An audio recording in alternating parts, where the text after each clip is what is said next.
everyone, and welcome to the Alienware Analyst Desk. Let's actually go ahead and run through the bracket, right? Because there's a lot to talk about with this bracket. So we are going to see 8 teams competing in best of ones. Okay, so first we're going to have Epsilon versus Isurus. Owner, are you and your team ready?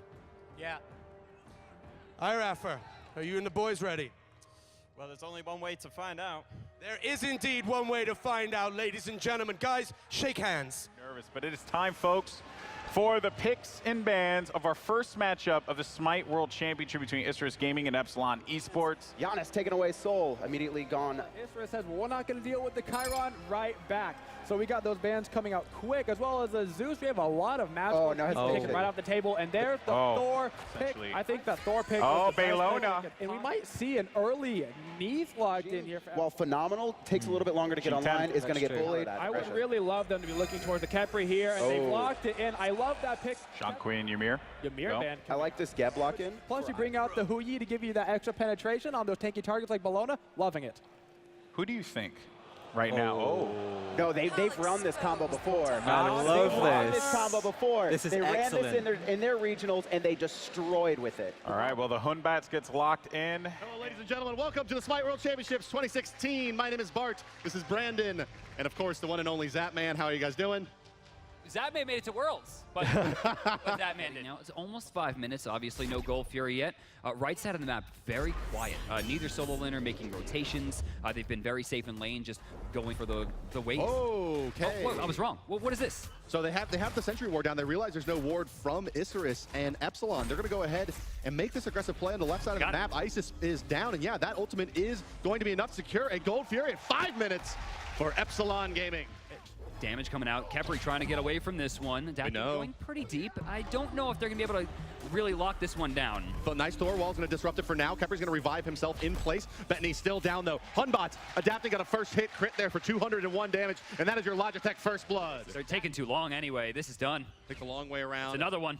Already going to be completed. You can see the view from Epsilon. Like Bart said, 1,400 net worth behind. It has to be reactionary, and he's in a position where he can't not farm. Yeah, one of the ways... Oh, here's a fight. They're just going to put a bunch of damage out onto awareness. Look at this. I mean, look how much poked he's going to get. He's poked out. And look at that. Adapting actually misses the overhand smash on purpose to wait out the Kepri ultimate, and down will go the mid laner. What a player. Yemen's going straight into the Spear of the Magus here on top of the penetration boost. This Isis is going to be doing a tremendous amount of damage on her going up. And Melito's going to get caught. Oh, nope. Got the double tap. Decent damage, but here comes Adapting. They're going to get the Neath ultimate, overhead smash. One more hit will do it, and away he goes, Adapting the God. Yeah, Gold Fury started up again here. Guys, let's take a listen in with Epsilon as Nauser tries to disrupt the Gold Fury.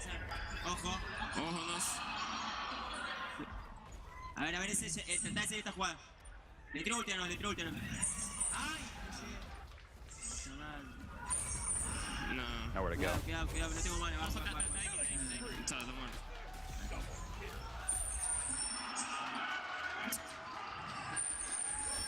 Well, there you go. You heard it. Epsilon swarms all over Isurus. They try to prevent the third Gold Fury going the way of the boys in blue.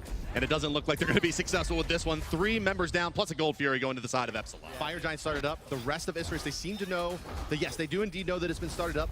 They're being zoned up by Geb for the moment. The rest of Epsilon looks like they want to fight. They're going to pull off the Fire Giant. 2 beads going to be popped by Demi on the right side. That's going to be EXTT zoned out for now. The fight's continuing underneath the orange buff, and Epsilon is going deep for this one. The Suns are going to be dropped onto Adapting, but Yaman will pick up the kill onto Awareness. Adapting finds EXTT. Nauser's recalling, and they are conceding the Fire Giant to Epsilon Gaming. This is one way. They baited the Fire Giant. They had vision control. They forced Isurus into an uncomfortable spot, and they took advantage. Trouble.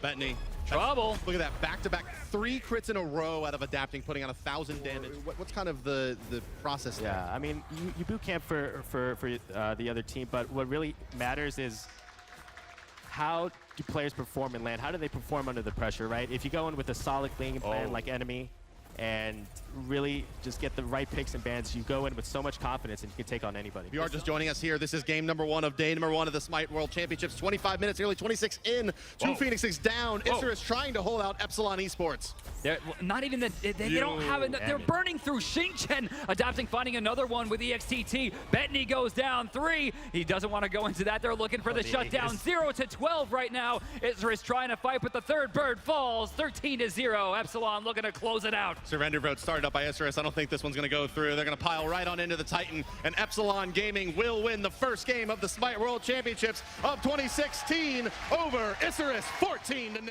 We have our next matchup coming up. It's going to be OMGB versus Pain Gaming now. Gentlemen, please shake hands. John, here we go. Picks and bans time for our second matchup. And here we go. So Kepri comes out. Soul on the other side for OMG. Kind of falls off a little bit, and Xing going to be banned away. There goes Did you see Schultz in there? He was so happy that he got that god. There goes Athena. And another global god on top of that, Thor. Athena, Thor, really good combos. Baylona going to be locked in. Neath gets picked up on Pain's side. Medusa for OMG. And off that, we do have the Hunbounce ban and the Isis ban. Kronos getting picked up potentially here by OMG. That's Bluefish. This is going to Bluefish if it's locked in. And Kronos is going to the mid. Geb locked in. Final pick coming for Pain. It's going to, oh, yeah. There it is. We knew it. They're playing comfortable. Look at Pain. They're so confident right now. You can just see it in their cameras. Do not sleep. A Circuit pick here for OMG. The ult's coming. Hold that thought. Look where Thor is right now on the map. He's made the rotation to the jungle now. China were playing around with this earlier on where they brought the support over to the solo lane because it's Athena and she can ult to the fight still and have Thor roam around more. Look at this in mid. And Thor's trying to make things happen. Schultzen caught out, but that's the god of Thors. If you think about it, really, actually, what China's doing, OMG, is brilliant, right? Thor scales really well with levels. They got him to level 5, level 6, and they said, hey, you do so much damage, now go and double jungle. Let Athena soak up the levels. So that's exactly what we're going to do. Have Athena up against the tier there. Invasion there on the red. And look at that. The invasion gives Thor his very own red buff. You want to talk about being aggressive. We mentioned it before. Yeah. 4-man invade. What we're talking about here is with all these rotations with Thor, they're falling a little bit. Rotations from Thor, and there we're going to see the first blood as Arcanjo is deleted off the map. And this is exactly what I was saying. The Neath is just an easy kill for these two assassins. They're going to have to go, and they can't just sit back and watch this being done here. Here come Pain, Cataclysm going off. Going to hit 3 members. Big look over the top as well, but no fearless connection. Not quite. Bluefish still making things work. That's the second kill for OMG. Fight still going on. Stalker has a split and OMG does not. The doubleune for the mid laner, and OMG cleans it up. Yeah, wound up being a 3-for-2 exchange with that. But more importantly, nobody got the Gold Fury on the side of pressure onto Akanjo again. He's going to have to backflip away. Good route, though, coming out. A little bit different, but she can control the situation. And you want to talk about control, always talk about engage right now. Cataclysm attempted, does go off. Beats forced on 2. Thor's in a bit of trouble. They're going to get engaged by Baylona, but Athena is there as well. There's going to be the last hit on a Thor if he can find it, and he does. Baylona with 1 more kill to even up the score. It's 4-4. Oh my god, looking for more. Gets stuck into the portal. That's going to set up not enough. Medusa, though, gets a good ultimate onto Tyr, but he's Tyr after all. But they're still looking to try and pick up the Geb. Blue Whale with 1 kill. And 2 people very low for OMG. If Ark can land a couple of basics, that's good. We're not going to find it. Baylona does instead. Schultzen with the assist. But to blow their beat so Tyr can come and land a good fearless. Giannis can land a good portal just like that. This is good work from Pain Gaming here, putting the pressure onto the tier 1 tower. Thor does get out for now, but Tyr's overextended. Stalker, you stood around too long, son. You'll fall down, but so does the tower. And now Pain Gaming pushing their luck a little bit here at the goal. Let's see, because Athena's coming into Circuit. No engage from Circuit there, as you see Tyr with the fearless combo onto Kronos. Forcing the back, but with Athena here, she's going to look for the taunts, doesn't find anything. On the backside, Blue Whale came in. Blue Whale went down. Blue Whale zigzagged right into a Geb shield, and now the Neath ultimate comes out. Jumping over the top is going to be Baylona. And that's going to be a smack in the face for Medusa off screen. Luau falls, but Black gets the kill on top. Bluefish just in time during the stun. Fantastic performance by this Kronos. It's up to Bluefish to try and keep this going, though. Kronos is the one they need, but the blink from Stalker, he's going to find the kill there and bring it down as well. He's got 1 teammate in the jungle, bravely running away. Athena, goodbye, sweet princess. I gotta say, I'm so impressed with the way Stalker's playing. So Stalker, he's made the adjustment. We're 16.5 in, and with that Gold Fury falling down, Pain Gaming has the first real tangible lead of the game. Even extend the lead over a Circuit, who's the one that should be ganking more prevalently and, successfully. Yeah, I don't think there's any problem with the jungle Baylona, but right now, Schultzen is showing Bluefish the problem with Kronos. Meanwhile, right inside Athena, though, she can push out a little bit here. Blue Whales There we go go. ahead and farm, and there's an initiation from Pain, forcing Thor in the air, Athena on the ground, and now OMG is behind enemy lines. Taunt strong, but not strong enough. Medusa's not going to be able to land the ultimate under the tower with the Serket ultimate. Santorsky falls to Stalker, and it's 12-7. Oh, the burst damage onto Serket again for the World Weaver will secure the kill. Downtown and 5 men pushing onto the mid tower. Pain Gaming sieging down the left-hand side of the map. That's going to be a tier 2, but Thor's in the air with an Athena ultimate on him. Stalker doing his own thing on the right side. Serket's not dead, but forced out of the fight regardless. Taunt misses. Stalker's round the back. And now Pain Gaming pushing things. Come in. Here comes Stalker. On Medusa once again, keeping him pinned back. Through space and time comes out from Jilson. He'll find 1 kill, and they'll look for the second with the World Weaver. The pull forces speeds on Kronos out of the fight. Thor's next to fall down 2. Kronos forced back as Serket. Well, they may get 1. Schultzen. So many portals and slows to set up that fight. Oh, you don't want to go that way. I don't think that was a good idea, my friend. Not quite. Stun and done. Schultzen picks up 1 more kill. See, if your plan, if OMG's plan is to not contest this Fire Giant, they should have someone split pushing on the other side of the map. Try to get Here we go. gold. The engage attempt is going to steal away. No, Pain do secure the Fire Giant. Little bit too risky though, Pain. You got to close those angles. Talking about closing the angles. There's a hit. Stalker picks up 1. Madrugado picks up another, but Bluefish, he does take 1 for his team. That seems to be the story the whole time around. Kronos has been the light in the darkness for OMG. If anything does come up, I think it's going to be on the back of Bluefish. It would be, but Bluefish now being zoned out by the other man on the other team. Stalker, he's doing work. Poke is good. Rewind comes out from Bluefish. And maybe Stalker could be in trouble here. I'm not sure. Oh, no. Look at this. Bologna forcing away Serket. Kronos versus the world. Yeah, the world wins. I was surprised at how quickly this went one way.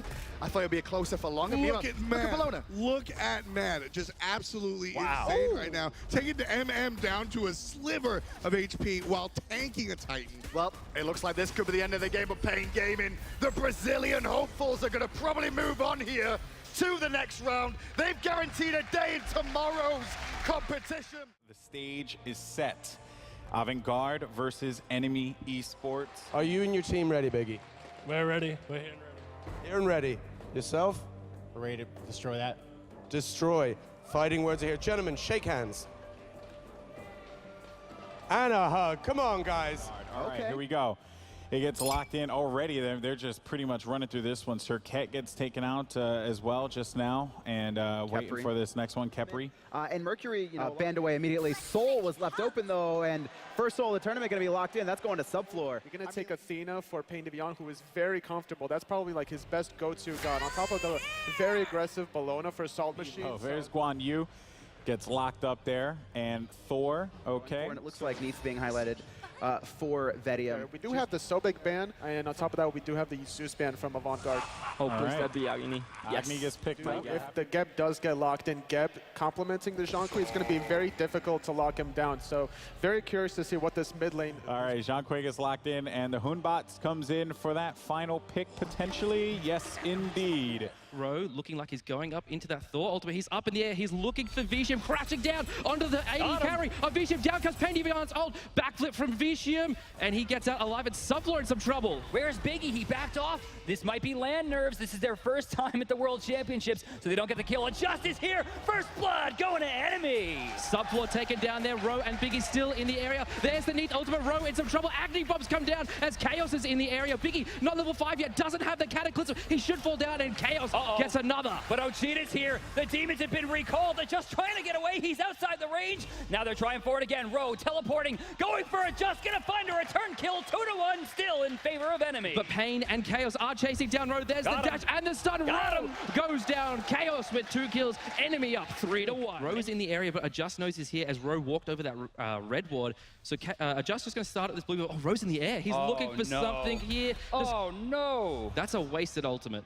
He's going to be forced to retreat on this one. Salt Machine coming around. They're chasing Sporks. He's very low. Adjust. Jump up in a few seconds. Doesn't need it. Blinks in. One more hit. Gonna use the ult and get another enemy up 4-1. Going into the jungle here. Going for the steal. Forcing out an ultimate, but this might be a good turn. Ro quick enough on the draw. Shockwave gonna do some, but not a lot of damage. Biggie taking some. The demons once again recalled.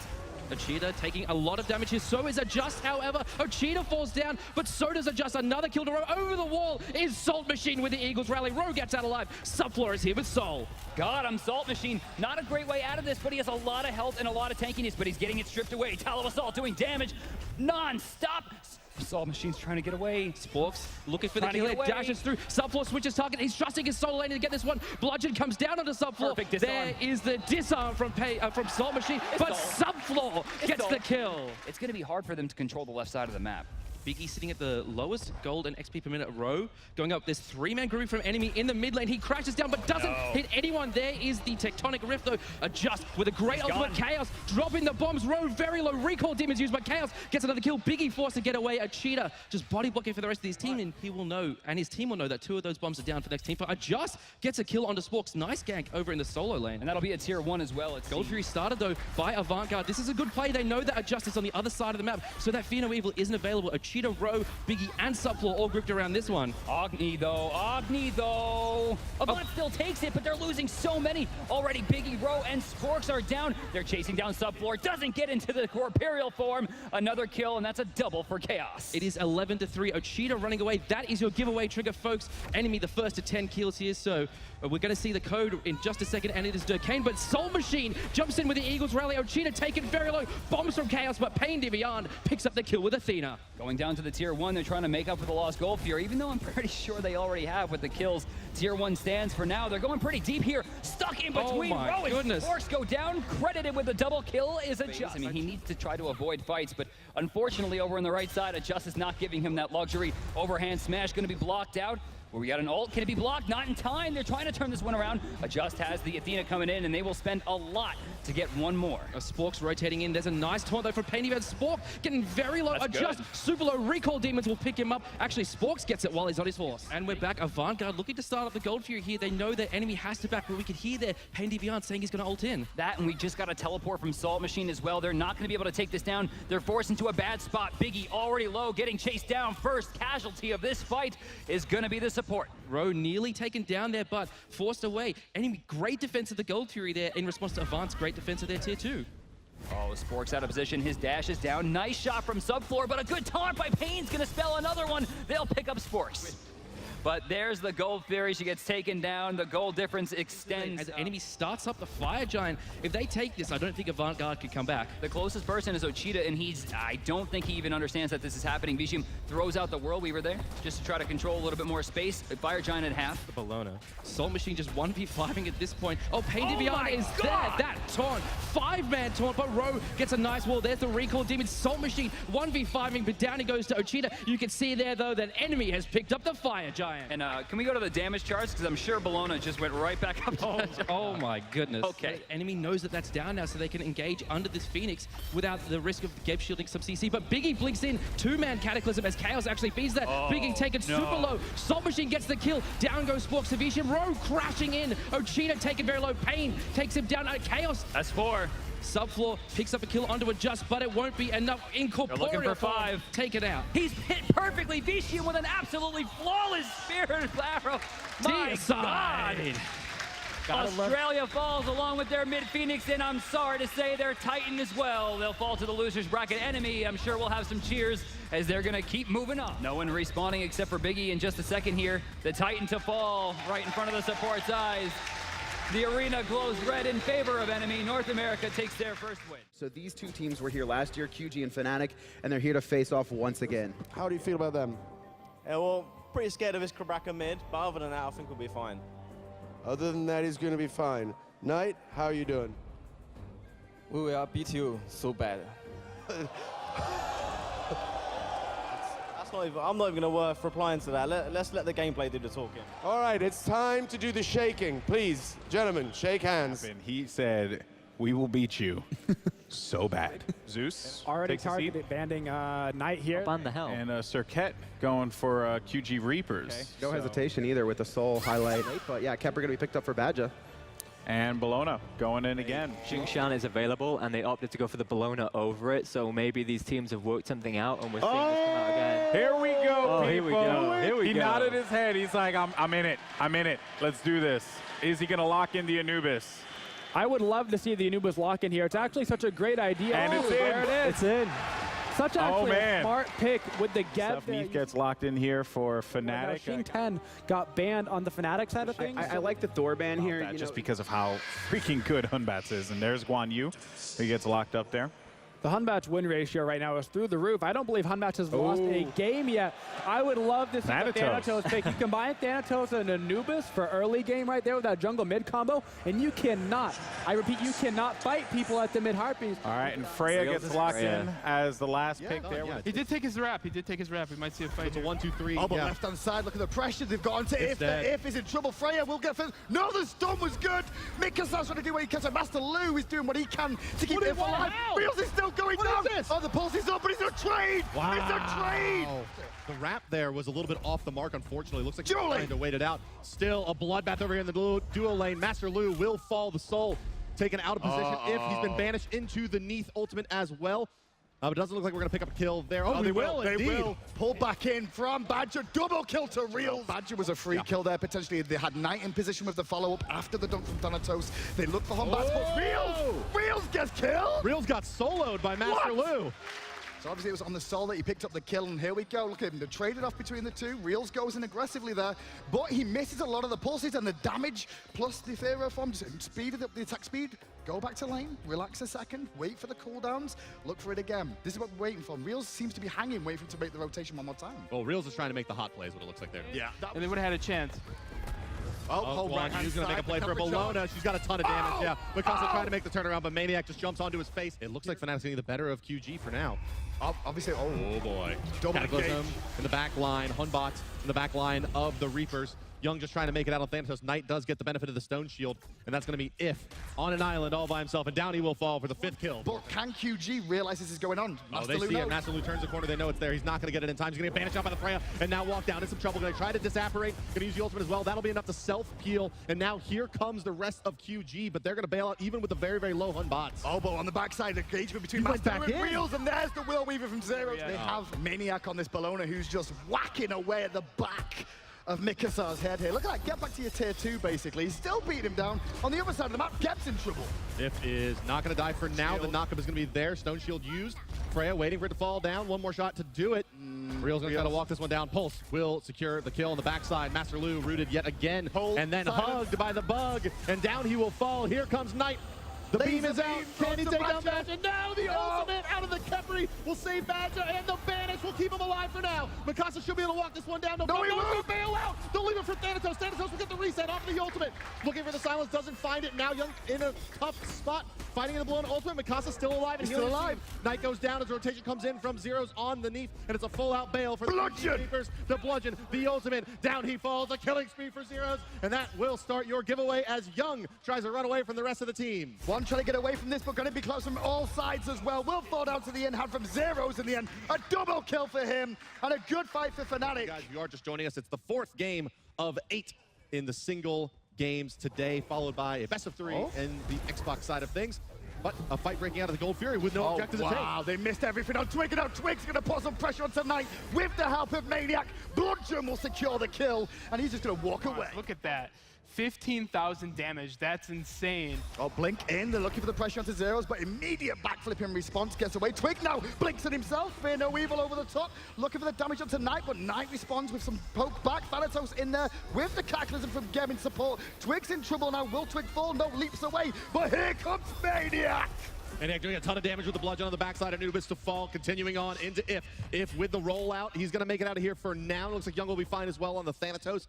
QG will, no. No. Bye-bye. He's also going to fall down. He actually stood and just accepted his fate. Then he had no way of escaping whatsoever. Blink in and dumped as well. Reels doesn't ever stop. Well, we're going to see exactly how powerful Maniac is. There we go. Zone out the team. In will go QG, but the Fire Giant I don't think was really committed to by Fnatic. He'll land on the back line and try to do the damage to Maniac, but Maniac will continue to zone the team. Down will go on the front line. Up close, but maybe they've got a chance to go in here. Nope. Too little, too late. They're not going to find the kill. Mikasa now isolated, has to cavalry charge away. Mikasa, the Neath ultimate just a bit off. The Hunbot's ultimate is good to hit over at Smash as well. They really want this kill. Mikasa going deep indeed, and they will get an overhand smash from Captain Twig, sealing the deal. 22 minutes in, it's 19-4, and Fnatic is knocking on the door as Young will go down as well. And yeah, they'll shoot the gumballs in from Freya, the double hunter. Very, very good at objectives. Freya not the best against necessarily the Phoenix. And the front lines. Badger looking for the root, not going to find it there. Yeah, oh, what? What? No, they just want the protections. Rally here. No, that was a misclick. No, come on. Oh, here's the initiation. Blink crackers, and there's the bombs from Soul coming down. No wrap hit from Anubis. Wheels in the sky, returning damage. Mikasa should fall. No, a good shield from Get will save the day. And he's actually twigged and falls down tonight. Thanatos is up in the air. He's waiting for that backflip. Going to come down, find a stun on it too. But they don't have very much damage here. He's going to beads, but still will get knocked up. Young trying to get out of this fight. Maniac, he's going to get stopped out of the bludgeon. That's good. Silence as well from the Thanatos. Beads away. Neath ultimate is stopped by it. It will be going down here, as will Anubis. Knight is down, chasing into the base. Are the boys of Fnatic. Still, I agree. QG, it wasn't clean from Fnatic that at all. And QG came out on top of blinking from Badger. Going to get the abductor, forcing away Soul once again. Master Lu got hit by 2 shots from Reels. And is at 1/3 HP. Fnatic, you're right, Graham, on this one. You know, they're definitely biding their time. Another Roman Victor off the mark this time, but will provide the protections. QG continuing forward. Can they find it? Young, they find one onto Maniac. He barely got below the threshold, and then they will actually hold, it appears, for now. Can they keep the Fire Maidens out now? A Phoenix is going to come up on the right side in a few moments, but the Titan is already slipping down under AK. Reels will pick up a kill onto Thanatos. Down Phoenix is going to spawn on the rank, though, soon. It will begin flashing shortly. That is a very brave Soul. That's about that far. Ultimate used. Knight is there, channeling his ultimate as well. Not much cooking. Badger just doing whatever he. Fnatic piling in on the Titan, down under 4K, down under 3K HP, falling, and down it will go indeed. Fnatic will defeat the QG Reapers. We have Epsilon coming up once again against Pain Gaming. You know, we had mentioned Pain before. Yeah, now they're facing off against Epsilon, a team that looks poised to go all the way. We were having a little trash talk here before the cameras came on, and there were some words going back and forth. So I'm just going to ask, can you recap what we were talking about, IRFR? I may have said we'll F6 if they get 1 kill, but it's just banter. Come forward and shake hands. Bands coming in first for Epsilon. Bologna will not be in this one. Soul gets knocked out. Oh, okay, and Neath band coming through here. Oh, yeah. We haven't seen Zeus all. Thor provides so much for your team. If Adapting gets Thor, he's just going to be able to protect Chiron, Zeus. here we there go. We go. The first time we see Chiron, he's locked in. And Shing 10 on the side of Epsilon Esports because it's Shing 10. Pain Gaming coming with the Athena as well. Any thoughts about On Her as well here? You know, good hunter pick here for Epsilon, and Tyr gets picked for Pain. Then we are coming out for Adapting. And Kronos, the last pick. So it's a Xing Shan's support and then a Kronos solo. Look at this global presence coming out of Pain Gaming. As if Thor and Athena weren't enough, let's put Janus on our team so everybody can go across the entirety of the map. But it's usually the aggressive supports that come out of Rafa that are exciting. I mean, if you remember back when Epsilon started again, it was Thanatos support. Now, it didn't work, but that's the way that he thinks about. So the Xing Qian, very aggressive. And here we go, being aggressive right away. Amelito going to go in here, and they've immediately just reset the buff. They didn't choose to try and grab that one, Epsilon. They were just out of range. The rotation from Epsilon immediately for the purple buff that was left up. It's a 1-minute rotation here coming out for Epsilon. I mean, aggression, is there a more harsh word? Reaction time on Athena really saved the Chiron there. I thought it was guaranteed first blood.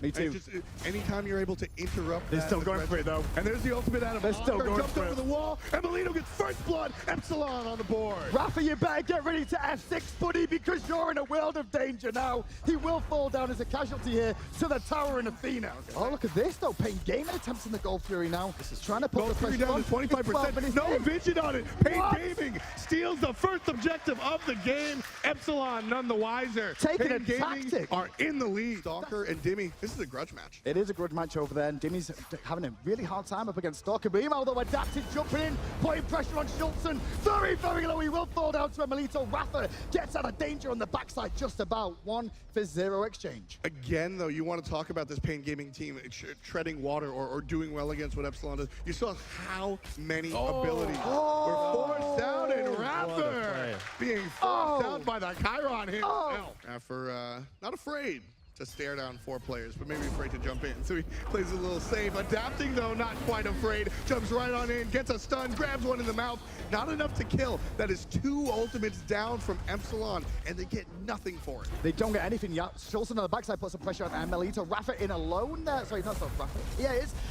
In alone over there. Amelito still playing pressure on mid. Oh, beautiful. From Yamin will pick up the kill and secure it for the team. That's the 1-2 punch if I've ever seen it, and one more from around the back.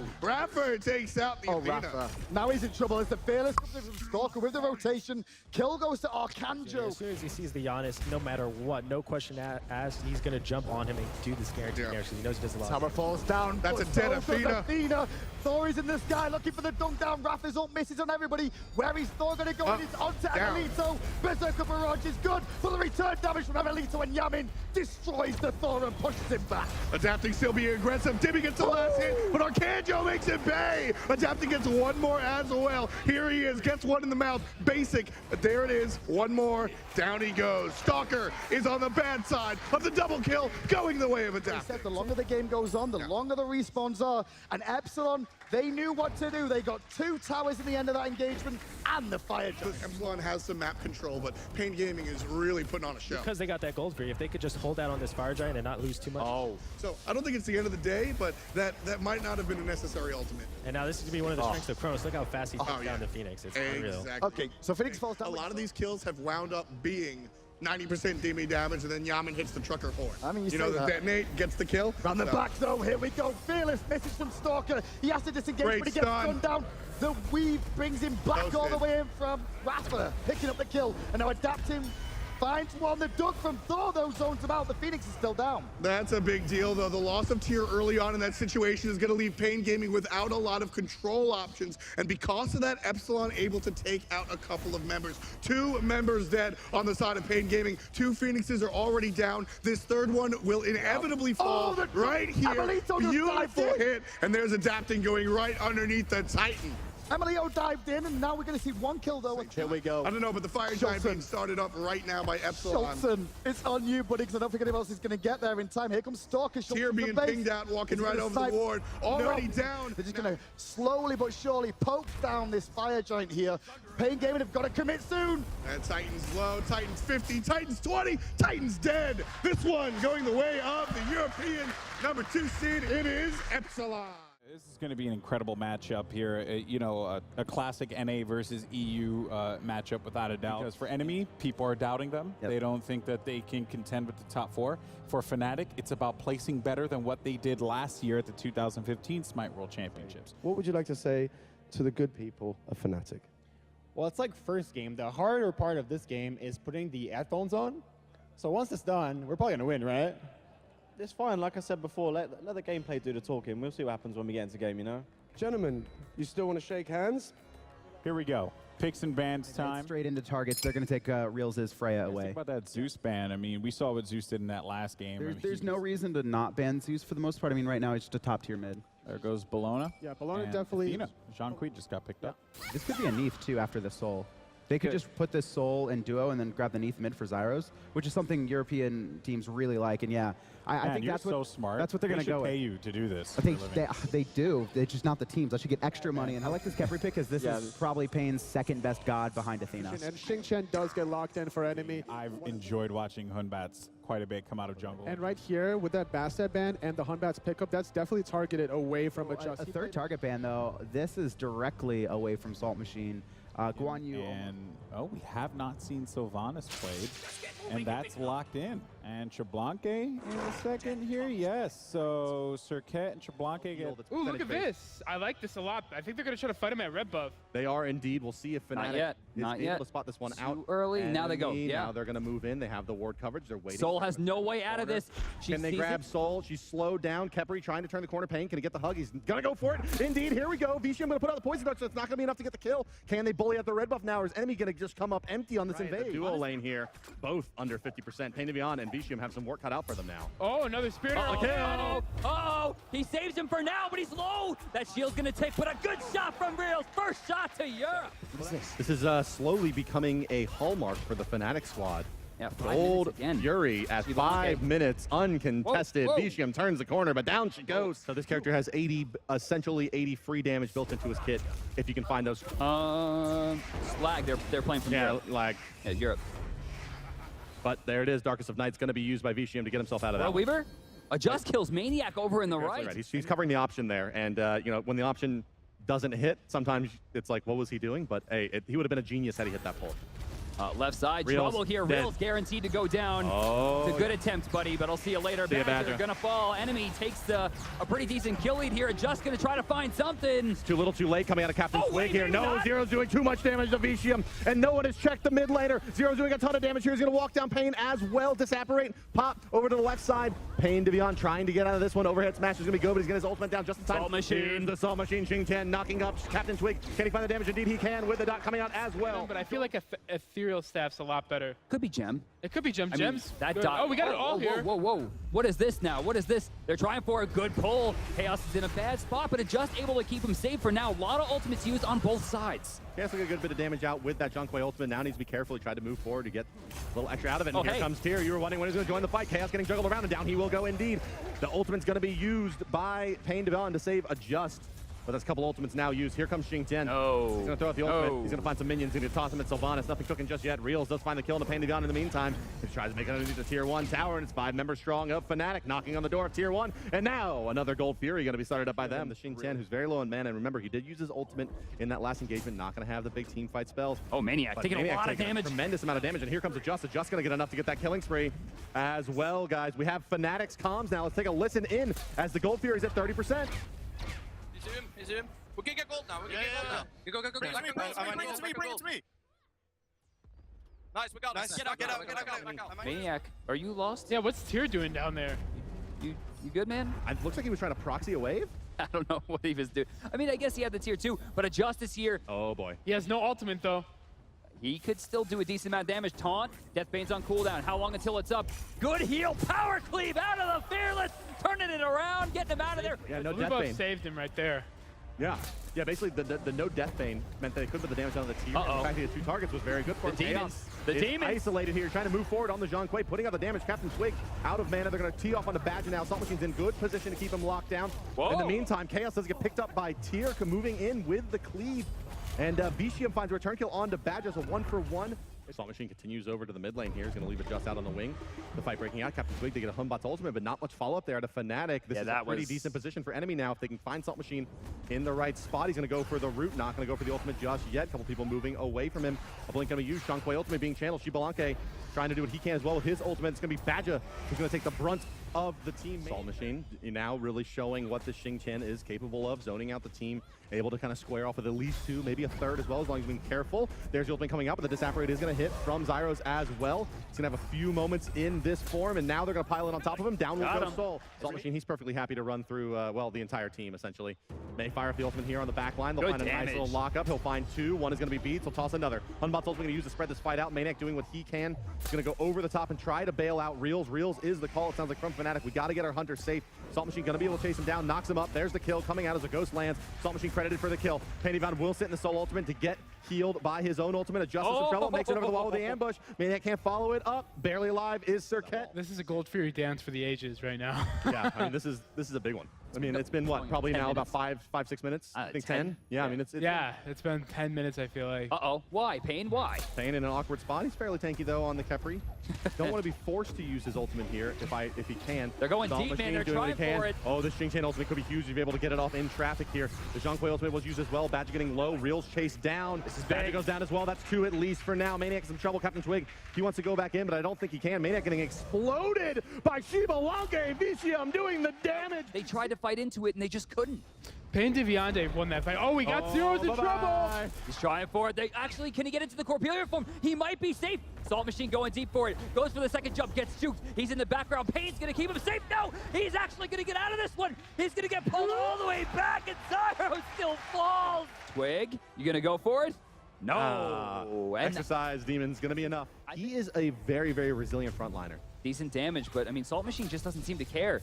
Still not unstable. She's not getting full damage, and Maniac in place, not going to get it. Adjust beads and out of there. About his usage of his 3. Oh, knocked up. Pain Devion looking to zone the team out. Salt Machine, he's holding out the Hun bots for now. Badger goes in. He realizes the Fire Giant's only about 50%.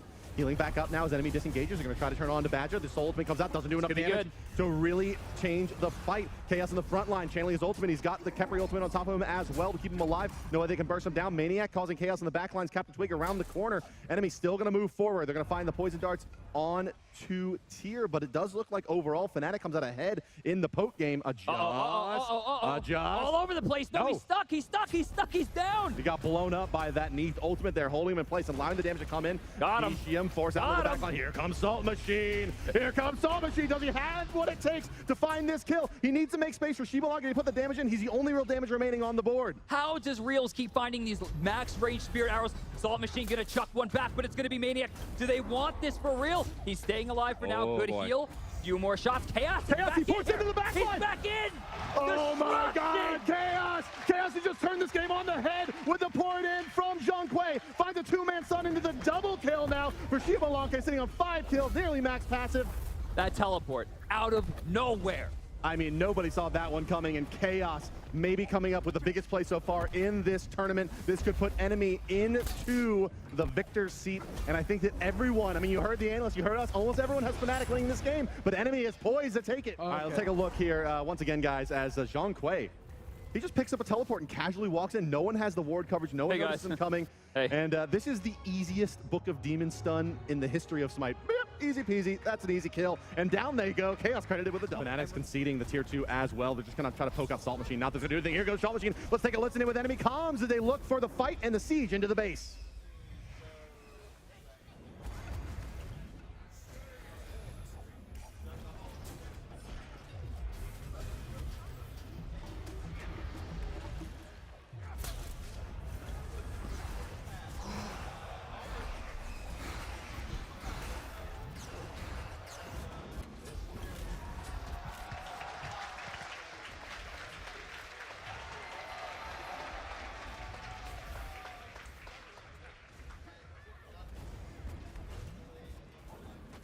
Enemy finds another couple kills, and now they're going to make their way into the Titan's lair. Got him down to about 50% HP. Only one Phoenix down. Enemy looking to end their second game by walking into the base before the Phoenixes are gone, and indeed, Enemy will defeat Fnatic in 37 minutes, 45 seconds. Ladies and gentlemen, Enemy has moved on to the winner's side of the bracket.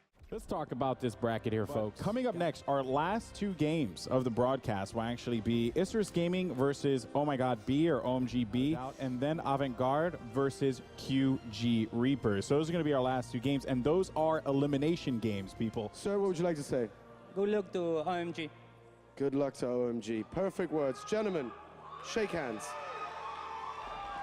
All right, here we go, folks. OMGB versus Isurus. Loser goes home. Yeah, so that's the Blue Whale's Thor goes bye-bye there. And we saw the damage that Soul did in that last matchup, so that makes sense. Giannis is goodbye as well. Yes, we do see Bologna being picked here for OMGB. And there goes Zeus as well for Isurus. We saw Zeus. All right, and Kepri also gets locked in here. Here comes the Neath and Xingtian pick. Jungle, unless that's a Xingtian support. Mercury being highlighted here for Isurus Gaming, and it is being locked in. I like that Krotos ban. And okay, so Sobek. Yes, thank God, finally. And Chiron getting locked in. Oh, and Isis. Yeah, and Hunbat. And last but not least, Tier. We've seen Tier picked up quite a bit. Favorite. Oh, the first fight breaking out here. EXCT in a lot of trouble on the Chiron. Will have a dash of his ultimate available as well. Has to find a kill to revive. Will not. And Santorsky will get the first blood here. Logitech first blood going to the way of OMGB. What an interesting interaction here. We haven't really seen Chiron played a lot, but it seemed like the Chiron ult took the priority over the Kepri ult. So as soon as Chiron ult was finished, even though the Kepri ult was on him, he ended up dying. You know, you said it's the little things with that Kepri and Chiron interaction there. It's also the little things that are making somebody on the development staff like really like, oh no, it's that, no, uh-oh. Yeah, you got Pon out there somewhere like, oh, I think that's a bug. Well, the enemy side of the jungle looking for that purple buff. It's successful. Jeez. But OMG doesn't want to test the water. EXCT gonna have a hard time in this lane. Santorsky gonna go for the ultimate there. Gonna get pulled back by Bethany now. That's and here comes the Mercury ultimate as well. And there's the kill. I'm sorry, the first kill on the board for Isurus. Blue Whale takes a bit of poke from EXTT as well as Isurus will look to defend their purple buff. That's a lot of poke on a Blue Whale. Beautiful jump away from the hug bug, and now Bethany in a little bit of trouble. There's a Zeus ultimate. Zeus in some trouble himself. 1-2 punch. Blue Whale off of the Neath assist to get the kill. That Neath ultimate couldn't have come at a better time. Zeus was about to put the damage out. The EXCT, he's going to get walked down as well. And referencing especially this Chinese team is that their objective secure is probably their weakest point, and so maybe they're just kind of playing to their known weakness in this case and not trying to do too much. But EXTT is going to run down Hun bots, nice and easy there. It's also, I mean, from a jungler's perspective, right? Hun bats, we have some damage in the mid lane. That's a stun and not quite done. Up for the side, MM misses the dash, but one more. That'll do it. Bop. But still, I mean, that's a lot of abilities used to pick up a tier who is not necessarily the best target for that. Mercury's going to move across, but there's no real follow-up from the team. Yeah, we want to resume. And in we go. I mean, this fight's continuing to break out on the left side here. Bologna's going to try to zone out the team. Looks like Neath is continuing to box the Zeus. They're trying to walk down awareness. There it is. Yeah, they're going to find awareness. In fact, Luo's going to get that kill. EXTT in a lot of trouble here. Xingchen going to find everybody and toss them back, waiting for the Khepri ultimate. No, Blue Whale jumps the gun just a bit there. But in the meantime, they do pick up Bettany, trying to leap away. Not going to go over the wall from Honor, but that's still not enough. Luo is credited with the triple and looking for a quadra, but not going to find the pin onto Honor. Right there. Not going to be able to find the Mercury, but still a triple kill credited, and it hasn't stopped just yet. Mercury going to move through 3, but not before his support dies. Got that there. Gold Fury going to be uncontested there. They're in the enemy jungle, and Isurus isn't contesting it. They're at a Gold Fury, and Isurus isn't contesting it. They're not that far ahead. Well, they saw Honor split pushing in the mid lane there, and they know that Mercury's the only major threat in these team fights, and in he comes looking for Bluefish. The detonation's going to come out from the Ice Ultimate. Will still go down to a Made You Look. And there you can see the impact Mercury can have. He should really be able to make an impact here if they're able to CC one more target. Chain Lightning going to do nicely there. They have Xingchen to kind of help peel as well. They have the Frostbound Hammer out from Bologna to help reduce some of that attack speed. Awareness in a lot of trouble, but Khepri Ultimate will save him as the Neath Ultimate was expended and Ultimate traded. But they get the Zeus Ultimate on top of that as well. This should make this tier 1 fairly free for Luo. Couple in hand should do it. Bologna, Roman Victor over the top. The bludgeon going to do a bunch of damage. Off the mark for Zeus. Doesn't matter. Spirit Ball is going to be enough to do it. Now Bettany's the one that they're going to turn their attention to on the backside. Santor has picked up one. Will toss the Chiron back into the fight. Bologna and MM going to move forward there. Ice Ultimate going to heal up Luo. No way Nauser can really effectively box this one out. That one will go credited to Santorski. Against any auto attack god, Neiman line is extremely strong. Wouldn't be surprised to see Bologna pick that up, but it's either going to be that or Nick Violet. Oh, wow. Look at it. Going deep here. Santori's going to be wrapped up before he can get the ultimate out, but still does have that ultimate available. He's going to go ahead and grab it. Not going to find anybody as the beads are going to be used. There's a Zeus ultimate underneath the tower to try to protect. Wing Gust should be enough to pop that Khepri ultimate. Indeed it is. It's the bludgeon over the top that will do it finally. And Nauser, he's moved in as well, but the tier not going to find really anybody out of that. Gold Fury will be back up in about 15 seconds. And it looks like Isurus wants to continue to fight, but splitting the uprights there is Honor. In will go MM. And, well, Shield of the Underworld going to be reflecting a lot of the damage there. About a 550 damage crit coming out in the meantime. Blue Whale, he goes deep, and he finds yet another one. That's 2 members down now for Isurus, just simply poked out by OMGB. I don't think it does. No. That's it's HP5. It's only healing. So it is literally only the ultimate that's really going to be affected by this. Wow. Was that the Khepri Shell 3 was used in that engagement, which means they will not have it available for this this forced engagement here, the Fire Giant, where Nauser and the rest of Isurus are forced to fight, but it doesn't matter. Fire Giant already picked up, and here comes the fury of OMG, EXTT. He's already dead. He just hasn't decided to be it yet, and down he will go. But what's more important than kills on gods? Kills on Phoenixes. Right one goes down mid lane, being aggressed on as well right now. Not be surprised to see a runic shield as a 6th item from Xingchen as well. Just get a little bit of extra anti-attack speed and exploded his Honor. Isurus knows that the writing is on the wall. Ladies and gentlemen, the 3rd Phoenix has fallen. And right now, the Chinese team OMG is pushing in onto the Titan. The damage is down, so is the Circle of Protection. Players are being aggressed on, and the Titan taking damage halfway dead. Isurus is just throwing out pot shots from the well, and indeed, the Titan will fall. We have to go ahead and get into this because we have QG Reapers versus Avant-Garde, another international matchup. How's your day been so far? I mean, it wasn't nice to get dumpstered, I guess. What would you like to say this time? Good luck. QD fighting. One more time for these two guys. Knight, Biggie. There goes Sol and Giannis are going to get the boots. I mean, pretty standard bans coming out. The Chiron again. Hey, well, there's the Xingchen ban. That's a very smart ban. No surprise on that pick. There's that Zeus that we thought he'd be leaning towards since it was not banned out. But no, it's actually so bad. Leaving the Khepri open for Avant to take as they just did. No, I actually think this Guan Yu is going to be jungle, though. The Thanatos ban would definitely as well. And Agni also gets banned earlier, so what? Here's the kill lane. They run. There it is. Oh, it's the Sobek Cupid throwback. They ran this in the regional event as well. Avant-Garde finishing up with an Isis that gives a circle of protection. And I do love the Huyi pick coming out. Wow, and a Hades pick for the final. All right, boys.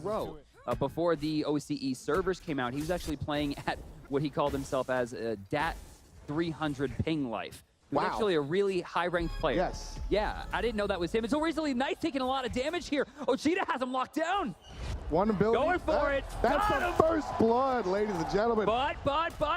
One more auto attack. Did he do it? No heal. Not in time. Rogue trying to do some damage. Won't be a kill here. But Cupid is stacking right now compared to Subfloor, who's just gone for boots. Cupid is a much more dangerous player at this point. Rogue gonna chase down, gonna force Wan Chi to the air.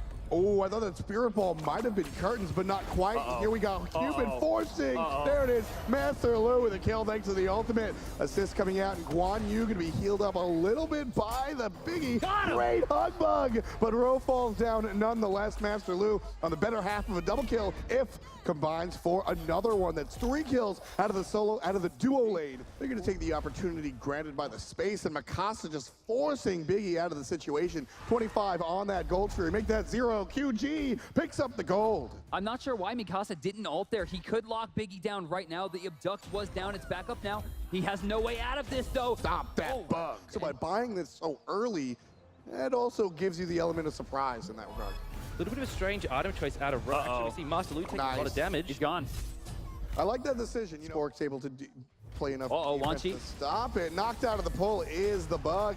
And a great wall to Thor is going to stop Sporks in his tracks. Level 14. A little bit more tanky than might have thought previously. There's a Pillar of Agony. Kepri ults himself, but it's just a matter of time.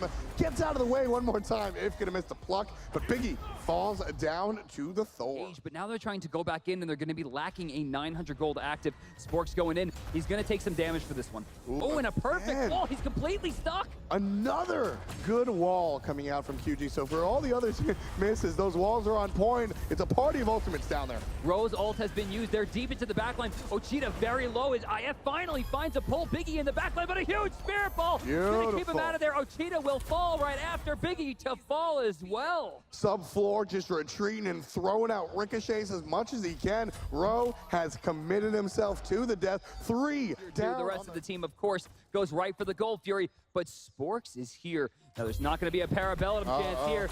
Of course, they're going to stop the bludgeon. He's going down. Yeah, that's toast for him. He thought he was the blender in the cinematic.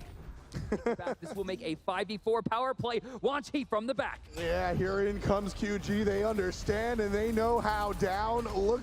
There it is. Just Ochita has nothing to say about anything. If the one credited for that one underneath the tower is Mikasa, he forced Ro into the ultimate. Mikasa gonna pay for it though. Ro with the kill. Defense out of Avant-Garde is looking strong. QG 5-on-4 doesn't matter. Avant-Garde plays D strong enough to save their tier 2 middle tower. Subfloor with a good turnaround. Gonna not dodge it. I there thought it is. Tier 2 for Avant-Garde. Previously, AG did protect this one. We'll see. It's got a sliver of HP. Honestly, this might be haphazard to even fight on it. Thor, they don't see him. He's not even coming around the backside. He's looking for the front side. Sporks in some trouble. Force out away from the tower. There's the ultimate underneath. Here comes Hades. Mikasa's got 2 locked down. Force Subfloor away as Knight finds Sporks. Wan Chi right back into the fight. Ro, stun to the background, trying to fight his way out. But Knight's about to say good night as IF gets the kill. Ochita's alive for one moment.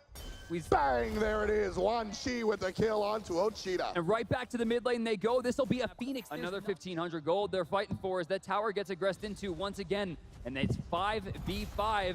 Uh-oh. Stun coming out. Going right to the back line is Sporks trying to fight through. Subfloor gets decent damage onto Knight, but they're trying to rush it down. There's one more time. The Pillar of Agony. Where's he going to go? The answer's nowhere. Avant-Garde has done a great job of pushing the enemy off. Knight picks up a kill nonetheless, but Avant-Garde still keeps the enemy off the tower. Ro gets resurrected by Kepri. Subfloor finds a kill, but gets traded out. Is that going to be enough? Ro needs to get this team healed up. Ochita getting slammed, but unfortunately didn't get the teleport. They're trying for it. Ochita trying to stay alive here in the back line, looking for the spirit ball. Ro trying to stay alive as well. There goes Ochita. Ro's trying to fight back, but Mikasa got him. QG Reapers significantly in the lead, 19-8. Read the kills, and there's 14,000 gold on the good side of the red squad. Subfloor's trying to do something here. He gets a very small amount of damage. Pluck. Ouch. Not quite. Still dead, though. That's another Phoenix. They're going to go over towards the left side, start rushing it down. They'll clear this out. They lost 2 Phoenixes for this one. Right? Chao Gu. Chao Gu Reapers. You spend so long being the Chonga guy. I know. I can do that. Mikasa is in a lot of trouble from the back line. Master Lu trying to make it better. Rose going down. That's going to be a 1-for-1 trade so far in favor, but Ochita out of position. Perfect stun. And Yonchi trying to get to the back line. Doesn't waste his damage until he gets there. A little bit of trouble for Sporks. 3-on-1. Players from Avant-Garde playing on the backside. Here comes If. That's going to be some trouble. Down goes Sporks. Master Lu one more time on the Cupid. I don't see many places subfloor can go. He's slowed inside of stunned, and he's back to the base. They have the fire minions burning into the base. The Titan's exposed in 2 lanes. But he's trying to fight and keep Cupid's Nine by away. himself. Cupid's by himself. Doesn't There's need minions. help. There's Cupid. 50% already on the Titan with just 2 members. Down goes the ultimate, and here it is. Down goes the Titan. Avant-Garde. See you later. The power of love, too much for Australia as Cupid closes that one out. All right, so folks, our next matchup will be Paradigm versus OMGB. Gentlemen, return to your teams. Please go ahead and get ready. It's about to go down. First match of the day, Paradigm, OMG, picks and ban phase has begun. Still going to be banned away by OMG. They don't want to deal with that.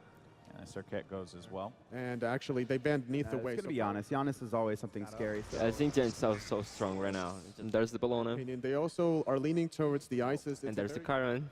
There's the Chiron QE. I'm so happy. And Thor. Thor is going to be selected as well. Freya looks like. And that Freya likely Zhong taken away. No surprise there. Bach is being highlighted and locked in. And Guan Yu, as a result, is going to be highlighted. We haven't seen Nuwa in a while, but it looks like Lobster could be running it. Willix is locked in, all right. And then Funball, he's one of the safest hunters in the game. That's immediately what I want to talk about. I'm excited to see how Funball does on this horseman. Kyron has been very successful throughout the weekend. Right away, OMG getting a little aggressive, so maybe a little different here from the Chinese team. I like this, but what Zalia and Cuvo did there was just watch. You were like, okay, what are you going to do? You're going to try and fight us? I don't think you really want to take this. Meanwhile, though, Trix across the way. He's going to go for the steal and actually get it and walk into lane. Thanks to the hand of the god. Again, we can't gloss over it. I mentioned it briefly. The hog. Trix has a hog, which means that purple was as good as his. Guan Yu as well is very, very good with a hog 3. He's got one of the best ways of getting into a fight. It's very hard to shut him down. They don't have any walls to stop him, but mid-lane aggression, Lobster could go down. First blood to China! But then he should be fine after that and just be able to just sit back with, as you can see there, use the fog, use the Shining Metal Bomb. Right-hand side, aggression coming out. The combo of China is going to bring down Zalia as well. What is this? 3 minutes, 2 kills, and they're both on the Chinese side. Chiron has that dash that gets him out of trouble. Mid lane though, Trix is just rotating in cavalry charge onto the Isis, looking for the stun. Will connect, but Cubo at the same time. Bluefish is still alive, but not long enough. Trixtan gets the first kill for Europe on day 2. Ping's coming out on the left-hand side. You take a look at Paradigm, taking a look at the Gold's Fury, but there's vision from OMG on it. So Isis and Freya go ahead and respond. It's already down to 25% HP, and OMG's going to try and pick it up. Paradigm does secure it, but it was a little scary. Bluefish is going to take a spill. Funball gets credit for that one. Lobster goes for the assist. Good Gage, but look at this. The junglers come over a wings. We'll find Lobster again. A return kill. They're chasing down for more. Eagles rally. The burst on Cuba, but he will get away. They need to feed off that before Paradigm get their composition online. Yeah, I love how OMG is taking the fight away from the Freya. They just want the Freya to be okay. Oh, we're going to have a big fight. Pulled in his Trix tank. He does juke out and use the cavalry charge too. Cuba with this guy though. Will he find the kill? He should. Wait, but look at this mid lane. Lobster overextended. Doesn't see that he's got backers behind him, but right hand side aggression onto the tower. Bellona going to get dived by Cubo and Zalia. Here comes help for the Chinese side over on the right-hand side. Zalia very low. Bluefish takes care of the mid laner off screen, and Blue Whale chasing down Zalia. Should just be a couple of hits, but hello, he's everywhere. Cubo Fred traps the whale. No more chase, says the jungler. This fight's everywhere. You saw the mid go against mid. Trix comes in to support, but meanwhile, Funball gets the solo kill on low. Let's take a closer look at how that Freya versus Chiron went. There it is, the egregious back. He's gonna pay for that one. Oh, with the new Warrel as well. She takes this guy defensively, and now she's going to look for a bit of a long one this between the two, but there's the snipes coming out. Finally, we will see the kill on to the hunt eventually. There it is. Hey. Paradigm off of that is going to take a look towards the Gold Fury. 3-on-1, and again, taking a look at that Hog. It's at rank 3. Yep, so Hog this 3 is now. a very, very secure gold for your Paradigm. Want it? Do they want to fight here? Looks like they do. Yes, they do. Trickstag up on the horse. He's going to go for the stun. Doesn't get it on Bluefish. Changes the target to the left-hand side. And back is being engaged on by Cuvo. Cuvo's going up to continue zoning him out of the fight as well. Changes his mind and goes for the Beautiful pull! Pulled in by the Wheelish under the tower. They still find the kill though with Trickstag. Lobster with a fire shot secures another teleport coming in now once again from Bologna, but we don't see anything else going up. Absolutely fantastic play. It didn't go the way of OMG. Right away, Blue Whale is playing out of his mind. We're seeing the aggressive plays, we're seeing the defensive plays, and Bleed Black trying to keep on keeping on. Funball takes one, Zalia takes one. The mid lane is violent right now. Gold Fury to Paradigm. They take a gold lead. Well, damage is the best source of defense, right? That's right. If they're Back is dead, going they in can't though, hurt you. trying to contest his harp. He's going to get aggressed on. Good belly flop Love just as that the telewhistle ended. And a good ult from Blue Whale. Intoxicate comes out too for backers, but Isis comes around the corner to the valley, but Trix is going in. It looks like they want to fight this. Trix all by himself, goes for the stun. Blue Whale heals up from half to above. Thanks to his ultimate, Lobster gets the kill from the sky. Blue Fish in a little bit of trouble. Up in the air is the Freya. Funball takes him out, but not before Trickstag takes a spill. It's 1-on-3. Lobster is taking the win. Bleed Black is gonna go down. Bleeding red this time around. Cuvo hook in the back, trying to get aggression, but nice play from Blue Whale to secure the kill. Deicide, however, to Paradigm. Cuvo Fred playing goalie. He's gonna drop the wall, and there's no chance to survive. Paradigm takes the goal. Okay, I'm fine. I'm fine. Let's disengage. I'm healing up. Stun in the back. Help, help. No, I'm dead. I'm dead. It's too much. Okay, winner with the winner. I use a lot. I use a lot. Get out, get out. Bologna. Fred, help. Isis. Isis, Fred. Isis. Get him. Nice. Get him on! Phoenix. Get the Phoenix. Bucks. No! Okay, nice. The fight wasn't clean, but the comms were, and Yeah, that's what's true. so exciting. When you see his scoreline there of 6-0-9, he's not hold that thought. Santos is in trouble here. Good aggression onto him. That's a tank. He's going to have to belly flop away. Meanwhile, Firejet has been started up on the backside there. Zaylee going to be able to find backers. The fat man should fall down here. He's made him drunk, but the guy with a chest for a face just killed him. Santorsky trying to get out. The rest of the Paradigm looking at Fire Giant. This one's gonna fall. Paradigm sitting pretty. When you look at the picks from OMG though, do you think they should have gone for the Ra at all? They looked at it at one point. The sustain would have helped them, Zap. Oh, yeah. 1 second. Cuvo's up. Cuvo's up. Paradigm's down. Looking for help on the middle lane. Funball picks up the kill on top of the tank. Bluefish is in trouble. Good heal though onto him, but the damage from Lobster was huge. Funball gets a double kill. He's looking for the third one off Bologna. Will he get it? He won't get the triple kill. The boys of China are running for their lives now. They don't want that guy after him. This could be game, Hindu man. OMG feel it as well. They slam their F6. Luo slams his 4, but it's not going to be enough. The Titans under attack. Ladies and gentlemen, Paradigm are going to take game number 1. The Titan has fallen. Paradigm up 1-0. Well, guys, this is it. Do or die time for OMG Paradigm. And there you go. Shington actually getting banned on the other side. But it makes sense that Chiron goes, though. Soul goes. Neath is, like OMG, they're so good at researching teams. That is Bologna obviously going to be going to Zalia, more than likely. Yeah, QO Fred going to be locking in Thor there. I liked the Isis last game. That's the one you take off from Paradigms. Next ban, Serket goes. Zeus. Yeah. I'm a little bit surprised that we actually didn't see that Zeus in place of the Athena. Comes out. Nua's still a safe guard. Oh, Chalk. Okay. And that gets locked in. I like the Humbats, though. I like the Humbats pick as well. Humbats has been deadly. Uller being highlighted over here for Paradigm would be actually an interesting matchup against Neath. Uller is really aggressive. And look at that right-hand side of the map. Just waiting in the round the corner. And they're going to come right on top of this jungle. You dirty, cheesy boys. As soon as OMG decides to go for that blue buff, Paradigm's going to call it their own. But who wins this matchup? Is this close? It should be, no, right? it's not close. The Thor Bologna win hands down. He's not got Chuck's no power pot either, so he's not going to be able to burst it down. Here we go. Cuvo coming in with Zalia. They're going to look for it. They're actually looking for kills. There's Blue the Whale. creeping. Blue Whale half. Blue Whale, goodbye. First blood going to Quavo Fred. Cuvo Fred took wall at level 1 to secure a kill. It's interesting. See how these minions are killing each other? They're OMG is so far away because Paradigm's a threat that they can't get Throws in the sky, Cubo's up, that's why he went in. Dead. There's the Dead. donkey, hits Dead. the Blue with Lobster coming down, reigning supreme. The wall will cut off the angle of escape. China, second casualty of 4. You know, and sometimes it takes teams a while to get ramped up, Hindu Man. And game number 1, OMG played very well. Right-hand side, Chalk's in some trouble. Here comes help. Here comes help. There it is. That first kill for OMG on the board. I mean, you look 3-0-0 on a Cubo Fred Thor at level 7. I'm afraid. Well, it could be another kill for him. He's looking for ISIS. Luckily, though, Santos is there to help. Cubo goes to the sky. Will we run to Lobster? Lobster, the one under pressure here, trying to escape, but Blue Whale will find the kill. Where did Cubo go? Not wanting to play Didn't want to go in. Didn't want to go in on that engagement at all. Now the boys are trying to grouping up, trying to chase them down. They're half health here. Guan Yu ultimate going in. They actually force them back, but well played by Paradigm to disengage. Well played by Paradigm to disengage, but I love the insight into OMG's mind right there. They're willing to go aggressive. Right now, Zay is trying to make Bleed Black play, but there's 3-on-1. Bleed Black might fall, but it was near the wall. The stun missed, but it didn't matter because of the wall. Luo learns. Oh, they're going in again, middle though. of the lane. This time, it doesn't matter. Funball takes them out. Really, Hunbats needs to focus on whoever he can, but more importantly, focus on getting his farm.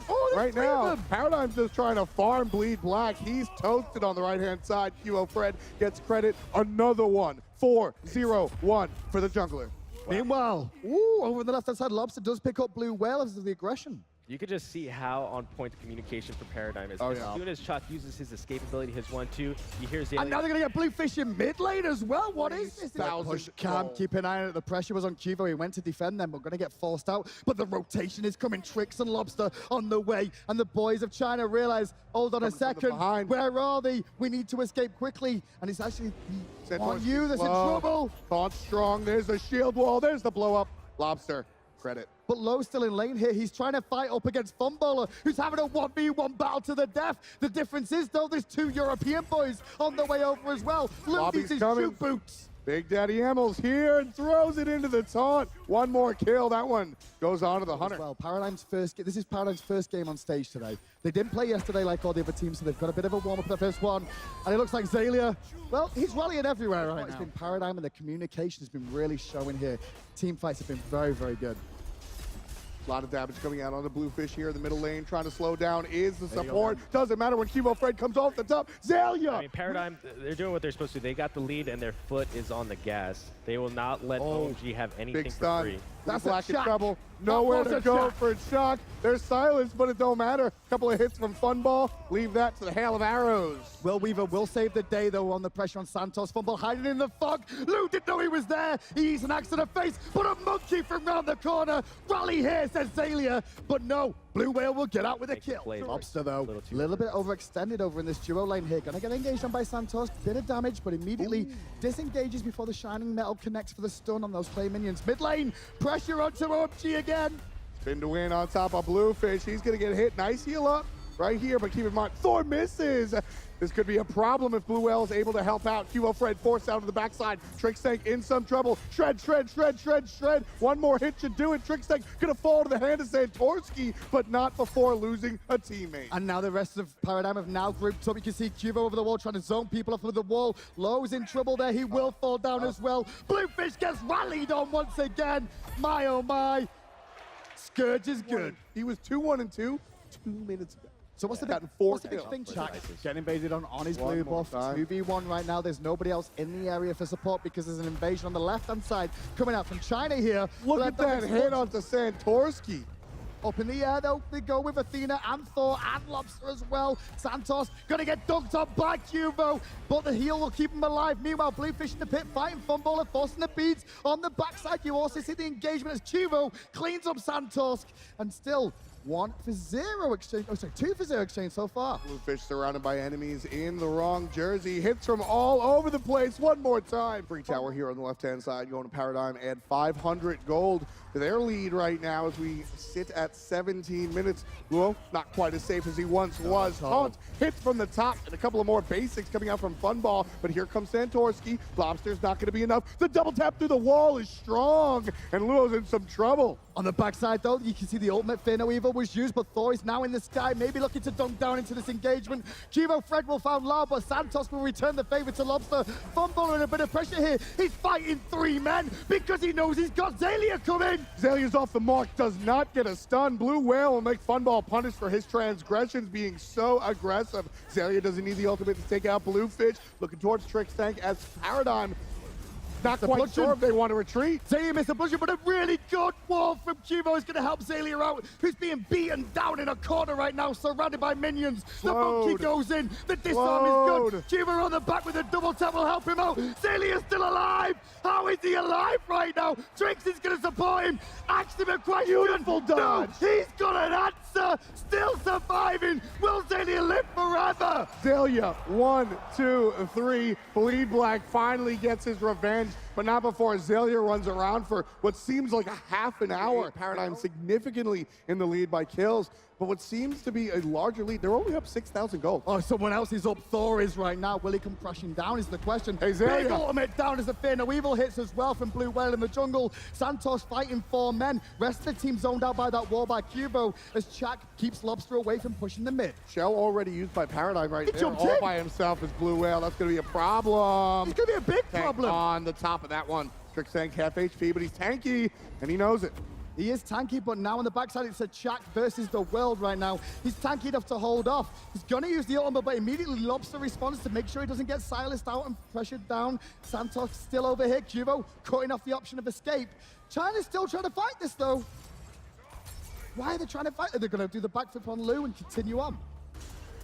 Trickstank up on the horse, looking for more. Zalia gets a credit on to Bleed Black. There's Santorski. Trickstank very low, but it's just a bait. Santorski tries to get aggressive, gets punished for it for the 25th kill. Cubo's ulti's back up. This fight's been going that long. He's used 2 of them now. They'll burst Bluefish down as well. Trickstank getting credit for that kill as under the tower. Lou with no mana will fall down. Who will get the credit? It's Lobster. But guess who else has got his ult back up? It's the Humbat. They're down 10,000 gold. Paradigm's looking towards the Fire Giant. You're going to take a look at Santorski, and as soon as he even looks, he's absolutely obliterated. That is a tank. That is old school Smite there because he's got a hog 3, right? It's like kill the guy with hog 3 and it's free. That's basically what happened now. Blue Whale under pressure, Aegis is trying to keep himself alive, but Cubo dunks down for the kill. Turns his attention to the monkey once again. Lobster with the fire shot should secure the kill. No, Funballer will say not today, my friend. Meditation on Guan Yu is one of those that I don't immediately throw out of the window because it just allows you to spam your abilities a little bit more, but it's trouble. Going to Salvation though will give him the heal to keep fire shards alive. That's the big key here.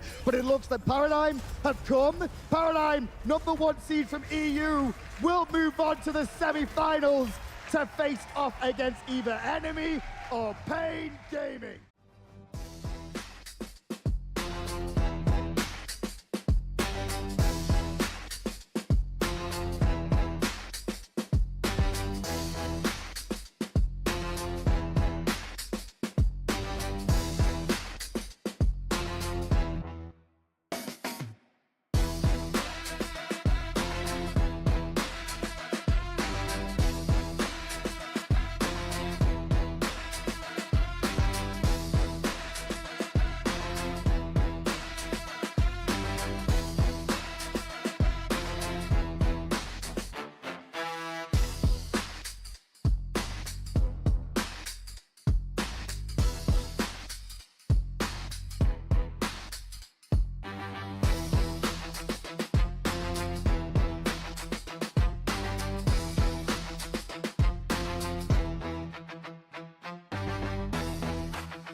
game number 2, as this is Pain's last stand here. But for Enemy, though, one more. They move on to tomorrow's matchups, where they would actually they would compete against Paradigm, and there goes that Shing 10 banned right away. Enemy just prefers not to deal with it. Kepri on the other side.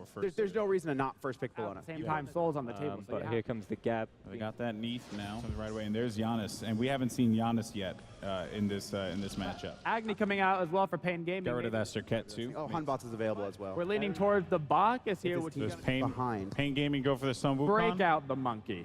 Bring out. It looks like he's saying pick it right there, Pain. So, I mean, Bologna versus Wukong, that's a very good matchup for Bologna. Whoa, what is this? Adjust. Wants to be aggressive over here on the right side. Pain. Mad lost his teleport there. I think they should have this now. Oh, yeah, especially going through the wall there. Schultz and takes a ton of Whoa, damage. where are you going? Oh, Adjust. Where are you himself. going? This is not double tap, trying for it. He's stuck though. Yes. First blood going to be credited to Thor on the side of Pain Gaming. Oh, jumping in on the left side. They're going for it. Schulten very low, going to be picked off. That's 1 for 1 now on the board. That first kill did for Enemy did result, was as a result of the burst coming out from Giannis. But we haven't seen that big rotation just yet. Magic out taking just an absurd amount of damage. Looks like he got hit by Bludgeon. Blue buff has come back out, and Sun Wukong has been forced out of the lane. See if Salt Machine recognizes this and goes for that kill. Knockup's going to come through onto Arcanjo. Just going to do what he can as well, but without any additional CC, hard to keep that soul. Oh man, the second time now that Adjust is going to get out of the way of a Thor ultimate. Continuing to fight here as Pain Gaming. The Bond's coming down. Pain Beyond will go down indeed. Enemy will also take both the mid camps in the last spawn there. So this lead is going to continue to grow up to now well over, solidly into the 2,000 mark. For it. Unbot's ultimately going to be expended as well. Over the top comes Bologna. One smack of the bludgeon will do it.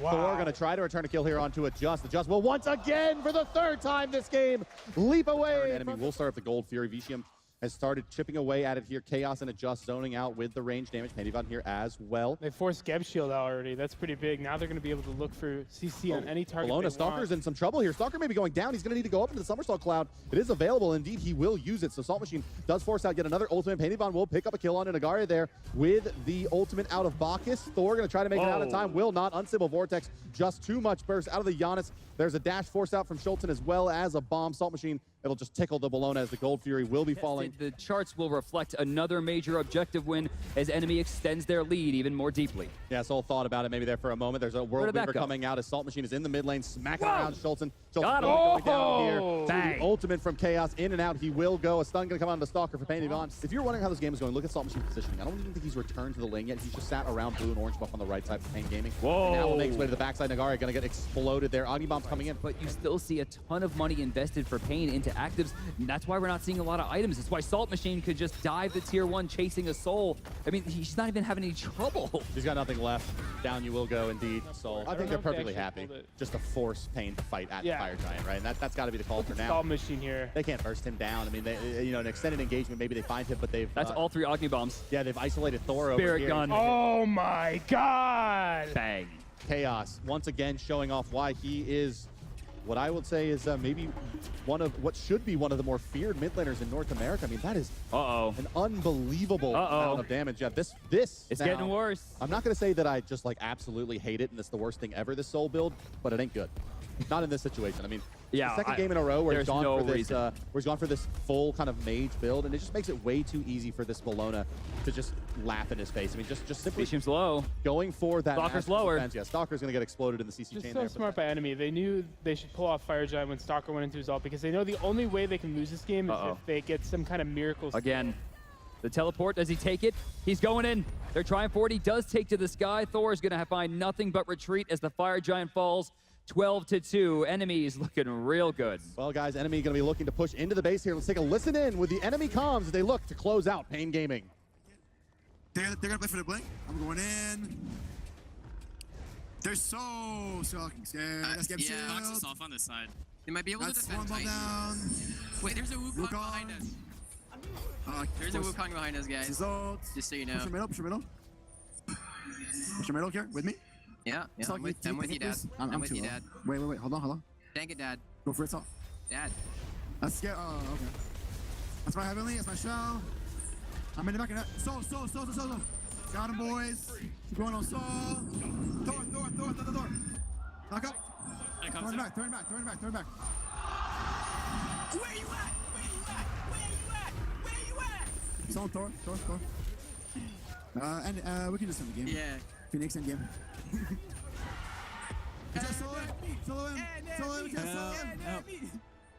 Vicium putting the work to Thor there, kiting around, going back through that Giannis portal as well. And your enemy, we can end.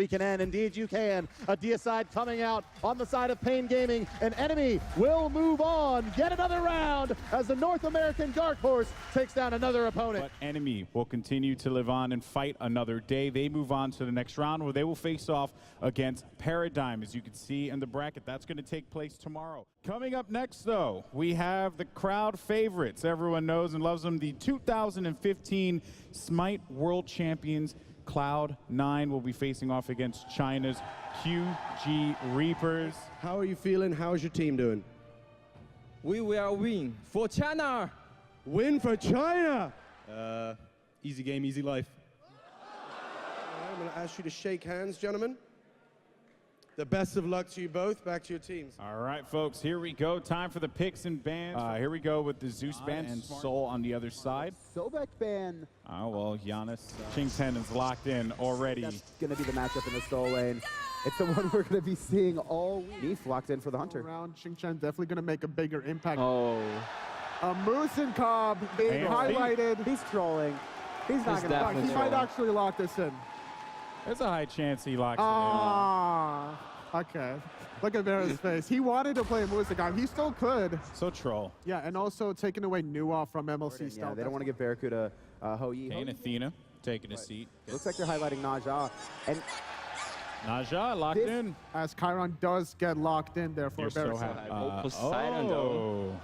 Poseidon is actually my most second play guy. And Poseidon. That's Thanatos jungle. And that Thanatos will be able to execute through Khepri. Yeah, really interesting build coming out right away from the Nuwa, going Traveler's Shoes right off the bat. Well, this was the thing that QG did, and I was a bit unusual about what was actually going to happen with this. But he's looking for the extra mobility to stay safer. At the same time, he's got the gold online as well, what he's going to get from it. I don't know if he's going to work out that well, Zob. Do you feel it? I mean, it's a pretty decent pickup for Nuwa. She doesn't have a built-in escape, so he wants to be able to stay away from Anister's Thor. Right away, something different. We're seeing Cloud9 do the 1, 2, 3 back camps the whole left side of the jungle. Well, they're doing that on the right as well. And look at the right-hand side right now. They did back camps expecting to get invaded, and that's exactly what happened from QG.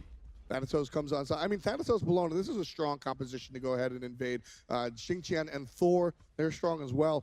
Do they take this fight?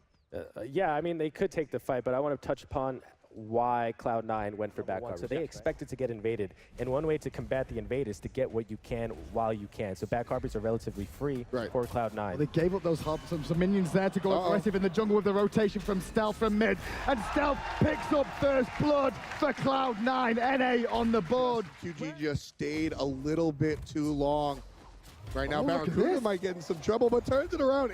Now a couple of basics. Barracuda, that's the second kill on the board. Cloud9 looking very strong here. 9 times out of 10, they pick the Khepri. Well, look at this, they're going aggressive onto Neef as well. The backflip got cancelled, and they're just waiting for it to land. Barracuda, 2 kills already. 2 kills before 2 minutes. Barracuda knows what he's doing, and on the other side of the map, Cloud9 getting aggressive. 3 players in the opponent's jungle before the 2nd minute. Baskin's taking some poke here. Cloud9 on the retreat. Baskin gets whipped. Oh, he's stuck. Beautiful whirlpool by MLC Stealth. And they can turn it. The space and create the kill. Andy on the board. Double tap comes out too. Looks like we will see Stealth get another kill as well. The boys of QG are in trouble early. And that's what's allowed Cloud9 to get ahead already. 2,000 Under the tower. Stealth is under pressure here. Ultimate is up, and Andy's in the sky waiting. The support from Jeff Hindler is here. The abduct is good, and Andy gets one. Stealth gets another. And Thanatos is like, well, sorry guys, bye. Talk about problems. 2 men of Cloud9 and just sieging up the red buff. They know it's being done here. They're trying to find a pick, and it's on Thanatos. He's gonna fall down here very soon. Andy gets the kill, and now rotation from Baron. The rest of Cloud9. He just never does much of anything. Aggression. It looks like we're going to see Neef picked off here. She's trying to look for a backflip at some point. Instead, the wall, and Barra will get the kill before he can even get away. And this is a completely different Andy than we've seen even last year. Tenured, he's trying to get the purple buff 4v1. Meanwhile, Baskin gets a kill in the solo lane. And he's in a bit of trouble there, but he should be able to ult out of danger. Stealth is fine. There's really not much of a threat. Level 10 versus level 7. Thanatos got to touch on Anderson, I love the way he plays. Oh, Barra, okay. A little bit too much here, uses the ult early. Luckily, though, his boy Jeff is here. Jeff does not have his ultimate available. Ooh. Now there's a chance for a kill for QG. China's on the board. Gonna be squishy up against Chiron Barracuda. He's only got magical defense at the moment. Left-hand side, If is in trouble on that Najjar, and he's gonna go up to the sky to defend himself for the time being. But when he lands, there's people waiting, and he will fall. Well, that's 1 kill for Thanatos as well. 2 on the side of QG, but the Gold Fury falls away of Cloud9, continuing their push towards the win. Thanatos in the air looking for MLC, lands, hits the basic, but the big damage has been done despite the Aegis. Master Lu gets the kill.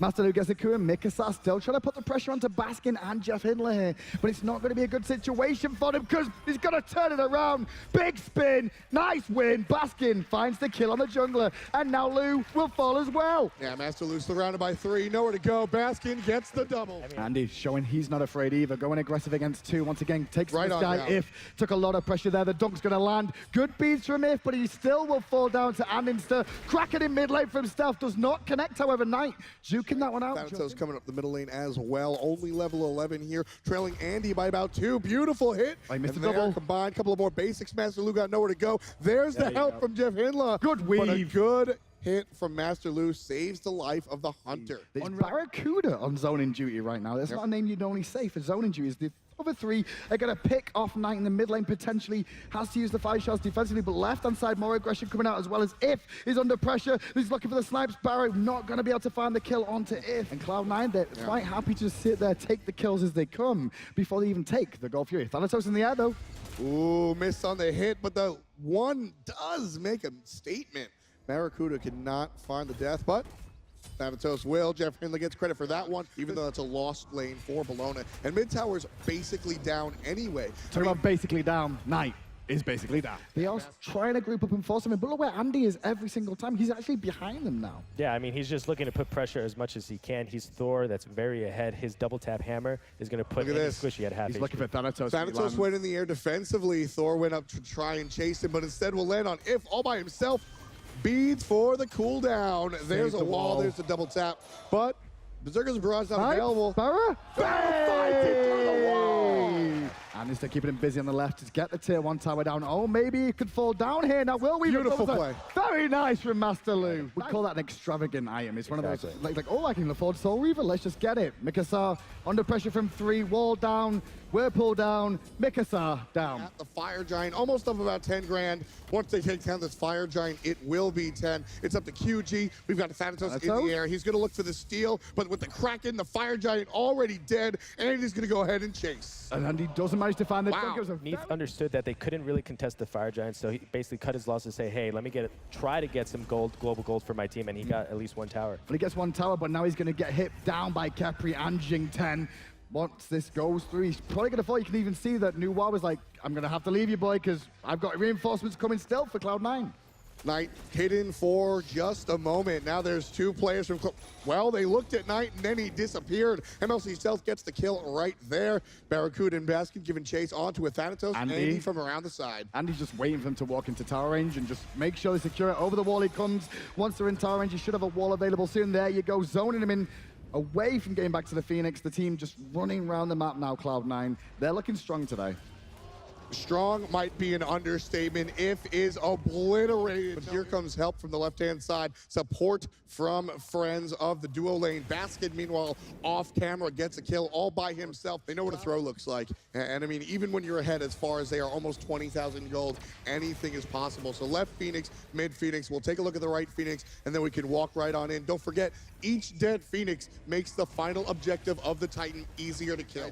Yeah, I think they did. But it's down nonetheless. 1,500 gold goes to the side of Cloud9. And now Thanatos gets a kill on a Baskin. QG trying to play some defense, but MLC Stealth and Barra able to cut down the ranks of QG before they can even start thinking about it.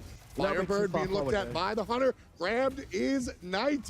One more hit, and it's good. QG towards the end here had a pretty good defense of that final Phoenix. The issue was they were just too far behind to even stand a chance against Cloud9. Cloud9 are going to take game one. And honestly, it was a nice warm-up for them. Here we go, folks. Zeus gets banned right away. Giannis is also going to take a seat. Sobek, they're going with the same They left Xingchen open for Baskin, which is a very good soul laner, and they're going for the same thing. Isis is the best mid for being aggressive. For Cloud9 as they're picking, they go for Thor. Second pick coming through. Look at Stealth Kepri, right now. Same thing. Or they lock into Bacchus. Mercury. Isis, but now you have Isis with Mercury Karen being hovered over. Amus and Cobb might get locked in here. You're up one game. You might as well lock it in, Barracuda.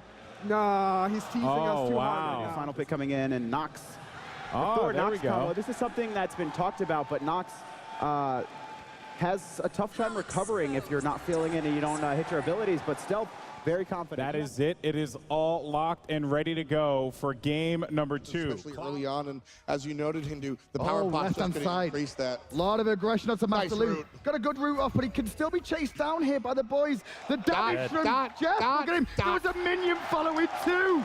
Just because of how pushed up Xingchen was on the tower. A little bit of less respect on the Bellona there as Stealth has to rotate back to mid, going to get flipped in. Silence too. Do they have any more follow-up onto this one? Doesn't look like at the moment, and Knight is now being rooted out and put the pressure on one more time. Beautiful kill onto the Mercury. Knight's in some trouble now, surrounded by Cloud9. Couple of more basics out of the Mage. That's another kill. Mercury started off with an Achilles Spear this time around. Now, Achilles Spear is about attack speed, damage in the mid lane. It doesn't help you survive that. He's already dead. And Knight, there's a wall, and there's a body block from Andy, and Stealth gets a double kill. He has to flop away under the tower. Full wave coming in once again. A lot of push coming out. There's a Merc. Oh, Barracuda gets hit. Barracuda gets thrown. This could be a kill if QG play it right. But a great ultimate by Jeff. That's why he's on the team. That's why he's the sex. And now Knight in mid lane being focused by Andy and Stealth once again. Hiding in the circle of protection, but not enough damage to secure the kill. Beautiful. Andy, though, he's got the damage. Now they're going to invade into the jungle once again, looking for the red. Unfortunately, though, QG have already taken that one down. But they will find Knight again in the mid lane, and the poor lad is under pressure one more time by 3 members. Andy picking up another kill. C9 pushes their advantage. Look how deep their ward coverage is. They even have wards at the enemy red buff. There's a ward in the jungle there for the Chinese team, so they know what was up, but they're still going to go in and get bursted. One falls down. Mercury falls to Stealth again. Whereas those boys that we're going to see face off in game 4 today, the next one up, well, Mikas is dead. Picking this Xingchen, that's just what Baskin does. Drops the dot, walks away. Barra's in some trouble. Thor's going to help out.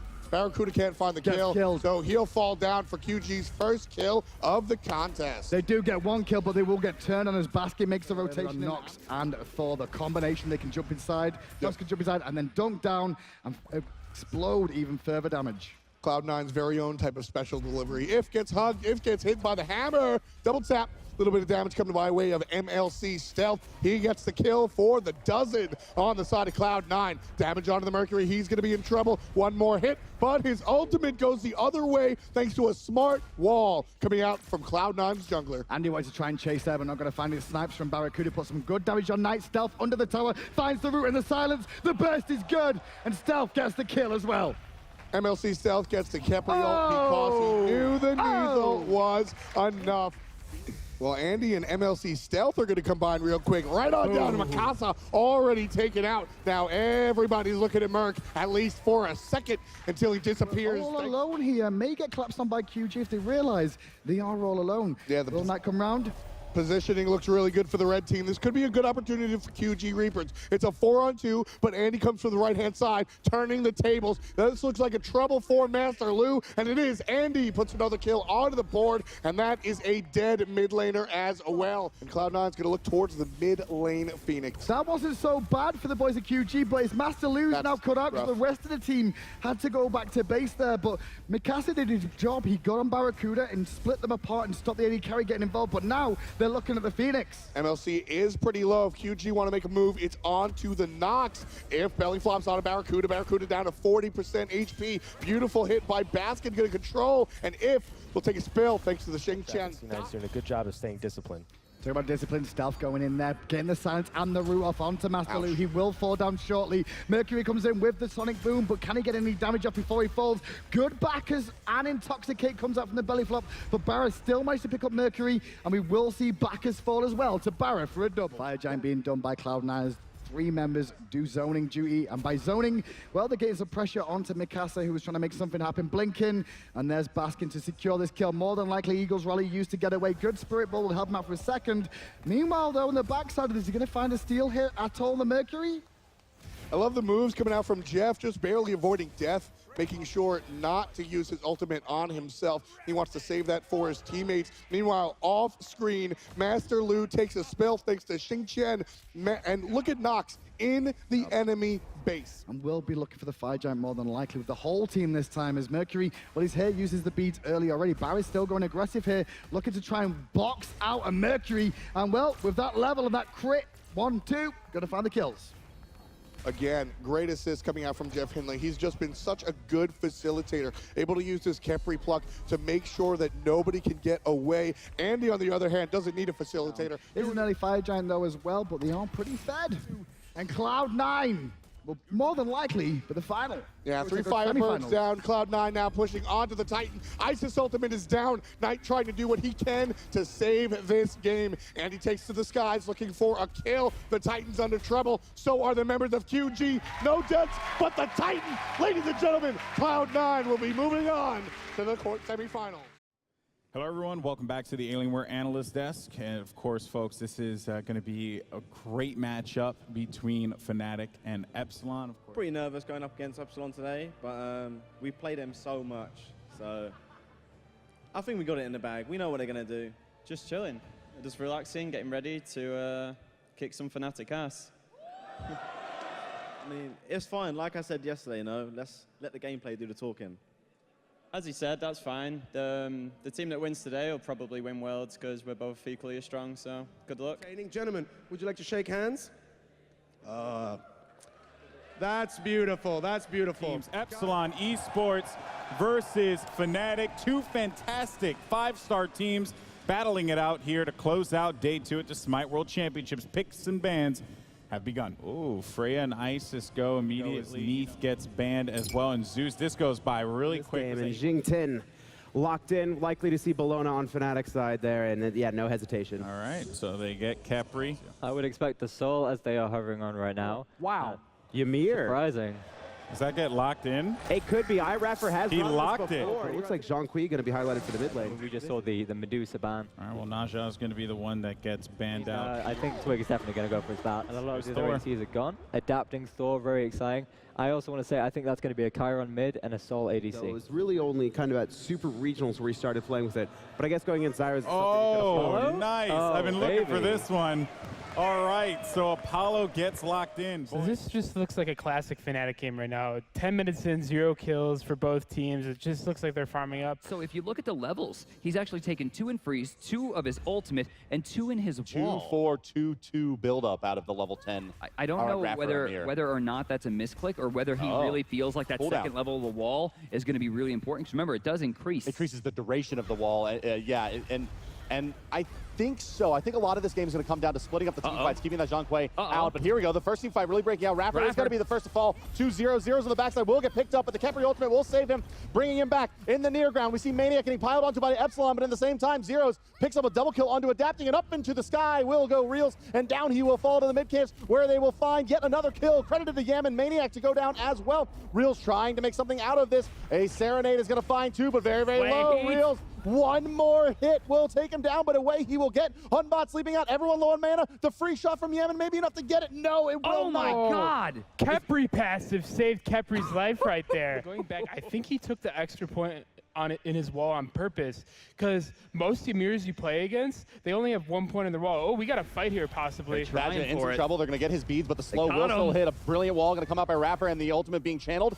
It's going to end just before the Khepri ultimate, but Yaman will be credited with the kill on the Badger. Maniac going to try to return something, but in the backlines they're forced to contend with Dimmy, who has an ultimate, who's going to find 2. They're both have their beads forced. Maniac liable to fall in this fight, but a Hunbot's ultimate keeping him alive for now. Maniac gets a return kill onto Rapper. In a lot of trouble. trouble as Maniac, but that Zhonghui ultimate is enough to hold out Epsilon. Dimmy still wants to fight. Down will be coming Reels. One in hand on Emilito to do it, and down he will fall as well. Oh no, Dimmy. Dimmy, he's got Audacity active, does that Apollo. Yaman running back to the mid lane. Reels waiting for the team overhead smash, couple in hands, but they just can't fight the Xing Tian. Let's take a listen in with Epsilon's comms as they're going to try to defend Fnatic and take this Gold Fury.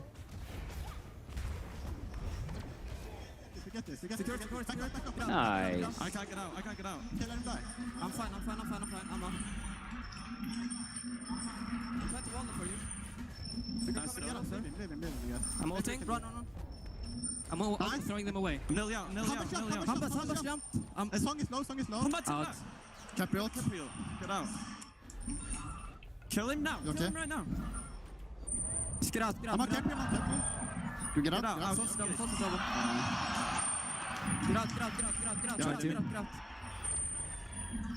Det still valgt. I had to beat. Double on the roll. Nice. Good job. Good ball. And this game is now effectively dead even once again at the 21-minute mark. Fnatic, they have that Apollo still waiting in the wings, and eventually Reels will have 6 items. Adapting to the sky. Going to try to make a play. He's going to find at least one with the stun, but not from the Mjolnir's attunement. Got one. Raffer finds a freeze as well. The wall is there. The ultimate being channeled. A lot of damage going to come out. Xing Tian going to keep them in place for the Amir ultimate. Here comes the Hunbot's ultimate. Khepri enough to save Reels as well, who's standing on the backside. Emilito going to try to force them out. In the meantime, Zeros has fallen. Twig in a lot of trouble. Xing Tian will have enough to finish that one off, and it's a double for Adapting. Gold Fury getting started up again. They're trying to force something here. Raffer just blocked out over half the team as Badger tries to work his way in. Captain Twig's going to have to blink in here. We got ourselves a fight. Emilito's going to pop the beads and try to fight Captain Twig on the backside. It's Dimmy and Raffer trying to maintain a front line for Epsilon. Back. Fnatic in some trouble. Heavenly going to be popped. Zero's moving forward, but no ultimate popped off yet by the Zhonghui. Now Amir's ultimate going to do a moderate amount of damage, and the wall is going to be there to block out the rest of the team. Tossing back 2 is going to be Dimmy as they try to disengage. Zero is in trouble. He is going to pop to the dot, and it's going to take him back towards Adapting, who's looking to take down Captain Twig. Now it's Reel's going to go up into the sky, getting bursted down. He's dotted by Dimmy. It doesn't look like it is going to be enough, but Epsilon has gotten the better of Fnatic. But that was the sneaking shot from Chiron waiting. It functions like Neith's World Weaver, not like an actual detonate. It was waiting for him on the ground, and as soon as he landed, bye-bye. And now the Gold Fury fight starting up yet again. Maniac coming in with full HP with his teleport, Adapting on the backside, taking a bit of damage, but no real damage healers putting it into him. Again! Hunbot's ultimate with Jotun's Wrath already back up. Adapting will pour it out nonetheless. Twig going to come over, but he's going to walk right into a wall. Yaman gets a kill on the Zeros, and Yaman has been an absolute nightmare in these team fights. Someone needs to check the Chiron as Epsilon is poised to take another Gold Fury. And a big objective win as they tie the board and kills. Epsilon's going to find themselves with a pretty big lead here. Epsilon, it doesn't look like Fnatic has really spotted this one out, or at least they're maybe conceding it. Badger must know what's going on, but the wall is there and the damage is done. Maniac has one opportunity to ult in, but he's really knocked up, and Epsilon Esports will take Alienware Fire Giant. Looking to siege into the base here is Epsilon. Let's take a listen in with their comms as they have Fire Giant buff and siege the right side Phoenix. Chill for a bit.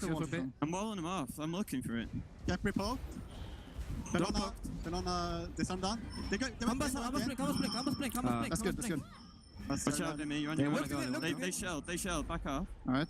How much? Phoenix. I'll be on it now. I'm gonna look to I'll Apollo in. I'm on Phoenix. Guys. Got it. Phoenix. I'll stand Apollo. Back off. Phoenix. Alright. Go mid. We can get out. Alright. Can we not get golden or farm? Then I can face tank him if we do that. Careful. What the fuck? So I'm gonna wall him in. Yeah? Just walled in? Yeah. Don't kill him. He's gonna get drunk. Belona jumped in. Capriel. We can kill I'm not dead. I'm dead. Okay, back off. I'm ulting drunk. They're going. Yo. Look. Good job. Belona. Hambas. Help him.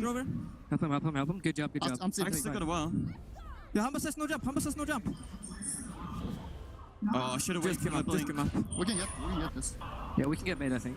Be careful. I'm tanking it for a bit. Full elf and port.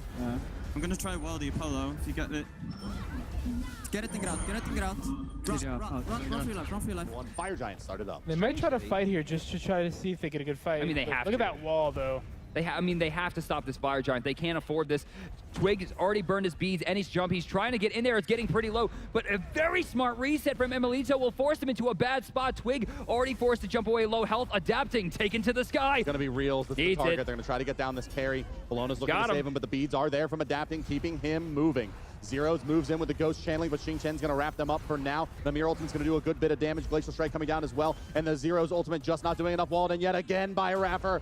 There is the Khepri ultimate to save Bologna, but it's not going to be enough. Khepri may make it out of this one alive, but Bologna will not. Yemen moving forward with the charge. A couple more shots to do it. Captain Twig going to try to man fight, but you can't stop the horse. And in will come Chiron. Yemen scores the deicide for his squad. 12-7, 37 minutes in, and Epsilon is ready to take out Fnatic. It does look like game one will be going their way. I think no one in this room truly surprised that the top-seeded Epsilon coming out of the season, they know what they're doing, man. That was clean. All right. Soul banned away, and the sides have switched, so Fnatic like to take first pick in this one. No, they're just going to ban Reels' Frey. I think it'd be hard to not go in for the Shinken. Such a strong character. I wonder how many times Shinken and Bologna have been 1 and 2. Khepri picked up. I like this for Iraffer. Twigs, Humbats, you know, the Zhonghui pick here. There's also Giannis picked up for Yaman in the mid here. I love seeing the Chiron pick come out here. Fnatic is going for the circles of all circles. No, that's not a circle. That's a great. Oh, he snipes in circles.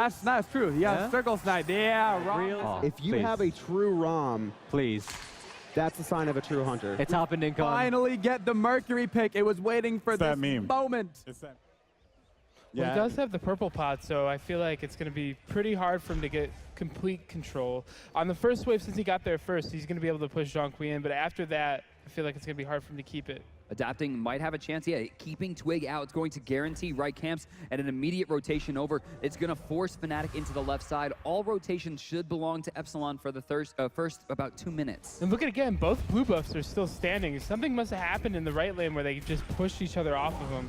I feel like it's just like, hey, we're scrim partners. We know exactly what we're going to do. Rotating over, adapting, trying to fate Maniac here. Yeah, that usually indicates that, like, in their scrims, that they went through an entire, like, season of fighting each other. And that one was picked up by Red there. Dimmy and Adapting going to combine. Dash is down. The blue buff. Dash is down. Maniac in some trouble. A couple more in-hands. Adapting's going to pop his sprint. And down he will go to the Major Look. First blood.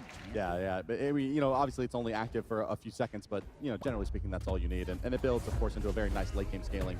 Sprint 3. Badger in a good bit of trouble as the ultimate's going to come out from both of the assassins here. Unbot's ultimate not that effective. Mercury's is Captain Twig on the backside. Overhand smash. Zeros will get credit for the kill onto Adapting. Oh my God. The Unstable Vortex does an absurd amount of damage. And Raffer, he's in no man's land here. He could back right now. Yeah, he can recall. Oh my God, he's gonna back. Wait, left side. He's coming around down the side. Is Zhonghui? Nope. The top net worth in the game is sitting on the Mercury. He's getting closer and closer to 1,000 gold up on that Hunbot, only 300 of which is due to the first blood. So whoa. Considerably out farming. Here comes the rest of the squad as Epsilon moves in. Abduct off the mark, but doesn't matter. Does look like Badger's going to be in some trouble, and indeed, Unstable Vortex will clean him up. Overhead smash onto Adapting, but the Mercury ultimate is there, pulling him back. Captain Twig unable to stop the bouncing monkey, but now in he will go. The Mercury ultimate used to move not very far at all. The last shot not going to be enough from Rom, but through the portal will fall Captain Twig, and down he will go. Raffer moving away from his team to prevent anyone else from taking damage from the Ghost. He will sacrifice his life, but still doubling up the kills. Epsilon he's looking for it. He found it. He found the hole. He's trying to fight. It's going to be Zeros trying to sacrifice for this one. He's crippled, taking a lot of damage here, but it looks like they'll have to back off. CC reduction, just anything. And then, of course, another 500 out of nowhere. Adapting, decent damage pull right after. Adapting, finding another kill. In the spirit. Very hard for Xing Chen to confirm that again. Nice sidestep. A nice sidestep there by Zeros, but he still will get rooted and wrapped up. He's going to pop his beads, his shell, and his ultimate. It may not be enough. The stun's going to come out as well. Adapting, looking to run the front down. God. Yaman picks him up the backside of that astral, or I'm sorry, as the Unstable Vortex up into the ultimate will go Rom. A few shots on a Raffer, and it will pop to bring him back to life. Chiron going to knock back Twig into Adapting, moving forward, and the crits are going to be there, and down will fall the monkey.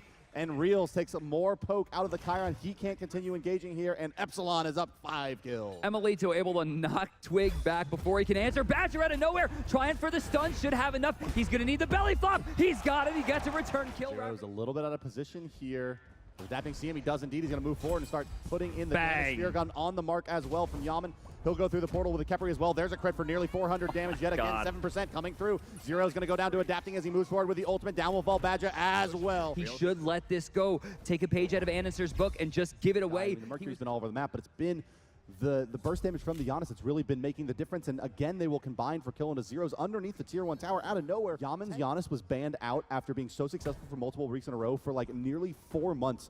he was not allowed to get this god, and it seems like that's when slipped past Fnatic, as they must not have been running it in the scrims. Now there's going to be an engagement once again, the crits. and once again, it's Yemen's damage coming through, and the crits from adapting. Badger will go down. The major look crit. Effective.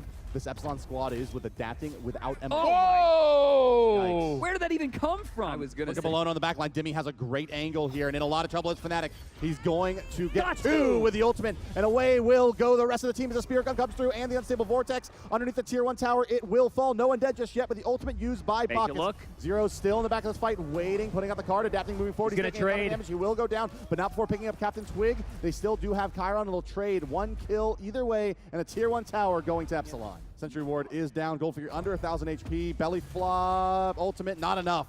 Secured by Epsilon. Adapting going to come in. He's going to stun 3, force a whole bunch of beads. Rapper going to get flung back, but I think it might be too little too late here. Adapting's going to get the Khepri ult. Continues to rush down, but he's very low here. But oh, look at that. Janus right out. Shots from the sky.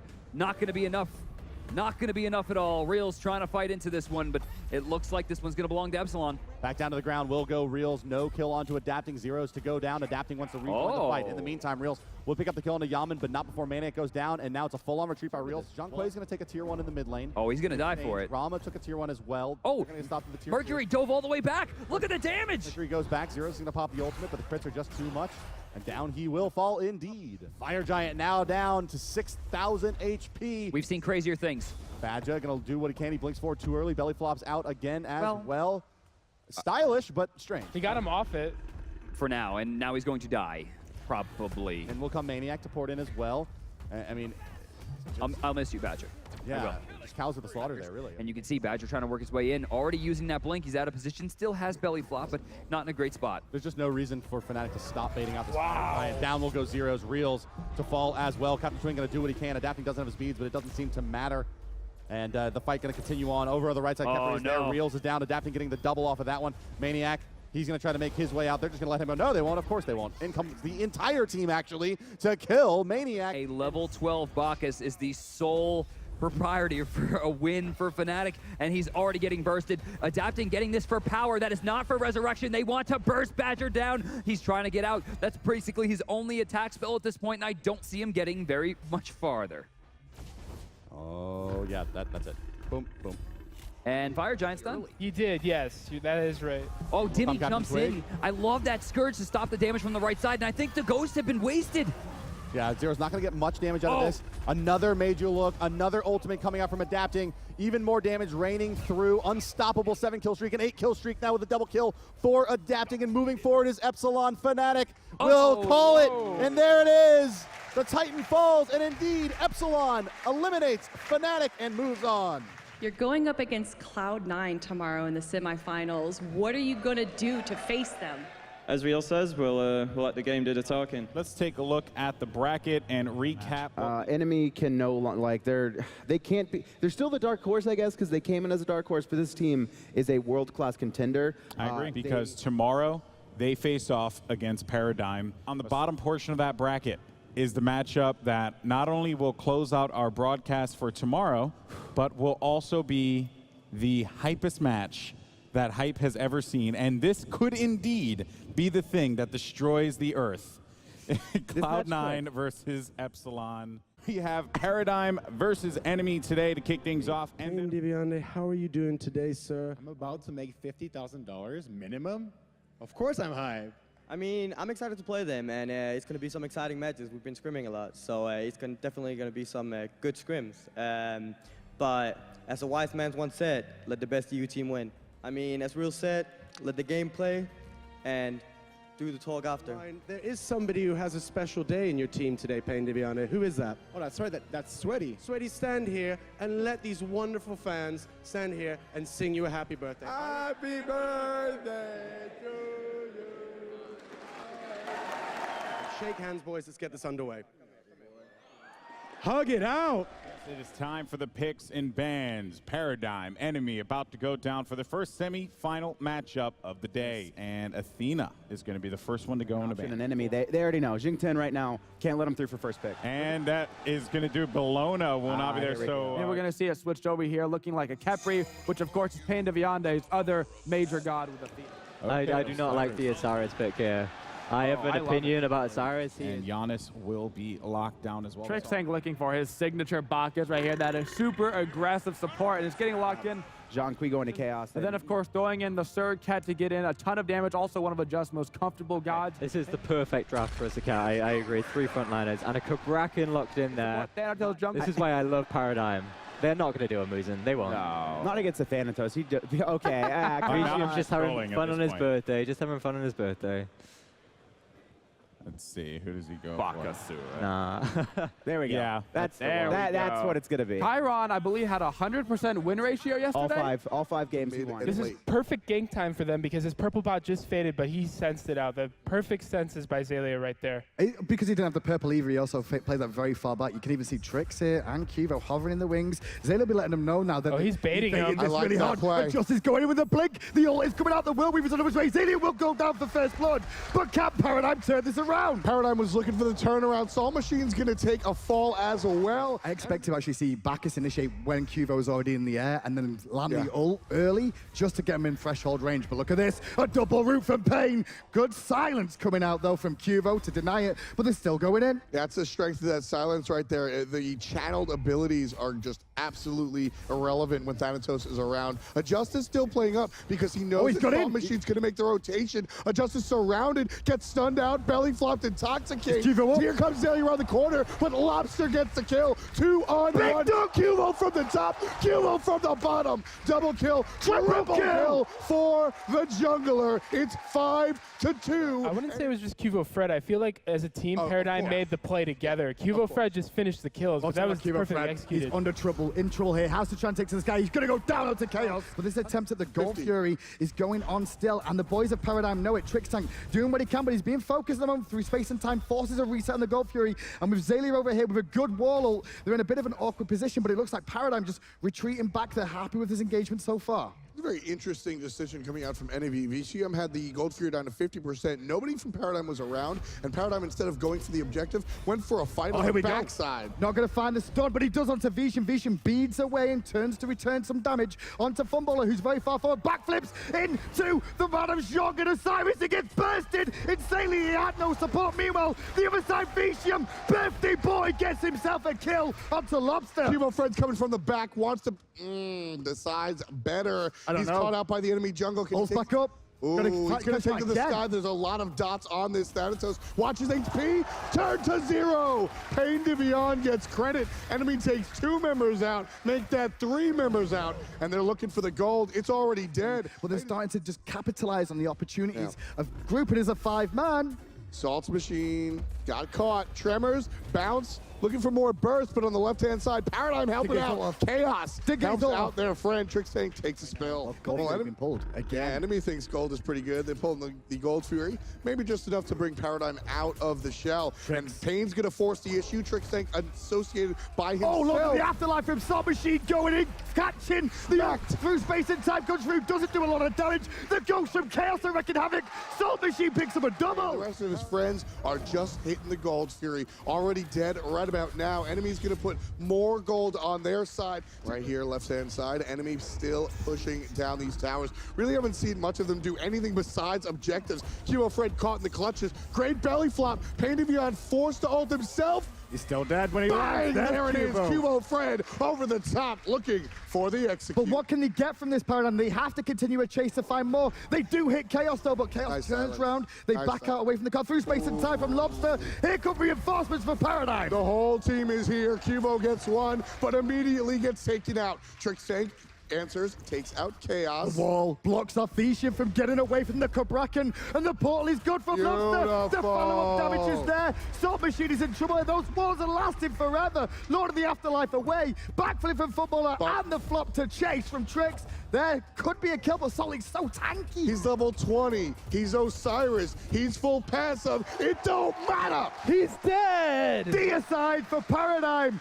This is what we expected in the semi-finals between EU and NA. And right now, they are looking for the Fire Giant. The Khepri is alive, but he doesn't have any steal potential, really. Dots. Hey, he's got a dot, okay? He can live a dream. I mean, we've seen Incon do it. We got the root seal as if well. If you're attacking like this, Paradigm, this could be close. Pain Devion is here. He's placing the ward as well. Gives some vision. Teleport is available for Osiris. Oh, the burst is good. A lot of damage Pain coming out onto the guys. well. Paradigm in some trouble. Trick's taking about half HP, but so is the Fire Giant. Paradigm wants to force this, but as soon as the Just show up, they smell Enemy's keeping it. Enemy's keeping it. They can pick this up for themselves. This is a smart play by Pain, but Cubo notices it. Oh gosh, this is a mistake, but Cubo is still here, still keeping the pressure on for his team, but he's alone. With a Cubo's ult is already up. Here he is, he's in the sky. Everybody walks away from Fire Giant. I love the way enemy reacts. Still up, Saw Machine playing forward. Cubo Fred being chased up. Fire Giant goes the way of enemy. Beautiful execution. The red team is on top. Trick's tank is on the ground. Now the mistake has been made by Paradigm. They won a team fight, but they didn't manage to get the fire. They're going to get punished heavily. Cubo is dotted up again by Cards. He will fall to a Just. An enemy can continue the push now with Fire Giant on all 5 members. There's the Phoenix getting pressured once again by enemy. Now Chaos trying to zone away Zalia from coming around the backside. On the front, you can clearly see Salt Machine tethering people up and being that front line he needs to be, and done such a good job of it so far. He has. Phoenix has finally fallen the first one of the game. Enemy in a commanding position now. Well, let's have a look at enemy here. The tier 2 towers have all down the second. Look for Phoenix Trick. this side. There's Tricked. Instant beats from Vicium though. On the backside, we see Zalia trying to stun him out. They don't have any follow-up for it now, and now Zalia gets pulled in by Pain. He's going to take a lot of poke and wall in. Pain Devion. They're looking for the burst on him. The ult is used. Thanatos in the sky. Is he going to dunk it? Of course he is. Trick's tank doing what he can, but the damage on him is insane. He's been ulted, and he flops into his team. Spreads the poison. Lobster is now isolated against the rest of enemy. He will fall too. Absolutely. Oh man, it started to be fantastic defense by Paradigm, but a slight mistake on the side of the blue squad spells disaster. Not a surprise they're going to back off. I expect them to go all the way in and look for the kill there, but the players say, nope. They reinitiate, and they were looking for the counter engage again onto Cubo. They're not going to find it. Oh, blinking again from Chaos there. Looking for the pick on Football and not going to find it. Cubo tanking up the front. Good scythe. A lot of damage. Vicium. He may go for the execute on Vicium. He's definitely going for it. it. He takes it away. Vicium will not live. They're just giving it up, it looks like. No desire to even touch that, says Paradigm. The Fire Giant going to go the way of enemy for free. Yeah. Don't expect too much of a hard defense from Paradigm at the right-hand Phoenix. They will have to defend the Titan, though, if they try and push in. Root comes out, and Trick's getting rooted there, and the dodge, but initiating, looking for the pressure on Vicium. That's the call target. He's half health, he's very low.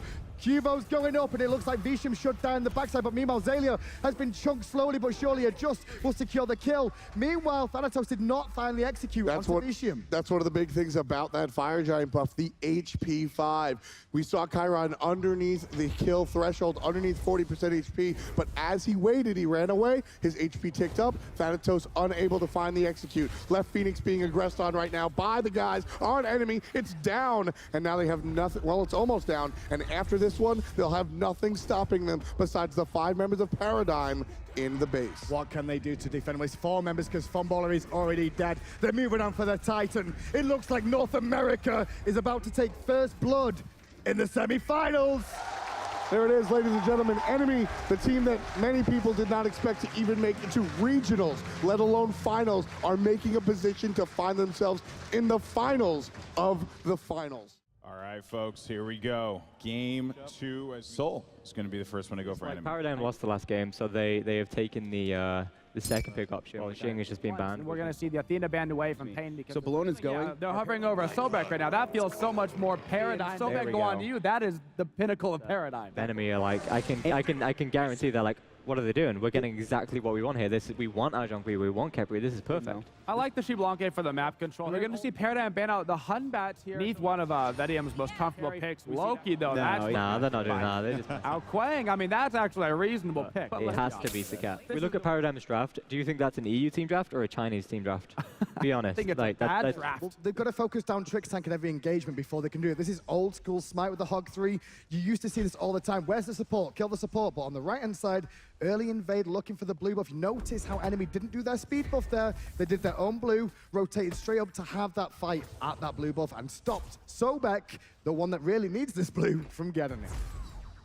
That's huge, yes. Sobek's mana is very, very minimal in the early game. It looks like they're just rotating in. Cubo Fred in some trouble, but a great stun stops enemy from really dealing damage. Sobek into Cubo. Salt Machine falls for the first blood. You can see that they tried to focus him over in that solo lane last game as well. And they find out, and here he is again. Cubo going to take him straight up, but he's got no ultimate to get away from this time around. But do they have the first damage? That's the combination that you're looking for, and that's why Cubo forced out the ultimate before, so that they can get the kill right here. Big heal. Cubo Fred, number 2. They have stronger power spike right now, so if Paradigm forces a fight, they can win this. But they got to be careful how much damage they take from gold. Guan's going in. He's going to go on the cavalry charge onto Visham, holds the backflip to the last second. Meanwhile, Chaos is now isolated, taken to the sky from Nijar. As soon as he uses ultimate, they're going to burst in when he lands. Can they? No. The ultimate from Kepri is there. Cubo Fred very low, and it just jumps right on top, takes him down, and then zigzags the support. That's a double kill for the jungler on the side of enemy. Visham barely gets out, and Funball makes sure that's not going to happen. 3-on-2 right here. Credit to enemy. That Salt Machine makes it a 3-on-1. Just the hog one is just decent damage, but it's still a lot of damage. It does more than any other spell right now in the game on the other side of the team. Look at that damage on the Pain from Chronos. Salt Machine comes in with a bludgeon, though, doesn't get to use it as a tailwind. Comes out Lobster rewinds very early into an awkward position there. Pain Divioni zoning away the rest of Paradigm, using the ultimate on himself. Meanwhile, the Chaos is here, and Salt Machine will bring down Tricks. Like Pain finally falls down. Funballer is in the fight on the backside with Cubo. They're looking for Visham. Meanwhile, Zayla doing a good job of getting beat down by Salt Machine, keeping him pinned. Salt could be in trouble. Yeah, here's the rest of Paradigm. Salt Machine forced to jump over the wall, and that's exactly what Paradigm wanted. They are free to look at the gold.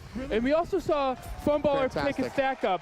He has 5 power, and they also picked up the gold for you. Going for the fist. Why is he going for the fist of the gods here? I think he wants the fist to stop Kepri pull, because that stops it. Oh, of course. We got a fight here. On Tricks. He's going to get really hurt. The dot damage he's going to bring him down. Paradigm's nowhere near here. This is a free gold here. They lost one of their frontliners. Zay is also very weak in this fight as well. It's very well played by enemy to turn on a second gold fury. Enemy need to go back to base quickly, but they've got a little bit of defense here still, because Chaos is good health, as is Visham. Yeah, that root was so important. If they weren't able to get that root off, there would have definitely been a team fight. I mean, look at this. They're looking for the pick again on Cubo, who takes to the sky. He is poisoned though, so he needs to get the crit damage off quick before he falls. It's spread! But he's spread to the whole team. That's Trickstack's gonna run away bravely. Look at my horse. It's not amazing. Meanwhile, Lobster now has to run away too. 2 kills to the side of enemy. Exactly. They're extremely strong, but I feel like just the CC and all the synergies that coming out of the side of the enemy, they have an extremely strong team comp. These two need to be careful over here, though. He stopped his drop. Paradigm is on the way. He ults the target, striking away. There's the Capriel, going to pull him back in, but it looks like Paradigm are going to keep chasing. Salt Machine against 4, zoning them away best he can, keeping him busy. He's got the Eagles rally, will use it defensively soon, but flip back into dangerous territory. Salt still holding that ultimate to the very last second, but Funballer continuing the chase too. Just take some free poke. Visham and Chaos are here, trying to keep them at bay, but Chaos is getting low too, and the ult is up for Cubo. Cubo will secure 1 here. Trix is not having a good game. He's not happy with himself. He's 0-4-3, and he doesn't like that. Trix is a very emotional player. We say this a lot, but he likes to go in and be big, but look at this fight in mid lane. Chaos has to use the ultimate. Nishan not being able to take him away. See how he used the beads defensively there early. Meanwhile, on the right hand side, look at the burst damage onto Cubo. Eagles rally from Salt hits too. Salt Machine trying to do weight. The fist of the gods is peeling through. And just does clean up Cubo. Meanwhile, Funballer gets out. So finally, the ult comes through from Kepri too. Kepri puts the health onto the solo laner, but Zillion takes out Salt Machine, waits it out. No ult is good enough. Lobster's coming back on in. He has to help. Full HP, but now he's all alone. Serket's gonna catch up to him. No Cobra's Kiss. There's the Death Bane thanks to the beads. 3 seconds for the kiss, but there's Chaos with the Exorcism too. The card hit! It connects and Chaos gets another kill. Enemy 11-7, and the Fire Giant looks potential. Well, I don't think Funballer can do much. He can try and poke them down. Coming out on this Fire Giant. It is good damage from Funballer available. He's got some crit online here. Pendivion going to hit with the Will Weaver from Visham. He might have stopped the dash. Turn it on him and pick off Funballer. I think the Will Weaver caught the dash. That was huge. Just at the end, and now the Fire Giant falls to enemy. No one in range from Paradigm. NA are poised to take a second game here against Europe in the semis. So I like the pen coming out of Serket. This is going to help the tower pushing as well, and it looks like we might get a fight here on Sobek. He's looking for something. He's getting pulled, bursted down in a second. That was a tank. That was a tank. Phoenix on the left-hand side has already fallen, so enemy now looking for their second Phoenix of the game. So on the left-hand side, Salt Machine going in, but he's getting bursted down. The good fist of the gods. They did force the ultimate from Kepri, though, so that is a cool. Hugo on the right-hand side is isolated a member in the mid lane, though, at the same time as this is going on.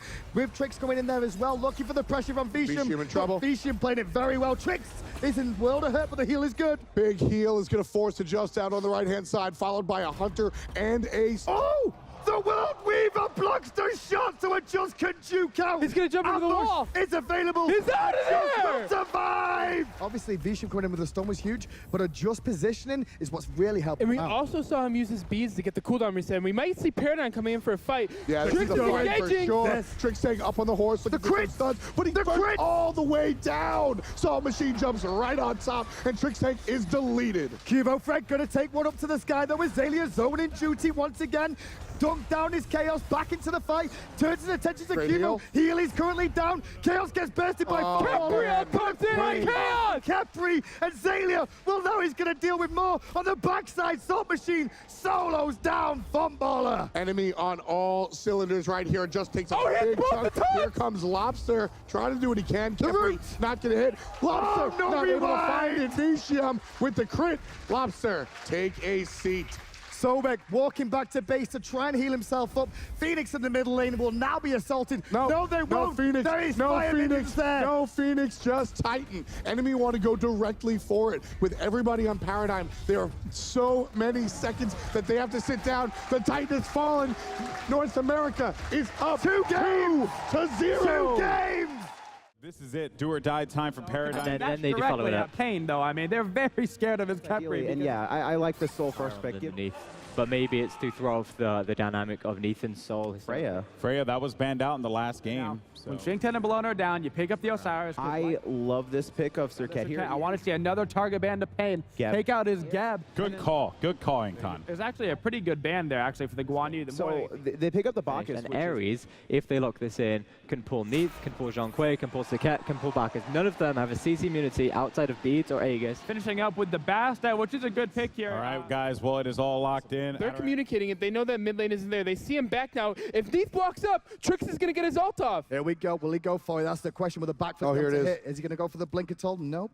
Just going to push them again. She's trying to bait the ult with her backflip. He That's didn't get it. He got him with the backflip. There's a stun. Vicium's in some trouble. One missed basic could be it. But in the sky, first blood goes to Funball. Paradigm on the board. What's going on the rest of the map at the moment, though? Because at the moment, Paradigm are in a good position. And look at this. Salt Machine, a little bit of trouble there. Good stun. Stunned out. He's going to possibly die here. Will Weaver's going to try and help to save the day. But the kitty cat has arrived and makes it pay. They've got to keep the pressure on is the big key here. And they've got to take every single game as a best of one. Trixtank gets the chain off just after the flop. That was a nice chain. He let him there. They'll follow up. Oh, here comes Adjuster along the left-hand side. Trixtank is rooted, but Trixtank reads him. He's going to get stunned underneath. Still dead. The card is hit, and there's the ult coming out from Serket. He will fall down. Unfortunately for Paradigm, you know, the beauty of Smite is the fact that you have to hit your abilities. If that chain hits... Oh, he's in trouble. Oh, no. Lord of the Afterlife will save the day. Zalia played that inch perfect. I would have loved to see Zalia go up and come right back down and dodge it, but we might get a fight in mid here. It just looks like poke. Oh, we got a World Weaver going somewhere. Yeah, going over to the right side. Going to pick up Zalia. Zalia wow! in the lane to farm that last wave of experience, and he paid the ultimate price. There's only a World Weaver for that, and because of that pressure, they were able to go and invade there. But look at this side. Salt Machine in a bit of trouble here. No movement. In. He's got no support from any of her teammates. They may get a red buff on the left-hand side, but Cubo Fred gets himself another kill. Paradigm pick up the kill, but enemy not much. Like you said, they got a red buff. Don't think that's enough. Lobster. Look at that again. That's perfect timing. Oh, no, but the flop was better. The flop was perfect. And Chaos and Adjust combined. Pain Beyond also investing into Hot Ward Amulet early and hold out Falker's left-hand side. Funballer forced to ult early. He's the gonna rotation. land. No, he's dead. There's no one going to be able to get here in time to defend him. Adjust with another good rotation over this left-hand side of the map. Oh, we and got right into trouble. And he's down! Cubo Fred drops the dot, walks away, turn around. Response though immediately from enemy, looking for the goal. Trix is gonna look for the ult. Teleport coming in too. Is he gonna get a big 4-man ult? Yes, he is. They denied the one though. Trix is alone here. He was expecting support. There was no support. Here comes Cubo from the right. Dead. The big already dead. Lobster gets 1. Adjust has a hair of HP. Lobster gets 2. Paradigm still giving chase. Pushes 2 members of enemy under their tier 2. They have to go back to base, but Enemy has already picked up the gold. Take a look at the right-hand side in the solo lane. Here comes the just from the backside. He's going to look at Zelia for the first time. Zelia's in some trouble, jumps away. Visham channeling the ultimate. Stun is going to miss. Wall is strong, so is the ultimate. Zelia takes a spill, adjusts, evens up the game. It's 6-6. How you doing, Aurora? You good? Yeah. Having a good day? Hey, guys. Yeah.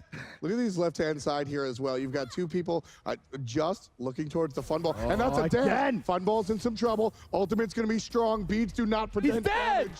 Dead again. And I love this decision from Enemy. Exactly what you said. They know that the ultimate from Trix Tank Can we is hover off over the Trix table. to see how long it's still? It's up. We got 28 seconds still. So Enemy needs to make this fight now. Chain is on adjust so he can't get too he's aggressive. rooted out. He could be in trouble here, but it looks like he's just going to be able to walk away. They were worried about Lobster rotating in from the mid lane there. They saw him turn up the God Fury reset. Blinking though from adjust. That's on cooldown now as well. He dances away. Visham's backflip down. Zelia around the back. Visham's in trouble. No beads, and I just did choose his backflip too. But Zelia's getting zoned into an awkward spot. Zelia was surrounded. Chaos picks up one, and right away we're going to see the trade back. Chaos very low. There it is. Zelia evens things up. Stall Machine's down as well. Lobster picks up that one. Adjust is running away. He'll be fine. That's a Circuit. But Paradigm going to turn directly around and look at goal. God Fury still being done. Zelia and Trix doing a very good job of keeping Visham just at bay, and he will be out of the fight. God Fury to Paradigm. Their whirling ball of death this game looks a little bit better. But forced to defend on their tier 2 as the pressure's being pushed in the mid lane. Another thing. Oh, we've got an engagement here. Here we go. Gets 4 on the chain. How many will he pull? He gets 1. Salt Machine obliterated. Now who's next to fall? Salt Machine actually, no, he's still standing for the time being here. Trickster goes down to adjust. Lobster trying to throw damage onto Visham, who's actually focused onto Zelia there. The boys of Enemy are retreating backwards. It went 1-for-1 in that engagement. Support down. Fire Giant being pulled with cats by Paradigm here. They're looking to burst this one down. They don't notice yet. Secret, They no have an vision. idea. No vision, no vision, no vision. No vision, no buff. Paradigm gets the secret fire. Fire Giant to Paradigm, and with the crowd roaring as they walk around the corner. No, but they're going to try and fight this. Shell's good. Being bursted down. There's a big ult by How Trix. many And now we're going to see potential of Chaos falling down first to Footballer. Pain Divion flops away. Zelia on the backside, shoving Visham out of this engagement. Cubo coming from the right, fun ball up in the sky. Pain and Salt forced out into the mid lane. Pain forced out into the fountain. Footballer gets a good whip to Visham. Visham's going to fall down as well. Paradigm going to push down mid, looking for the Phoenix and potentially take us to game 4. This is that 1,500 we were talking about. They're going to look for the Phoenix. That'll be more gold. We were even before. We're anything but. Paradigm takes the lead by 5K and 3 kills. That might split push here. She has her cats up, and she could take the Phoenix by herself. Cubo's been playing man-to-man the whole time, making sure it just can't get in. And Salt Machine blown up. Zelia finishes the job that Lobster started. Here comes Aries. Pulled back in as a just Beads was a little bit too late. Meanwhile, on the backside, Zelia went in deep looking for Visham, didn't find the kill. Phoenix does fall down. Chaos is slowed. Chaos' body blocked to death here. Chaos in a is corner. dead. He falls down. Jump Queen's good, but he can't take on the Mountain of Paradigm right now. Salt Machine's dead for 35. Chaos is down for 50. All that's left is a Just, Pain, and Visham. This is at the very least a right side Blink, Phoenix. Chain, doesn't connect. Escape from Adjust, but Pain Divion around the side is the focus. Look at that damage coming out of Bastard. Oh my gosh, Cubo will pick up. No, Adjust does get killed finally as Pain Divion. That's a tag. Fat man down. Fat man down. 16-10 might just be the final score here, folks. Paradigm looking towards the Titan. It's at 50. It's at 40. It's at 10. It's down. Paradigm down 2 games, and they find a win. They will extend the series to a 4th. Here we go, folks. Time for this one to kick off. Absolutely. Ban coming out there. Enemy banning Freya. And we have the double Guardian bans coming out from Paradigm, leaving Bologna as the obvious first choice here, and that's what we're looking for Enemy. Sobek is going to get locked in, as well as Soul. I like Pain going for the Geb. They know exactly what's happening there. Target banning in. And of course, they got their Zonquay for the mid lane. And Shivalanke, as Zapman pointed out before, is very good against Zonquay. There we go. It is, yeah. And I like the Guan Yu ban. And there, we're leaning towards the Bacchus. Not only is this one of Trix Tank's best Guardians, it also is a fantastic combo for the Shivalanke. We'll see what Enemy goes with here and Neath. All right, boys. Well, the God of Thunder has been locked in. The teleport back in comes out from Zaylia as the blue now spawns. The pressure in that lane. There it but is. look at this. Paradigm rotating into protect as well. They're coming in from two separate sides. Zaylia from the right, already channeling in the ultimate. Just the threat of that is going to force enemy out of there. They know that everybody else is here. Lobster gets a slow on Chaos, but immediately turns around to look at the solo lane. Salt Machine surrounded, but Paradigm not pushing it. They didn't want to come too far because of the threat. It was some pressure there, but my God, Blinking from Pain to different Beyond story. Cataclysm. Zaylia does not have his ultimate available. First blood. First blood goes because they know Trixang doesn't hang in that lane very often whatsoever. He likes to be in the mid and on the solo side, and they're actually ganking Salt Machine on the right, and he's all alone this time. Yeah, there's 3 members, and that's See ya! toasted. Paradigm starting the Gold Fury. Fun ball looking towards it. Not quite. Kivo's up. Instead, Kivo's going to go up in the sky, look directly towards the mid lane. Down on top of Chaos. Bees have been used. Monkey's going to jump into the main. He'll be fine. Chaos, on the other hand, not going to find him. They don't have the enhance on it. Instead, Nice Football is in Cataclysm. trouble. Football is going to try and get away from this, but Lobster did manage to pick up the kill on Pain to Beyond there. Look at the rotation from the right side of the map. Zaylia, on the other hand, Gold says, Fury. No, Gold Fury gonna go already down low. Here comes Trix. What a little good bit play. too late. Enemy get the Gold Fury. That's the first real objective of the map at 20 minutes. Trying to answer back here immediately. They Here. can't They're get looking out. for Pain to Beyond. Gam. Into the backside though from Chaos. They will find Pain. Maybe no. Eagles really up keep alive for a second. Footballer gets a stack. We look at mid lane now being pressured down by 4 members. Not many people here to defend. Trixang trying to body block a little bit of Visham's auto attacks. But round the back comes Salt Machine to zone out Fumble. Trixang still here. Zaylia already priming the ultimate to go in and look for the burst damage. And Chaos gets dunked on as well. Bursted as well. Fear no evil from Adjust. And a good shield from Pain to Beyond keeps Chaos healthy. Kivo's in trouble. Very low on mana. Ghost are chasing him down. As is the monkey on his back. Now we're going to see Soul comes over the top and finishes off Chaos. 2 members of Paradigm very, very low in the mid lane. Zaylia's going to join them. Salt Machine's going to stop Trixang in his tracks. Adjust off of the assist. Picks up a kill. That's the overhand smash of Visha with the end-hand fights. Enemy right now. Let's ride along with them and hear what they are thinking about making for their next move. 3 in the right, yo. Oh my God. Go, Yes, go, go. yes, go. Salt, get out, get Salt, just get out. Go. Don't go fire. If he doesn't get out. Okay, Yeah, burn. You guys Soul's do coming, it. Soul's You don't coming. mind, All of them are coming. He's dead. Yeah, he's dead. Report you, Salt. Oh, you're dead. Yeah. Yeah, that's fine. That's alright. Get cold. You have to rotate the fire now. That's fine. We're on both it. I'll be on it. Stop. Beautiful. They're not going Soul to fire. Just stall. Do not full commit. All by design. 100% by design. But look at this, it looks like they want to try and start Fire Giant did Paradigm there. They know the goal was down and they're actually looking for Visham. They're not going to find him, they'll blink away. So back to the waist. 3-man stun. 3-man Cataclysm into a root from Visham. Nice push. Flip back in from Zaylia onto Pain with football around the corner. The Geb is in trouble. But here comes Chaos to support. Pain to Beyond is still alive, only for a second. And Just though is chasing on the backside as a flop from Trickstab comes in. Is Adjust chasing Lobster or is Lobster chasing Adjust? It's Lobster. Adjust takes the spill. Well, let's have a little listen into the Paradigm comms here. They're up against it. It's 2-1 in favor of Enemy. Give us back. No, he's not. I'm starting. So, hey. Go on, Bologna. Bologna back. Retreat. Chill. Help him. I have a Fine. Holding. Go. Go mid. I'm ulting. I'm on Chaos. Peace out. Careful, Freddy. Chaos, strong. I'm dead. I got Nath open. That's in here. Oh, get out. Did you follow him, Fred? Yeah, Freddy, of course. It's whatever. The low. Yeah. We're still in a good spot. It's fine. Yeah, we can still fight them. They're all grouping again. I've ult in 13. Only one keyword. Just chill, go back. Fall back. I'm ulting here. Ulting for Peel. Fuck, I got changed. They're low? I couldn't get out of that. Get off more. Get on Salt. Probably dead. I got completely changed to Back in the fight as we watch Funballer fall down here. Looks like we're going to see Enemy push on, looking for the kill onto Lobster. They fall takes the two. spill. There's 5 members of Enemy.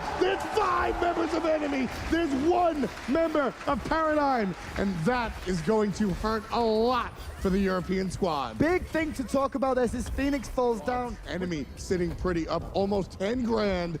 Fire Giant, tower falls. Enemy's gonna back and make a look for a final push. Tier 2 tower on the right now falls down, and the boys of Enemy marching on with their Fire Giant. There's got a little bit of time remaining still. Good amount to start sieging this Phoenix on the right-hand side.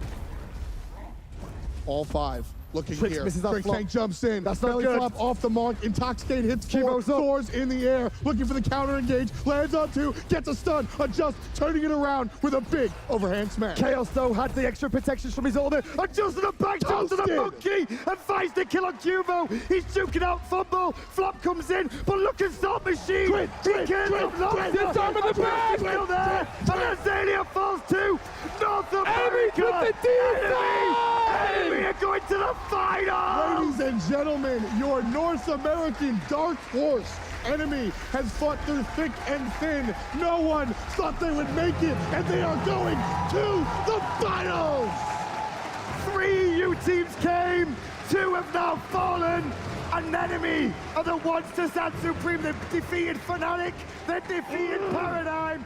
Who will they face in the final? As you can see right there, our first finalist here. Enemy moves forward past Paradigm, and coming up next, it is going to be the semifinal that everyone in here has been eagerly anticipating.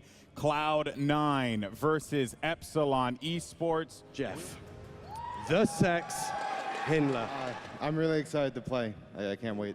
I feel good, feel confident. Should be good. It shouldn't be a problem. You know, you have the official land Insta, so it shouldn't be too much of a problem. Oh, I mean, and Insta, sorry. Any final thoughts? Best of luck. Best of luck. Gentlemen, shake hands. All right, here we go. It is time for the second semi-final matchup of the day. Epsilon Esports, Cloud9. It's about to go down, and already the bans come down. See that as the Capri and Soul do get banned. And now we're moving to the first pick. It's going to be Zeus. We pick up a Neef there. It's been officially locked in. Yeah, so we kind of figured that Thor would be very highly contested by both these teams. Chiron being highlighted over. And there's Iraffer's Ymir. Oh, and they're hovering over that Giannis, so this could be, yes it is. They lock in the Giannis. Hunbat's banned away from Adapting, and then Athena banned away from Jeff Inla. As the Bacchus does get highlighted over for Cloud9, like we mentioned, Timmy definitely likes tier when Xingchen and Bologna is banned. But Adapting is pretty good as Mercury. He's probably one of the best Mercuries of the world. Do we see it, the AMC, nah, at this point? No, we don't see a Moose and Cobb. There's no way they would go a Moose and Cobb with There are a few questions remaining in competitive Smite. Can Enemy go all the way? And who is the best player in the world? One of those answers we might get right now, because Andy and Adapting have been fighting for that spot for quite some time. It's been back and forth for now years. Adapting finally making his play into true competitive Smite, finding himself in the Pro League and putting himself right at the top. And it's so incredible how both these players have the same exact playstyle. Not only do they play the same gods, but they have the same aggressive, I'm going to lead my team into the fights. So we got an Invade coming out. Looks like Baskin's going to be able to steal away that blue buff. Top side, it looks like this. Do we have one from Dimmy? No, it was just a pure steal. You'll see the speed buff is still available on the top side. Yeah, also noticed that Mercury basically went straight to the mid lane and assisted the Zeus as opposed to trying to fight into the Osiris and Thor. Red Pot Thor just too strong in the early game. MLC Stealth seems to be willing to give up the right camps. He goes for the back camps, and I think we might see Thor make an invade here. Is he going to try to do the counter? I mean, Adapting seems like he has this. I think they're going to give it up. Yeah, they'll give away this orange buff. It does appear on the side of Cloud9, which certainly couldn't make you pleased if you're an Andinster. But yeah, you were just about to mention Transcendence being rushed out by Chiron and Neith, both of our hunters. Yeah, this is when Iraffer is more comfortable picks, and he's really showing the strength of Ymir.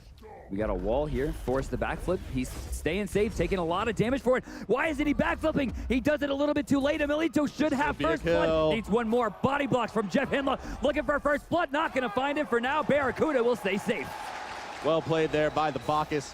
Jeff Hindla putting that big body where it needs to go. Up will go Thor, Adapting, priming up his ultimate as well. Down will come Thor. Emilito in some trouble now as he's blocked him with a 3-man freeze and a 2-man glacial strike from Iraffer. There will come Adapting. This could be your first blood, but the knockup is there. Adapting solo in the backside. It's Shaman. The dead net finds 2. It's a double kill to start off the game. Triple kill. Call it a triple, ladies and gentlemen. It's a quad. Oh no, Emilito gonna find it, but a 4 for 0, and they're going right to the Gold Fury. Look at this chart already.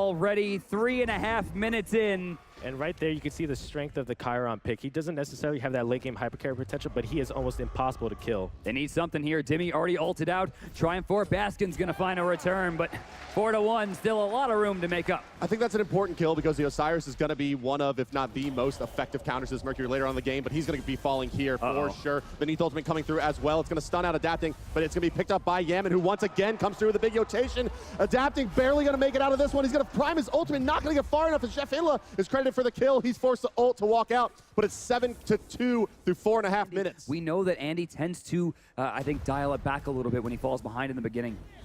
Oh, two-man freeze just outside of the mid lane tower here. The ultimate's going to be placed by both Amir and Zeus, and down will fall Andy. I mean, this comp is just incredibly damaging. Like, who do you go for? You have two major hyper carries plus a supporty kind of Chiron. Raffer likely to fall here. Spirit gun to the back. MLC stealth. Check out this grouping on the right side. So many people going deep as Yaman into the jungle, chasing out Baskin. Yeah, everyone's deep in the Fire Giant there. Adapting, getting a kill as well onto Andy. I mean, how would you possibly steal this away from Zeus? Wow, no, just the threat of Jeff Hinla has pulled Epsilon away. They're going to find the Fearless Chain. They're going to stack up the dots of Jeff Hinla, and immediately down he will go. Yeah, and this is what separates a good team from a great team. You usually look at 14 to 16 minute timing for Warlocks. I mean, he's already got 10 stacks at 13. That's great. Yeah, it'll be around 25 or 30 stacks, in fact, by the time the normal timing for this item does come out. It's going to be very, very effective. Adapting is going to take a bunch of burst damage here, but I'm not sure they have enough to close him. And of course they do as Anderson comes in, but Raffer's going to freeze Andy in place, and Yaman's ultimate wrapping up. And there it is. Goldfear sitting at about 50% HP, just over 5,000 HP now as it does reset. There comes the Fearless and Cleave combination into the freeze by iRaffer. iRaffer finds himself in a good bit of trouble. Psycho Crusher over the top from Osiris is going to be enough to find a kill. In return, however, one has fallen. Jeff Hinla is down as well. Barracuda finds a kill onto Yama, but in will come Adapting, and Adapting will erase one as Anderson goes down, but Dimmy finds a return kill yet again onto Baskin. The ultimate coming through Matt. Oh, wow. Adapting with the sidestep. Is it? Yeah, this is completely contested. Is it the same level? Yeah, look, it's going to be a trade on the right side for Cloud9. They're just going to take a tier 1 and be happy with it. They're trying to hold off 3 on the right side while Epsilon is going to be trading a tier 1 for a tier 2 here. Cloud9 comes up with the big play. In will come Adapting. MLC Stealth. And he's out. Ultimate, and away he will go. The rest of the team out as well. No, it's Bait. It's Bait. Adapting gets some trouble here. They're going to use the Neath Ultimate as well. Thor is up. He's on the mark. Adapting's getting hit by Neath Ultimate now. Beads are down, and that's a kill onto the enemy carry. Cloud9 finds a tier 1, a tier 2, and a kill onto the Mercury, but in return, Epsilon gets themselves a couple towers. This game has been so crazy. I mean, it was such an amazing and explosive start from Epsilon. They've seemed to be completely uncontested at all objectives here, and now Cloud9 is forced to make a stand as the Fire Giant is started up. Are they Adapting going to get blocked off? Yeah, didn't get to the back line. Thor taken to the sky. Hinla's going down early. Let's take a listen in with the Epsilon comms as this fight continues on. Yaman has fallen. I'm ulting with Thor. I'm dead, I think. Osiris. If it's mid pushing. I got it. Alright. I'm backing actually back for Neath. Kill the Janus. Can we kill the Janus? Right. No, I can't. Get out. But the world champion Cloud9 continues to fight back. Barracuda finds a tier 1 as well as a 4v5 engagement won by the world champions. I mean, this is what makes a world-class team. They say in traditional sports, right, defense wins championships, blah, blah, blah, right? In MOBAs, playing from behind is that same kind of idea. If you have a team that can play from behind, you can be the ones that find the victories. Dimmy is going to get exploded on the left side of the map, and Cloud9's right back into this one. Ladies and gentlemen, raise your Hinlas, where Cloud9 will take a tier 1 and tier 2 on the left side. Cloud9 really knows how to play this one from behind. I mean, the minute that they got down, and this is by no means a composition that's exceptionally good at playing from behind. It's just the players. In will come Raffer. He finds a 3-man freeze. The ultimate's going to hit 3 as well, and exploded yet again is Andy. This is the dance of the Fire Giant. Dimmy took some damage there. Baskin out of position. Stealth trying to keep him safe. Barracuda from the side as well. Not going to get much off the Spirit Arrow. Adapting going deep, but Yaman's already gone. Trying to make it out on the backside here as Raffer. He's going to get picked up by MLC Stealth on the left side of the fight. However, going up and down is Dimmy. Adapting way out, gets hit by the knee Spirit Arrow. Anderson not going to be able to follow it up in time. Emilito's ultimate does hit 2 out of the 3. The follow-up shot, not enough. MLC Stealth on the right side does kill 1. Jeff Hinla credited for the kill on Dimmy as well. Emilito in a lot of trouble, and MLC Stealth, the captain's moving forward, and the damage comes through and down goes Emilito. Down will fall the tier 1 tower, and Fire Giant on its way as well. Cloud9 is taking the lead. You be kidding me. How have they made this comeback? Their Baskin said, hey, come freeze me, I'm alone. As soon as they committed onto Baskin, he popped his shield to the underworld, and then everyone jumped on the Zeus. 4 guys with Fire Giant buff, and looking at the left side, Phoenix is Cloud9 trying to break the base of Epsilon. Let's take a listen in with the boys in blue. Yo, come in on this Phoenix, come in on this Phoenix, Okay. Phoenix, 100%. Come in. There's 3 minutes. Well, let's wait for wave. Let's wait for wave. There's no rush. Yeah. Our fire runs off in 40, so we have to go this way. Just care for my blink. Are you good? My shield. Yeah, I'm smoking. Nice. You have blink on that, so engage. We can push this. Push on this wave. Push on this wave 100%. Timmy's really poked. I'm gonna come in on Phoenix. I'm gonna come in on Phoenix. This I'm on one's Phoenix. out. I'm on Phoenix. I'm on Phoenix. I'm on Phoenix. Tears broke. I'm on Tears Phoenix. I'm broke. on Phoenix. I'm on Phoenix. I'm on Phoenix. I'm pushing him off. I got stunned. I'm ulting up. Nice. Sprinkle. Happens. Phoenix almost dead. I'm on Kyle. Go on Zeus. Zeus. I'm on Zeus. I'm on Zeus. I ult Zeus. Big ult. I got Phoenix. Good job.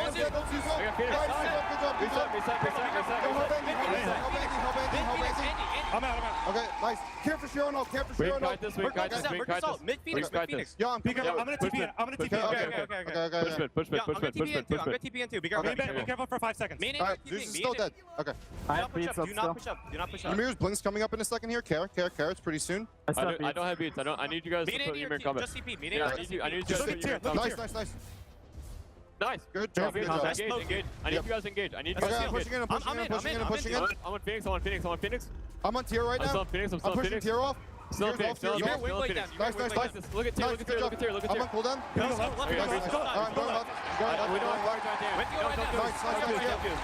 I really don't want to do this. Looking for their third Phoenix is Cloud9. In will move Rapture from Epsilon. Let's ride along with Barracuda and see if the Hunter can find the hits that he needs. And then supports back in with full HP and mana, as does Baskin, who now is leading the front line. He's going to be walled off. Baskin may be the second. No, you can't wall him off. There it is. He uses the last part of his passive, and the stun from Anderson will prevent the Fearless Chain from coming through. Nonetheless, Baskin will go down, and back will go Cloud9, but not before finding two Phoenixes. Yeah, what a dangerous time for Baskin to get picked. The Fire Giant's coming up at any second. This could be Epsilon's chance to make a comeback. They need a pick right now. Yeah, I loved how careful and calculated C9 was, because even though they had the Fire Giant, they were only up about 3K gold. It wasn't a big enough lead to just, overpower Epsilon. And he's already out, adapting, charging ultimate. Jeff Hindla trying to get out. I don't think so. Heavenly Agility's getting popped. Jeff Hindla's getting flown back. He's crit. He's trying to get out here, adapting, trying to leave. The Giannis portal coming through. Wait, he needs it. He doesn't have it. Two's not going to be enough. Woo! By the skin of his teeth. I think this is uncontestable. I don't know how they could even possibly get over here.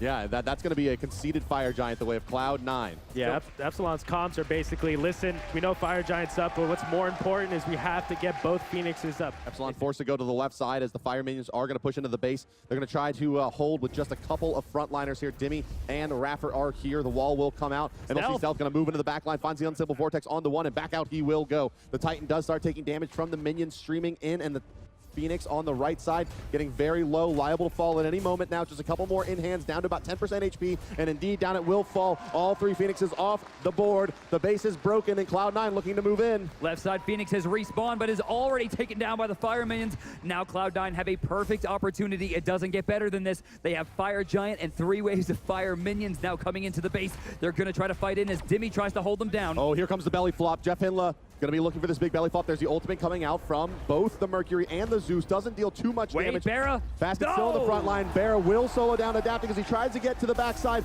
Channeling the ultimate as well, keeping Dimmy locked in place. He's held out by the Thor ultimate and nearly going down his Baskin, but Emilito unable to do enough damage to the Osiris with all of his tankiness, and now he's in trouble as the Giannis moves forward as well. The ultimate will rip through him. MLC Stealth find yet another kill and will propel his team to a victory in game number 1 over Epsilon. There's no hold in this one. There's no way Zeus and Ymir can hold this down against 4. It's enough. Cloud9 with a huge comeback. They got him feel good about that one. The first game in the best of 5 goes to the blue and white. Here we go, folks. Picks and ban time. Cloud9 up 1-0, as I stated before, and they are going to ban out Thor. There you go.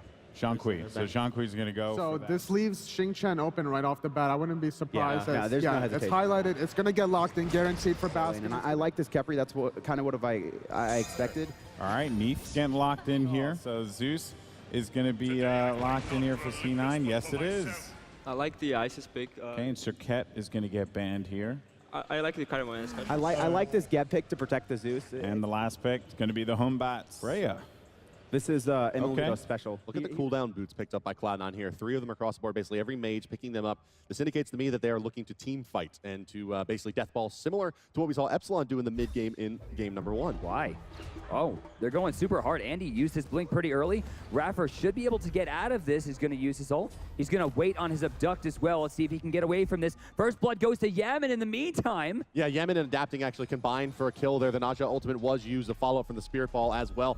Does confirm that kill. Still in the backside is Anderson, still looking for iRapper, but is now going to get poked out by Yaman pretty heavily. and forced into the jungle of Epsilon in a sticky situation here as the Hunbots. Remember, he only has the leap up overhead smash coming up cooldown. He'll have all his cooldowns available in just a moment, uses his beads, still gets stashed. And now we'll leap away from the Spirit Ball. Follow-up from Dimmy, not on the mark. And Anderson throws out the Howling Monkey and bounces right to it. The ring toss might have hit him there. It looks like he's going to back off, though. Andy winds up staying safe throughout that. A slight miscalculation from Dimmy and a perfect teleport. It's going to be Jeff Hindler, though, who pays the price for his rotation. Yeah, you were mentioning earlier, Brandon, that the raw setup from adapting may be the difference maker here if he can hit those ultimates. MLC Stealth, how did he take so much damage from Dimmy? There was Emilito with the pulses on the backside, and now Baskin is overextended. He can't deal with the Freya magic damage coming out. He doesn't have another pulse, but it doesn't matter. Adapting gets credited for the kill with the ring toss. Does Freya have a hand of the gods? No, come on. Am I crazy? No. That is. That's a hand of the gods. No. Freya is known to get invaded on. You saw C9 try to make a lot of rotations towards the enemy purple buff, so what Emilito did said, hey, I'm going to get hand of gods, secure my purple buff, and secure my early game. Speaking of invades, he got that. What I do want to point out, though, is that there's that banish from Emilito for that setup. So he's going to have the opportunity to find these ultimates off of other characters' abilities. Adapting, going to take Hunbots up into the sky. There's a Zeus ultimate and an Isis ultimate as he falls down, and Yaman will get credited for that kill on Barracuda. Barracuda ever so low, channeling his ultimate, just going to try to do something before he heads back to the base. And yeah, Andy didn't even get the ult off at all. Yeah. I mean, there was no CC coming out of Hunbots whatsoever. He got caught like a sitting duck. Speaking of which, Emilito maybe not in a great spot. Barracuda going to try to combo for this one. Is it going to be enough? One more attack. Jeff Hindler gets a kill. Barely enough. It takes one Geb in hand, a hot 33 damage coming through from the Geb there to secure that one. Maybe that hog was baiting the Freya there. She thought she could steal the purple buff, and she paid the price. Great build order by Barracuda. A lot of hunters sometimes go into the Soul Eater right away, but what he did was he went for the damage, knowing that he can easily pressure this Freya. You're going to see double stacking? No. Come on. No, no way. No, no chance. No chance. Speaking of no chance, Andy, no! What? Was that a crit? No, it was the burst coming out of the Zeus ultimate as well. Baskin's going to toss back Yaman over the top. Will come Dimmy. Bonus protections out. The Kepri ultimate used onto Isis as well. Yaman continuing to try to do damage, knowing that he is alive for the moment. It doesn't matter, though. Baskin will pick it up on the extended engagement. Here comes rotation from Barracuda, pinning two in place. Baskin to find another, but Dimmy just too tanky, it looks like, here on the Bologna. Yeah, no, exactly. What happened? That's the danger of Naja. If you don't kill someone with the ult, there's a lot of turnaround potential that could be done on you. And Hunbots ultied and killed the Naja. Trying for the invade, max range, looking for damage. Very smart on the patience, but Andy as well. Ring bounce doing a lot of damage. Adapting goes for the raw, misses out of position. Andy's going to jump away as well. Baskin going for it. Good ages, but not good enough. Baskin getting the kill. Those minions are very scary. Sometimes you just got to take him out of the fight. Andy, looking at Yaman here, is going to find himself a Raffer as well. He's going in the wrong direction, but a good bait. MLC Stealth with decent damage onto Raffer. Takes about a third of his health. Oh, he's still going. Yeah, they have the Neath ultimate coming in as well. Raffer in a lot of trouble. The Hunbots ultimate off the mark, though, going to push him back into the tower. Adapting Sash off the mark as well. And, I mean, it's got to be really, really challenging to play a Naja into something like a Xing Tian that just doesn't care. Baskin's going to notice that Rising Dawn. He's going to see him. He could probably jump in just a few seconds. Needs two. He's going to go for the back line. It's up. Bait, and Raffer's there it is. Yeah, Raffer's waiting to, Baskin just wants to force the ultimate here. Now he's going to go into Yaman. He's going to full commit here. Oh my God, Epsilon! Baited and outplayed. Baskin gets taken down by the combination of Yaman and Raffer. Oh, we just saw the flaming spear go off. They're going to go all in here. Emilito in a bad spot, but the ring tearing through. Emilito going to find a double kill there, and he gets turned on as well. Deicide! You guys should have seen Bart just hands up in the air. How? Hey, hand of the gods. Making sure they secure it right there. That's why they pick it up. Yeah, more importantly, it's keeping MLC Stealth down. He carried that last game. In this game, he's 0-4. Yeah, wow. Very, very strange to see MLC with such a negative slash line. Emilito tearing through right now. Look at this, Jeff Hindler.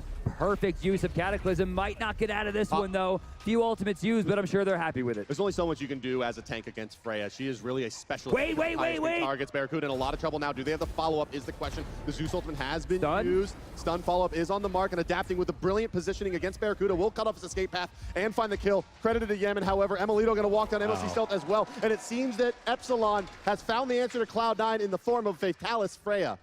They're going to continue moving forward here. Baskin teleporting in, not in a great spot. We'll be able to jump away, but we're pretty sure no, the he boys... can't. No. Adapting has the angle, and there's another follow-up as well. A Spirit Ball's here. If they need it, indeed they will. Baskin goes for the ultimate over the top of the Eagles rally. Is the Bologna as well. Can they finish the drill against Baskin Robin? Indeed they can. Yaman, the star player of Epsilon in this tournament, finds yet another big play. It's going to be a tier 2 for Epsilon. Their lead continues to extend. And this is the big way to counter the split push. You want to just group up S5, try to power play into towers or objectives like the gold free. Great plays by Epsilon. Now, Dimmy's just perfectly happy to keep Bologna from split pushing.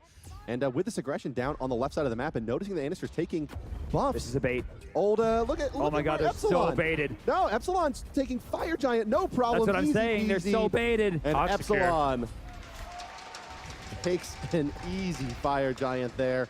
We said it was the mind games last game from Cloud9 that was a difference maker. This time it's Epsilon. So what we'll see here, Epsilon's going to take a 50-second break. They're going to backspin some gold, maybe do a little bit of pressure over on the left side. Or wait maybe for just Timmy go to get back force up. a team fight here on the left side. They're going to be able to close the distance onto Baskin Robin. He's going to go for the ultimate, tossing them back away from himself. Spirit Ball going to force him to take a detour. However, the silence and slow coming out. Baskin going to try to do what he can, but adapting will disrupt the route. He's going to put out another 500 damage or so. The clutch coming out, the crits coming through, and over the top of the sash toss. Adapting credited with a kill. Cloud9's going to look for the split push yet again here in this situation. In fact, they're just going to move all the way to the right side where Hunbots is pushed into the tier 2, but they can't do much. They're going to try for a kill on a Kepri, maybe? Raffer's just going to sit here and just be the worst person in the world to them. He's not going to allow them to back safely. You can see this is way too late. This Phoenix is guaranteed, and he gets almost nothing over in the right side. No. Huge win for Epsilon, poised to take game 2. Plus the Mail of Renewal online for Kepri. I would assume last item is going to be Winged Wand here. Oh, Adapting finds a kill onto Anister. He pops his beads 3 to get another set of cooldowns, and down will go the Hunbots.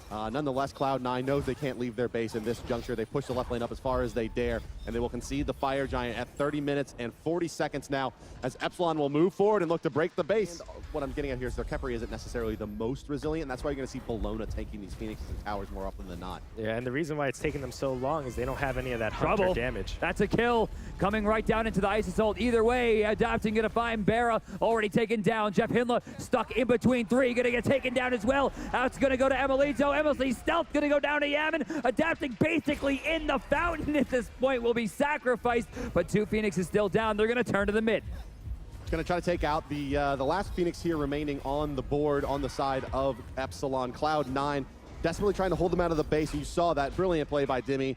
Kepri ultimate, right into the well he goes. And he goes in. Easy back out. Andenster feeling himself a little bit, going to try to go in here, but he will be walked down by Emilito. The Gumballs doing just enough, and the Titan starting to fall under 4,000 HP remaining. Only Baskin Robin on the field, and indeed Epsilon will draw even at 1 game apiece.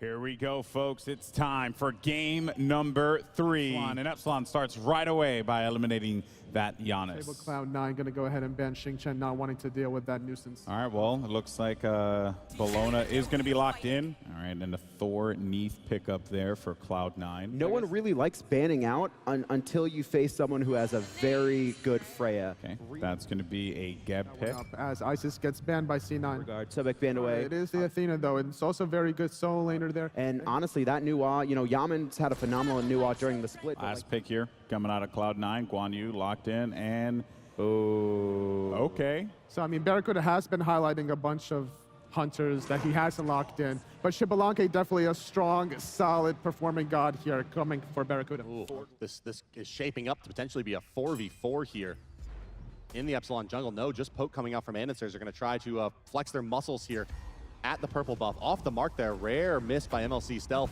Maybe belying a little bit of his lack of experience with these hunters, and the first use of these globals is going to come up empty from Cloud9. Yeah, Andy, a little bit too close to the chest there. He needed to get out a little bit farther. We do have a rotation, it seems, from the solo as well. Dimmy's here. He did use his teleport to get over to this side. Barracuda getting chased down. Going to use Darkest of Night to try to turn it.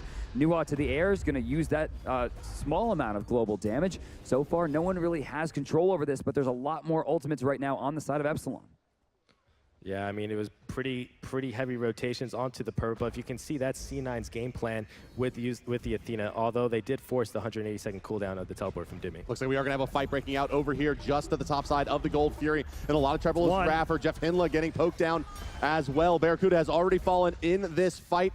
And it is first blood in favor of Epsilon, and looking for more as Anderson starts eating the gumballs. On the backside, MLC Stealth going to look to run down Yemen. He's going to need at least a couple more shots and an ability. Now he is out of position as MLC Stealth is overextended and will get cleaned up by the Epsilon squad for the second kill of the game. Baskin pulls him in, not enough damage. Dimmy able to get out of that one. It's going to be a 2-for-0 at the end of that fight in favor of Europe. And they're going to look to slow this down on the side of Cloud9 as they once again move the Thor and the Neath to the left side of the map. Left side mid camps should belong to Red, but instead they're going to look for the kill. Bringing Athena down with him. And this should be enough damage here with the lockdown. No, up into the ultimate will go Emilito. Going to try to get in position to hit the wall. In the back of this is Anderson, but Raffer's horse will be enough. In the meantime, however, all the way on the right side of the map, split push coming out from Dimmy. He will take down a tier 1. The only ultimate available right now for Cloud9 is going to be this Defender of Olympus. There's so much space control on the side of Epsilon that bringing the fight in is going to be a big win for them. They've already forced Andy out. Jeff Hindla, a sitting duck right now, and a rotation from Dimmy will ensure a proper retreat after a clean kill. Epsilon up 3-0. And Raffer just hops onto the Cavalry Charge ultimate there. Oh, nice to shot. avoid. Emilito takes a ton of damage and is forced into an ultimate of his own. So a couple of ultimates going to be expended by Epsilon just to stay safe. Running back again is Baskin. Neath's World Weaver is enough to find a kill, and up will go Thor. Down will come Thor. Dimmy takes a bunch of damage, but do they have enough to secure the kill onto the blown? And now with the extra protection, but the detonation from MLC Cell finds a double kill. And now the rest of the team falling back. Barracuda moving forward, but he takes too much damage. The backflip, the Athena ultimate coming in as well. Can they get anything on the back of this? Going so deep is Cloud9 and Baskin. He doesn't have enough damage to find this kill. The tower kills Andenster. He's stuck. Baskin's in a bad spot. Yaman, how long until it creeps? He's looking for the stun. Baskin should be able to preempt the strike back in. Are you crazy? He misses the taunt. He was able to dodge out of the fog. Stealth coming up big, but not for MLC. Once again, Cloud9 going to be looking at the purple buff here as a chance to make a play. And looks like Jeff will not be in time this time, and the purple buff will go to Emilito for what seems like the first time this game, but forcing back that Hunbot says open up the Gold Fury, and Cloud9 is happy to follow suit, and they will take it down ever so quickly. Cloud9 takes the first Gold Fury of the game in 15.5 minutes. There's not even a Gold Fury. Why are they trying to get a pick so heavily?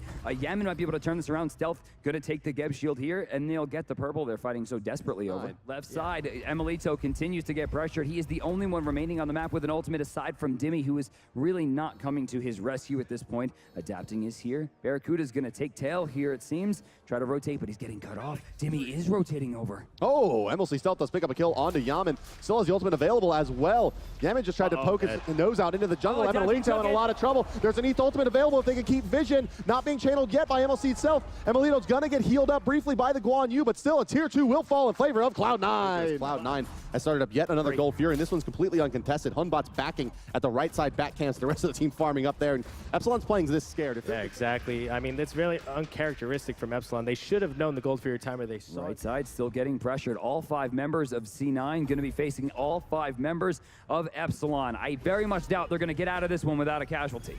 Baskin moves in. He's going to find himself some trouble. Shield of the Underworld going to be used. Raffer gun is going to go down. And in will come Adapting. Does he have enough? Up will go Thor. Thor going to be coming down any moment now. Anderson does find the kill onto Dimmy. Into the back line will go Hunbots. And here comes that Thor ultimate. Emilito in so much trouble. And the beads are going to be used into the ultimate. Down will go Yaman. Emilito finds one kill. And here's Andenster. There's the stun. There's the ultimate. Barracuda with a double. He got the tier 2 coming as well. And Cloud9 poised to take this game. Yeah, C9's playing with their lead great. They're not giving Epsilon any chance to farm. Any chance to farm. I thought they were going to go right to the Fire Giant. What a crazy call. They're going to get that Phoenix down. It seems very reminiscent of that playstyle, trying to fight as much from the back line, bait in their tanks. It looks like they're taking a page out of your book. 2-man shield wall as well. Adapting's going to try to move in and disrupt on the backside. He will be successful. Up will go Thor. He has an opportunity to find a big stun. He's going to go for Adapting as the highest priority target. And in a lot of trouble is the Hunbots. And the beautiful Mjolnir's attunement with the stun off the mark there from your boy Andy. Yaman going to try to move back. The stun's going to be there. He's going to use his beads as well. He's going to barely make it up into the ultimate in time. Anderson's going to go after Raffer. Doesn't see Yaman behind him. That could have been a kill to pick up. Dashing in now is going to be Baskin. Shield wall's there as well. Yaman does get taunted back in, does get cleaned up as well. That's 2 members down, and on their way in is Cloud9 going to look to take the Fire Giant. There will be some resistance here as Cloud9 looks for another major objective. Yeah, Epsilon has to stop. They're just going to try to force Dimmy. That was so cute. Teleports into the back of the blue buff to block off Dimmy. Dimmy does not have his ultimate available to him, just a dash. He is completely surrounded, caught, and Cloud9, another kill. Jeff Henley's going to come in just to shield up Barracuda from too much damage out of here, but nonetheless, Fire Giant is picked up just before the 29.5-minute damage, but another bird going down. Cloud9 has one more Phoenix to take down, although the mid one, poised to respawn, can be done very quickly with 2 hunters. Yeah, realistically, they may be able to pile in if it takes any more chip. There it goes. Cloud9 can just probably dive it. Adapting goes really, really deep here, and he's going to disengage right away. Not a clean engagement. Baskin Robin in the front line taking quite a bit of damage, but he's just so strong on this Athena. An amazing Thor Summer Bandit, sir. That could be enough to win the game. Andy not going to go down to the ultimate from Freya. Shivalake will find a kill. That's a triple for Barracuda, and the surrender vote coming out. Ladies and gentlemen, Cloud9 will move on to finals point 2-1 over Epsilon Esports. Clean win. Little bit of trouble in the beginning, but North America pulls it out. The crowd erupts as the blue and white take game 3. Epsilon on their heels again. Set point to Cloud9. All right, folks, here we go.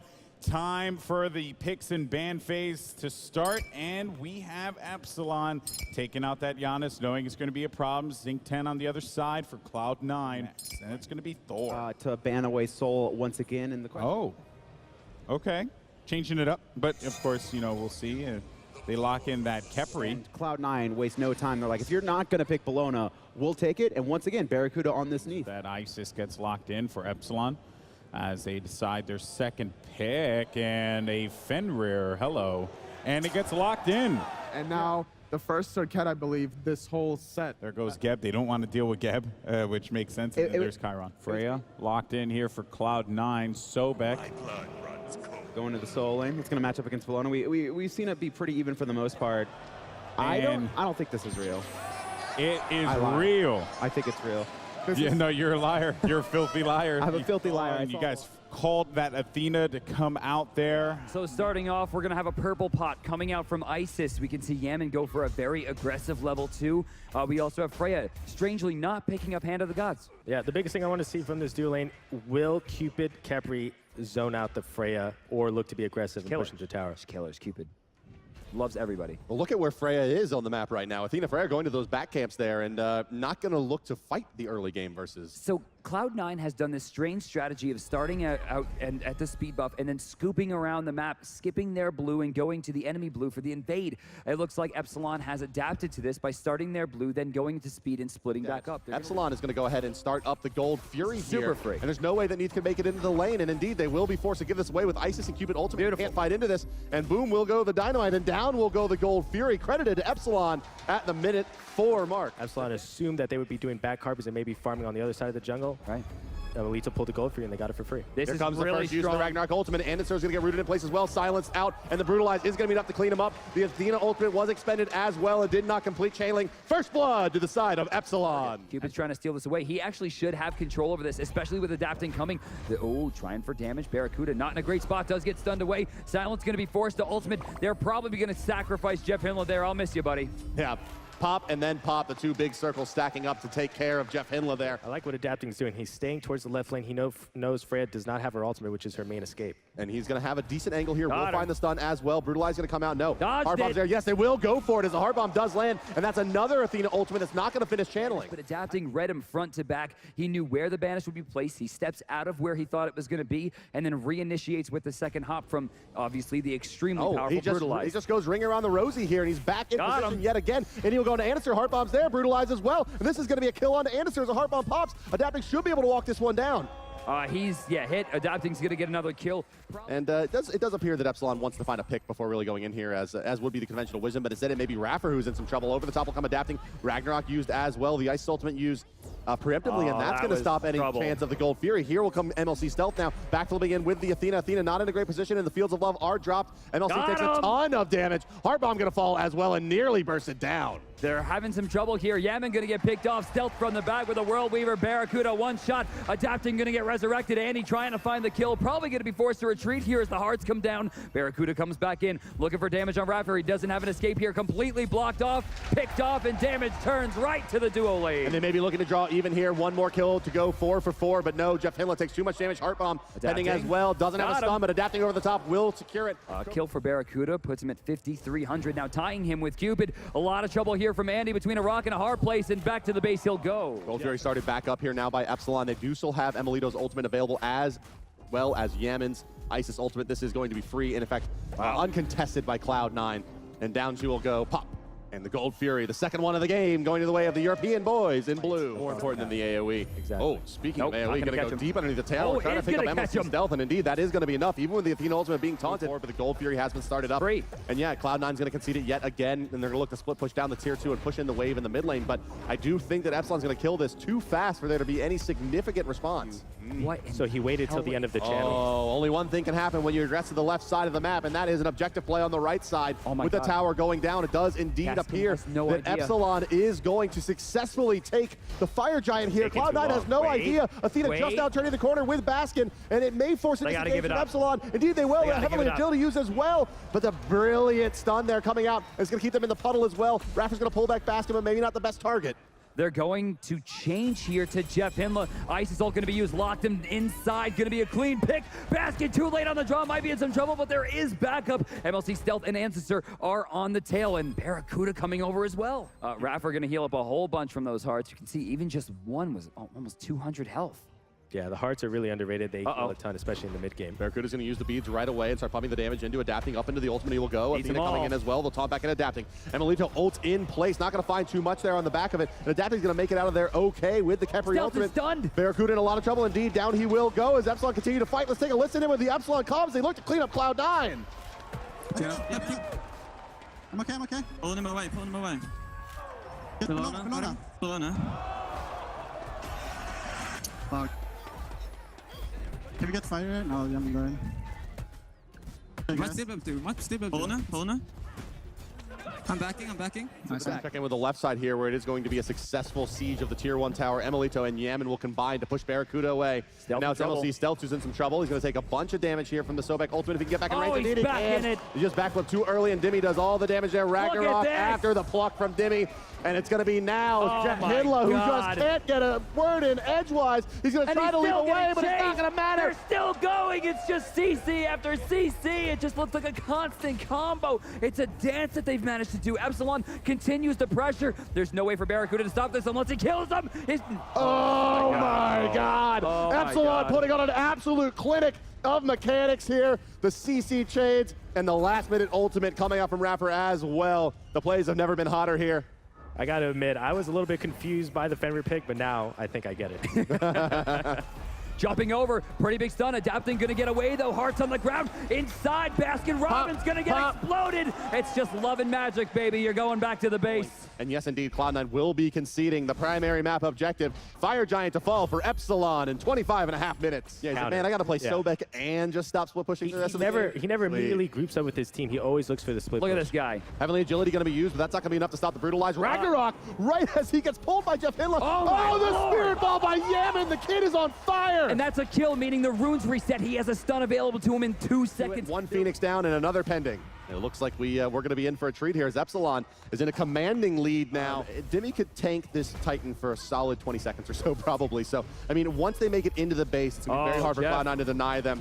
Trouble here, trouble. Jeff Hinla completely out of position here, stuck inside the ultimate. Dimmy looking for the kill. Yaman trying to help out. Jeff not going to get out. Dimmy gets the kill. Continuing on in, Emilito finds a different kill onto Barracuda there. The Fields of Love has been used. MLC Stealth is down. Baskin Robin is to fall as well. It's a double kill for Emilito and 4 kills for the boys of Epsilon. The Phoenix pending as well. Anderson the only one alive, and there's just nothing that he can do besides kill minions. Bart. He's going to try to make his way in, but I don't think it's going to be enough. I think we're going to game 5. Ladies and gentlemen, Epsilon will be the victor of game number 4. Nothing left for Anderson to do, and we're going to 5, 21-4 in 30 minutes. Epsilon defeats Cloud9. It's go time, people. Game 5. Oh, man. Getting a little goosebumps. Oh, there you go, Giannis. You didn't even make it past like 10 seconds of my sentence. That's okay. There's the Isis, Ben. All right, goodbye Isis, goodbye Thor, and Soul gets picked first here. Xing Chen being highlighted. Just like based on how highly prioritized Neath has been there you go. for Cloud9, I think Geb Bologna here is solid. Xbalanque does get locked in for Barracuda, and they do, in fact, ban the Athena. Sobek as well. So that works too. As Medusa is being locked in, I wouldn't be surprised if that goes in the mid lane. And if Fenrir once again for that pick potential. And a Hunbats potentially. Here we go. This is it. Best of 5. We're all the way to game 5 now. I like the idea of going to Barracuda Xbalanque here. Oh, mid camps. There's going to be a fight over here on the right side for these mid camps. Stealth in Brutalizes trouble. out. Stealth in a lot of trouble. Moving forward, there's the spray. One more shot to do it. First blood going to Epsilon. Going to return kill for Andy. Anytime, no adapting. Overhand smash, still going to find the kill. Yaman, 2 more in hands. Doesn't matter. There's the bludgeon. And it's a double for the Hunter in the mid lane. Yeah, they'll ward up just to the left side of the mid lane there. They're going to see Barra. Yeah, they'll find Barracuda. They're going to miss the stun, though, as the Rising Jaguar does have the immunity frames out in time. Yemen and adapting to combine for a purple buff in this early game. Geb, Raffer in a strange position here, though. Okay. No, he's fine. The old blink into rollout in the enemy jungle. Classic strat. Go back in the other direction and try to bait it back out. Forcing actually going to take a huge amount of damage. Geb Shield was late there. Yeah, he doesn't avoid the damage, does remove the root right away. There's going to be an ETH ultimate. They're really trying to reach for this one. Jeff Hinla channeling his ultimate, but Sobek doesn't have any damage items. Raffer's going to use his ultimate as well, and that's got to be enough. Oh my God, I love it. In the meantime, the turnaround kill will be successful for Epsilon. Yaman with the slow. Yeah, it's funny. When the Hunters are in the long lane, they refuse to fight each other. In the mid lane, it's a bloodbath. So far, it has been. At least Barracuda might be in some trouble here. Decent damage. Gets him all the way. Wow. Here, Emilito just using the Gold Fury to stack up his passive. Going to take about 20 hits to get this maxed out. Anister jump. Wow. Okay, let's go in. Right in. Jeff Hinlow taking a ton of damage. He's erased. Oh, my God. The Geb Shield was so quick getting him out. And adapting right back in. Ragnarok into the Soul ultimate. We didn't even consider that combination. It's insane. Yemen trying to chase on MLC stealth. In the meantime, Xing Chen has a great angle here. In trouble. Yemen's dead. Geb Shield. Oh my God, what? you gotta be kidding me. No, the Cataclysm as well. Baskin Robin cannot close the distance now. He'll try the lever and punch him away, and Yemen will live with a pixel. Adapting, looking for a way into this, jumps in, finds a good stun. There's another from the Cataclysm, finds 3, but no follow-up. Adapting, trying for the chase, gets flung out of the Fear No Evil, a wasted ult from Anister, but they continue to pressure on. Raffer forced to shield himself. He's stuck, but Yemen does they're have not the rousing. ultimate. And he's going to find a kill here underneath, guaranteed with the Giant Cone. And indeed, down will fall MLC Stealth. Yemen credited with his 3rd kill of the game. 6-1 for Epsilon. They're rushing down the tier 1, a 500 gold win. It's possible they could look towards the Gold Fury, but their health pools are diminishing quickly. Flung back, Jeff Hinla, way overcommitted here. He's going to send 2 into the tower. It's still alive. They're trying for it, but immediately Dimmy goes to the back line, erasing Barracuda. There's going to be a pincer that's about to happen, as you can see rotations coming in from both MLC Stealth and Jeff Hinla. On the left, the Gold Fury go with the Darkest of Nights being used by Barracuda. And now he'll turn the corner, eat a Stellar Burst, and on the backside in will come Bologna, stunning out Barracuda yet again. Trying to move forward as Raffer finds the knock-up onto multiple targets. Soul damage coming through, doing tons. And Dimmy gets credited for the kill on the Barracuda. An ETH ultimate used, but not in time. Jeff Hinla falls to Yemen as well. And Adapting continues to move forward. Ragnarok use. Beads 1, pop by Anister. Baskin will wrap up a couple, but he hasn't stopped Dimmy in the front line. Adapting with the Brutalize coming back in. Isn't enough. No, just barely forced to cancel from the damage of MLC Stealth. The first Gold Fury of the game. Yeah, this Fenrir right now, Epsilon's just making the right calls. It's a very good late game for Cloud9. I mean, they can't give up this tier 2. Yeah, you're absolutely right. Another 1,500 gold pending to go to the way of Epsilon, and indeed it will. Barracuda in a lot of trouble now, is over the top. He's will gone. come the Fenrir, and Adapting in the Ragnarok form, just looking for another target. Down will go Jeff Hinla. Another off the mark. Huntbot's ultimate there. Geb Shield keeping Adapting alive. Is it enough? He will fall now. Yes, indeed, he will. Emilito and Dimmy rooted in place. It's just Baskin and MLC Stealth, and Baskin will be falling. Can they follow us up? Yemen's going to slither ahead. 1 shot, 2 shots. 3rd shot not going to hit, and they can't dive the Phoenix just yet. Hunbot trying to harass the backline here, but I'm not sure that Anister is really going to be too effective against Emilito. He's trying to bait. The somersault's going to get him away. I think he's going to look to go back in here. He knows he's going to get chased down. There it is. He goes right. He dodges the Stellar Burst, but the Geb Shield again. He's been baited. Raffer too quick, and he falls 14-3. Let's take a listen in with Epsilon comms as they look to take yet another tier 2. Go mid. I got the buff. Go mid. Heavenly. Tower. Get him. He's dead. Nice. Go Sobek. Go Sobek. Use this block. Oh my God, boys. Tower. Oh my God, boys. Fire. After this. I missed my ult. Come on. Take it up. Stay focused. We win this game. I'm going to stun him. Shield. Hey, he dashed in. Knock him up. Fuck him up, boys. The tower, please. Kill him. Fire. Listen, killer. I'm coming over from fire. Phoenix, fire. I'm backing. I am backing. Okay. Get Phoenix. Tank. Yeah. 103 per auto. Go fire. I'm going fire. Goldo, right? Go fire should be free. Rush. Fire should be free. I'm warding Goldo. Look at DPS. It should be free. It's free. There's 3 people alive and they're all inside their base. Should be okay though. It doesn't look like they have enough room to do this. And right into his ultimate he goes to ensure that he's not going to get That doesn't work CC'd. anymore. It's not season 1. Yeah, No, what are you doing? He still apply damage. It's not massive damage. Yeah, at the 24-minute mark, it's 18-3 for Epsilon and Cloud9 with their backs against the wall.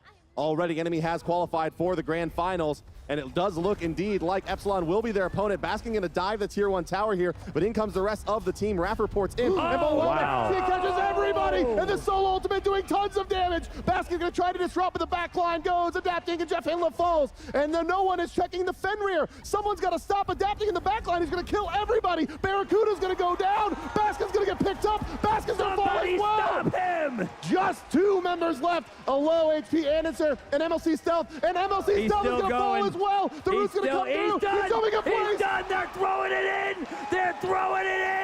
It's over, son. Cloud9, the world champions, have been dethroned, and it will be Europe's Epsilon to take them down. And in a spectacular fashion, and in just poetic justice, adapting, makes a name for himself as the Fenrir player, the best in the world, and now carries his team to victory in game number 5 versus North America. Ladies and gentlemen, put your hands together for Epsilon Esports. There was 4 words going through my mind, and it was easy game, easy life, I think it was. Epsilon moves on to make it yet another NA-EU final to close it out at the Smite World Championships. Ladies and gentlemen, boys and girls, it is time for the Smite World Championship Finals! 3 days ago, they were the dark horse. Now, they are your first finalists. Enemy with Solo Salt Machine.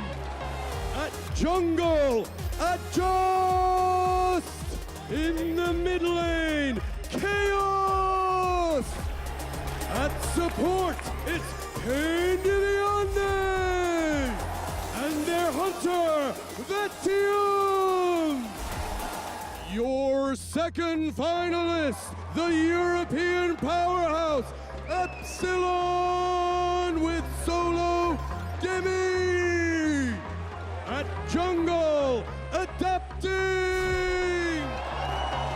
In the mid lane, Yamin! At support, it's iRapper! And rounding it off, the Hunter, Emilitu! Ladies and gentlemen, please put your hands together, make some noise for your Smite World Championship finalists! Dark Horse, 3 days ago, to finalists. Talk me through it. Not even close. We're in the finals. We're here to play, we're here to win. Hopefully we give you a good set. Hopefully not just 3 games. Please, shake hands down the line. Everybody shake hands. You gotta trust sides anyway.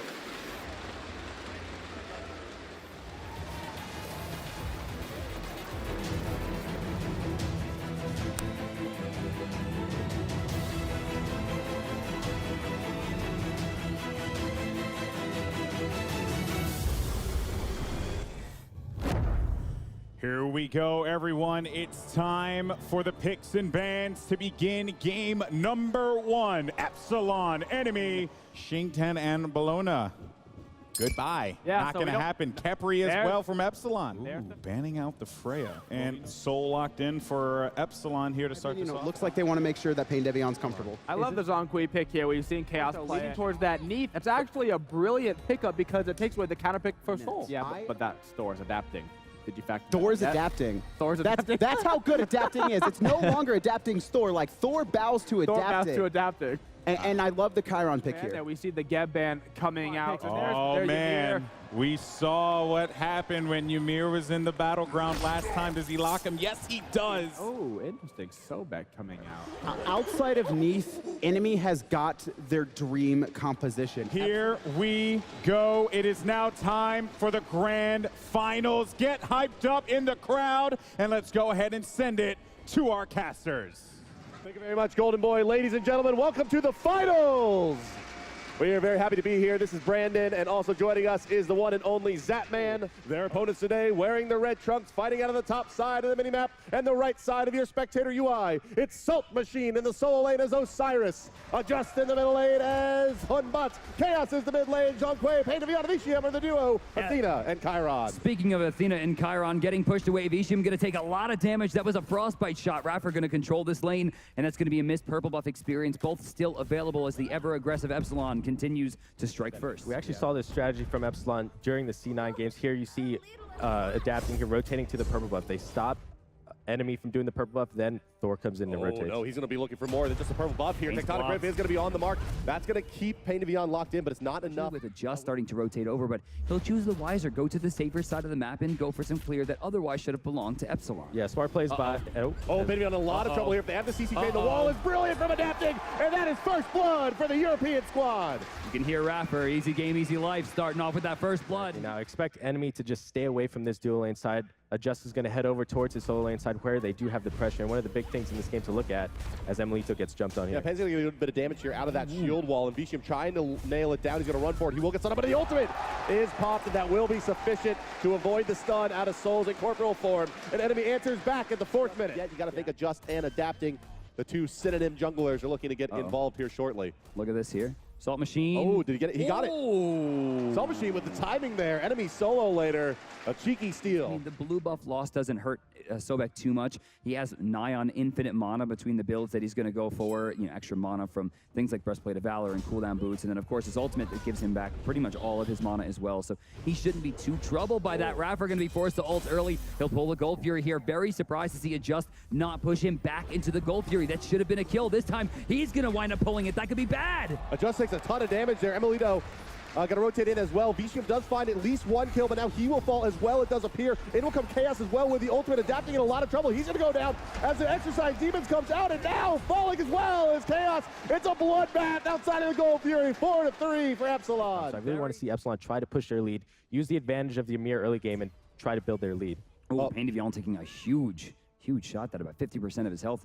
He still has no, adapting, channeling his ultimate over here on the left side. He's not going to be able to close the distance all the way into the mid lane, but will still get that double tap to poke out of the Pain of Beyond factory pretty heavily here. Just in a lot of trouble. The ultimate from Soul is going to be enough. Hunbot's ultimate expended, but with nothing in return. A 5th kill for Epsilon. Pain of Beyond was going to be forced back to the base. He still has his ultimate available to him, but they'll have to expend it to hold this one off. Yeah, they've poked out not only Athena, she's going to be channeling the ultimate onto Chaos, but not before he takes about 3/4 of his HP pool.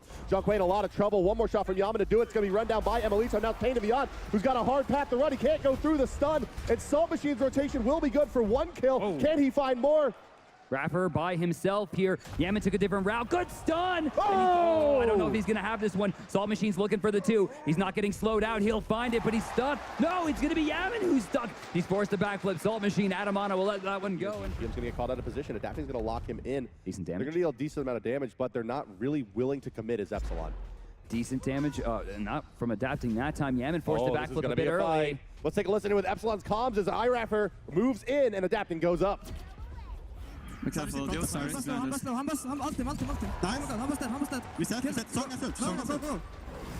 I'm pulling Osiris. Trying to make space. Junkry ulting. I need help. They're on me. Look at Strong. I'm on strong. Those are in. Careful. I have a slow. You wanna go? Nothing. Yeah, healing. Nice. Double tap. I have to get out. Yes, down. Hold him in. Back me. Nice. Alright, go. Combat's alive. How much you spawn?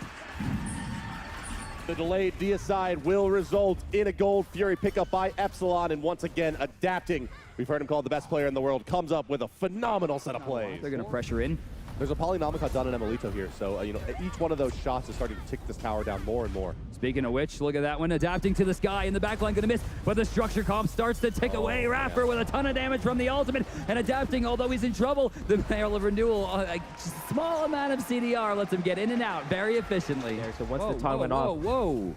Saw Machine that has just not rotated over at all. He finally gets back, and there's the wall. He walks over. I don't even think it needed, but the Phoenix is going to fall at 18 minutes. I mean, Epsilon has already put themselves in a great spot. Oh, adapting once more, looking over here, just outside of the red buff, going to go into multiple targets here. They're going to force a leap out of Adjust. The wall just off the mark. Adapting still going to move in. He's missed everything. Yeah, he missed all of his abilities there. And he's fine. He's going to beads away from the Hunbot's ultimate, and Raffer's now going to take the brunt of the damage from enemy, but in will come Emilito. Wall. The shell's been used. The wall is there. Pain of Beyond's frozen in place. He'll take a bunch of damage from Stellar Burst plus the Polynomicon proc. That root, man. But that should be enough to get them out. It just actually goes in, but they're walled off by... Oh, the burst! So close. If actually he didn't get stopped there by the wall, he might have died because he was stepping inside the trail left by Soul. Just too much poke. I mean, Adjust is poked out. Salt Machine's poked out as well. It doesn't look like enemy's going to have a very good option to aggress in here. In will come Salt Machine plus an Athena ultimate, but too little, too late. Can they find the return kills? No. Dimmy in the back line just going right through them all. They're going to continue their pressure onto Raffer. It's possible. Damage coming through from Bedium. They'll need a few more. Perfect wall. The slow coming off, but Chiron will catch it in the back. Helped with Chaos. Mid lane, about a minute away, it looks like, from that Phoenix respawning as well. It looks like the aggression is going to come to the left side, where Vicium is completely isolated there. The Neath ultimate getting credited for that kill. That was beautiful. The way they shut him down, the way they brought him forward, they gave him no room to walk. They're going to get another tier 2. The lead extends again by another 1,500. Adjust, no beads here. Going to get flung around. He jumps away. 10-second cooldown, trying to find a way out of this one. Adapting, not willing to let this one go. Stays inside the Fear No Evil, and it's going to be a kill for Dimmy. This is a really, really tough position now for enemy here. Left side being split pushed by a Polynomicon Soul plus the Neath. They're going to be forced to invest into here, but not before that Phoenix does go down. Emilito looks like he wants to continue fighting, and indeed he will as Adapting comes crashing in. Another brilliant wall out of Raffer. The ultimate going to pop it down. Will go Chaos. 4 members down. Just Salt Machine still alive, but not being too greedy yet is Epsilon. Now they will go in and start damaging the Titan, but with 2 Phoenixes down, they know that this Fire Giant is wide open. It's really only the Neath that's going to be too affected by the Hive. Chiron in some trouble early. Ultimate. That's a huge point of CC reduction gone. They're still going right into him. He does get the block actually in the World Weaver. The block comes out from Salt Machine, but it's not going to be enough to stop the damage coming out from Adapting. It just jumped early. Thor still in the sky, it seems. Yeah, he'll blink out, but he gets the double tap. Yeah, he's still going to be in trouble as the beads are going to be used to reset cooldowns. Adjust in a lot of trouble here. He is going to go down as well. Yaman is divine. 9 kills and no deaths for the mid laner of Epsilon. And enemy as well seems to not have an answer for the god and the creator and the father of the Frost Giants. No trouble whatsoever there. Pain of Beyond going to get looked to as Adapting goes deep to try to continue the fight. Wall about to come out. Yeah, Pain of Beyond blocked off. Pain of Beyond stunned. He's rotated and he's gone. Adapting with the kill. It's just mind games. Mind games that Adapting's playing. They want to show that they're a dominant team and they want to, get them in a really demoralized mentality for game 2. Adapting showing off his best Omega impersonation there. Spamming the recalls. Now will go up into the sky. Clean. With the ultimate coming down from the Amir with the purple pot. Epsilon cleanly takes enemy down.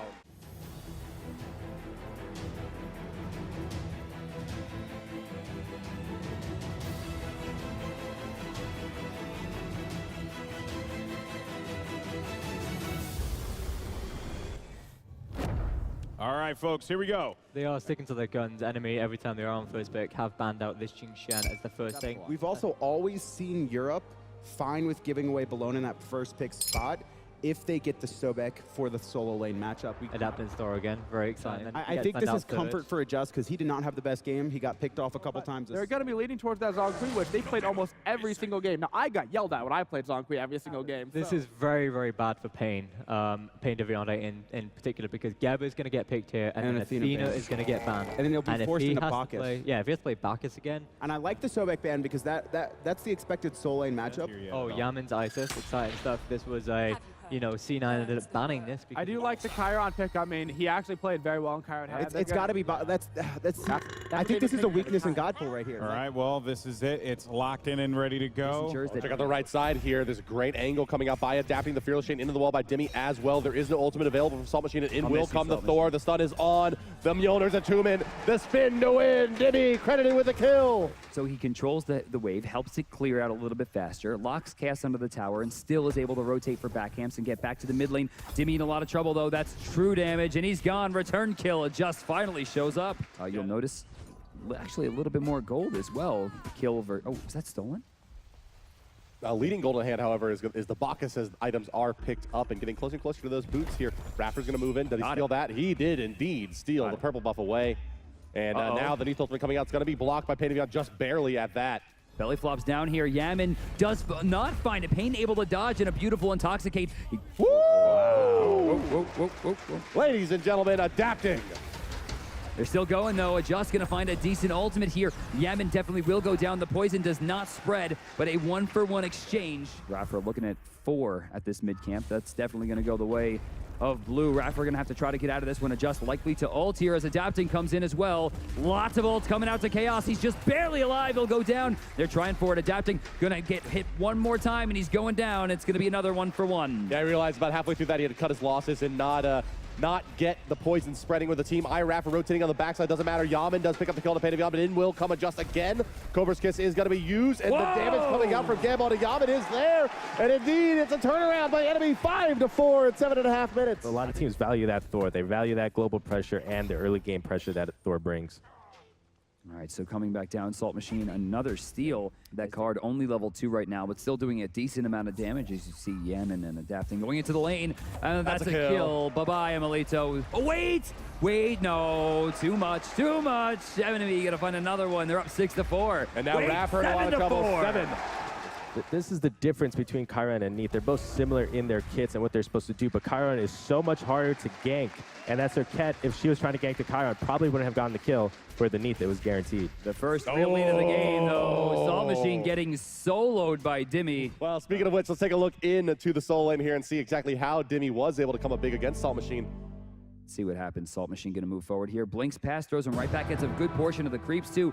He's going to hit the bludgeon, but yeah, heal. One hit canceled directly into the Fearless. Beautiful. Salt Machine's blue buff looking to steal it. That's what happens when you solo somebody, right? Oh, man. Dimmy, he's getting smacked around by this Frostbound Hammer. God bless. He's going to take about 50% of his HP there before he's forced to heal it back up. Yaman's going to stun out Pain of Beyond. They're using Cataclysm as well. Really trying to take down the enemy support here. Can Pain get out of this one somehow? Let's take a listen in with the enemy comms. Does it look like they may be able to turn this fight? I can't be there. I can't be there. Throw ultimate, throw ultimate. We need to have reset. We need to reset. Careful. Sorry, right side. I'm out. Yeah, reset. That's all the ultimates. Reset. Coming underneath. I'm rotating back in. I got a really good card. Really low. They have no ultimates. They use every single ultimate. It's fine. They can't do this. Can we pressure in? We have Salt. Yeah, pressure with Salt. They're mid. Yo, can we go gold? They're all mid still. They're all no HP. I'm starting it. Yeah, bait him in. We'll check guys, right? Still mid. They're very scared. They have no idea. They have no idea. They're really coming up. I'm pushing. Yeah, still in. Get him rolling out. Yeah. He's 1 HP. I got a huge card. Tier by. Careful. Nice. Keep poking. Poke. Still on gold. Force him to come. I need help. Okay, I almost killed Isis. Isis coming in. 2 HP. Never mind, she's back. It's my ward. Can you stay on gold? Yeah, still on gold. I can't take very much. You can. Chill, we know what's happening. Nice. Yeah, go. By time. Got him. He's spiked. Yeah. Stun it. Burn. We need ready to burn. Thor. It's reset. Gold reset. Yep. That's fearless down. Throw. Nice. Kill him. Nice. Yep.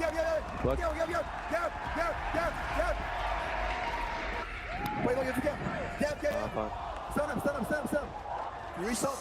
I can't get him. Look at Turn back. Watch out. Knocked up. Never mind. They might go to gold. Which I saw you by yourself. Back to back. I can rush there. Reset. So they're gonna go on you. He ulted. What the hell? Nice. They might go gold. I can't do it. I can't. I can TP. I can TP too, I guess. You should. I'll TP. Fuck it. It's worth it. I'm coming. Somebody's got the gold right now. Play as Epsilon is going to bait out the Gold Fury here. They're going to start it up. Pain of Beyond, the only one that's really in position to contest for now. On the backside, it's Salt Machine, but he is going to be spotted by Emilito. The call should be coming out as he disarms one. Pain of Beyond takes a bunch of poke as well, and in will go Circuit. The ultimate coming out from Chiron as well. But the Isis ultimate is there to heal the team up as needed, waiting out that Circuit ultimate for the burst heal. And indeed, but Yaman will still get crushed before he can get out of the fight. Salt Machine causing havoc at the backline, the whole team turning on him, but do they have the damage to take down the Bologna? Indeed they do. Fearless Chain got to be factoring in big here. The Gap Shield out. The Gap Shield able to keep him alive. In the backline, Chaos still finds a double. Dimmy continues to try to rush forward.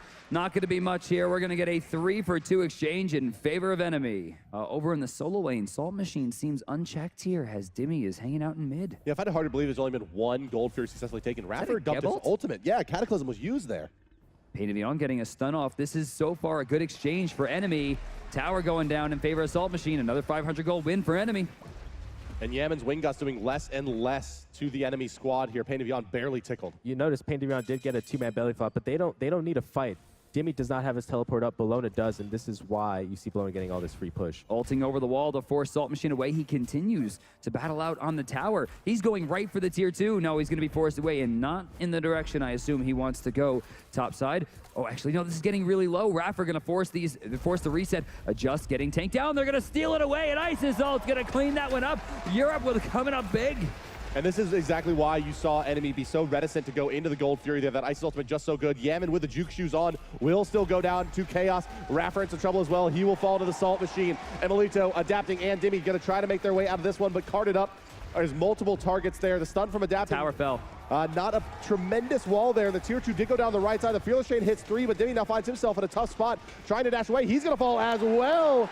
And Chaos 5 kills before falling down with a rampage on the Zhonghui. Yeah, Chaos providing a ton of damage, though, in these fights. Just that Spear of the Magus plus the Pen Boots, enough to get him 7 kills. That was not the backflip he was looking for. On the left side is Emilito. The ultimate's coming through from Chiron, and down he will go indeed. Adjust now finds himself some trouble, but it's going to be avoided by the ever so nimble Circuit. Vicium now going to make his way out of this fight. Salt Machine's coming in as well. Right, but Dimmy's taunted away. Vicium, no, the wall is off from adapting. He should be able to clean this up with the ultimate, but he may elect to go for the higher chance target. Knockup's going to be there by Raffer to get that kill, and now adapting, forced to run out of this one. Heavily agility, the Ghost coming in a big way, but Yaman Spirit Ball going to hold them out for now. 2 more Ghosts still pending, but not taking enough damage here as enemy to feel safe for Epsilon. Salt Machine's in a bad spot, forced to ult away.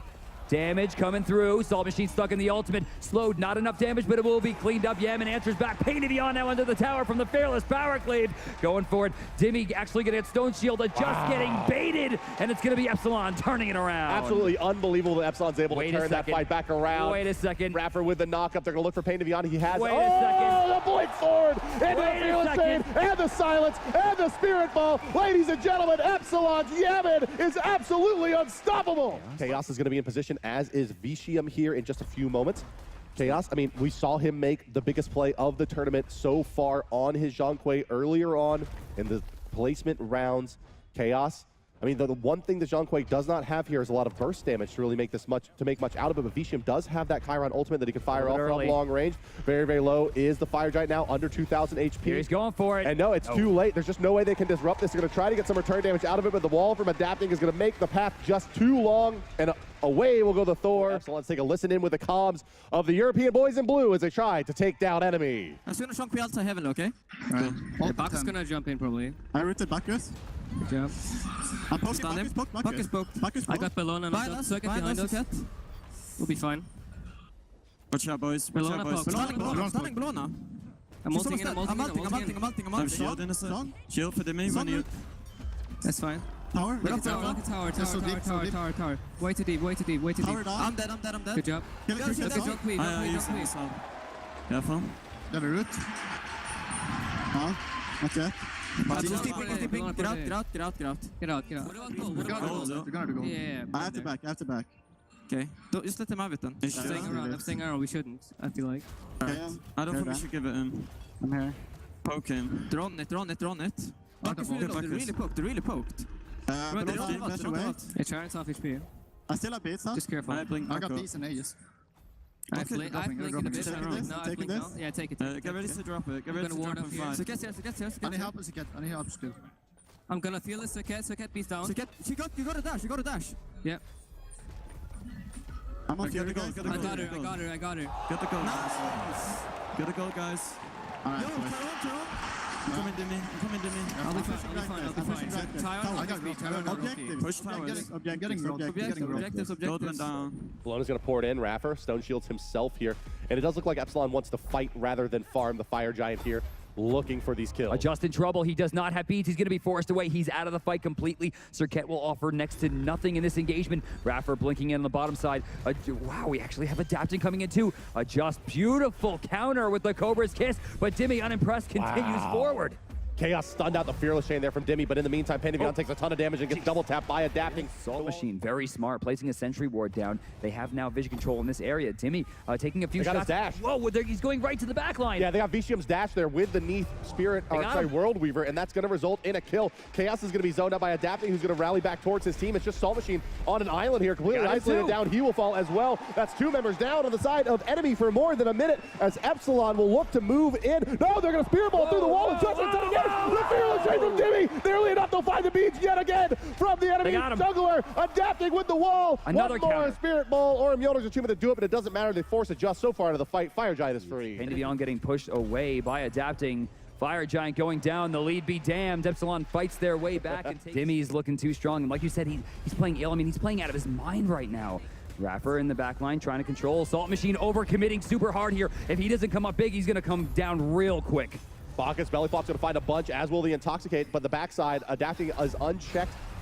Chaos going to try to move forward, but I do not think that ultimate's going to be enough. Indeed, it will not. The Chiron ultimate coming through as well, but it isn't there. Remember that Bacchus bought a teleport in this game, and the shell just came up huge. Adapting looking to chase down Adjust here. This time he will sidestep the Cobra's Kiss, but I do think that they're maybe overcommitting to the left side here to try to find this Serket. Is she really that important? Emelito getting a Spirit Arrow. Beautiful root, going to force the beads away from Bedium. We got a teleport coming right back in. Salt Machine into the fight. He gets away barely. Did not get his full health. Needed another second.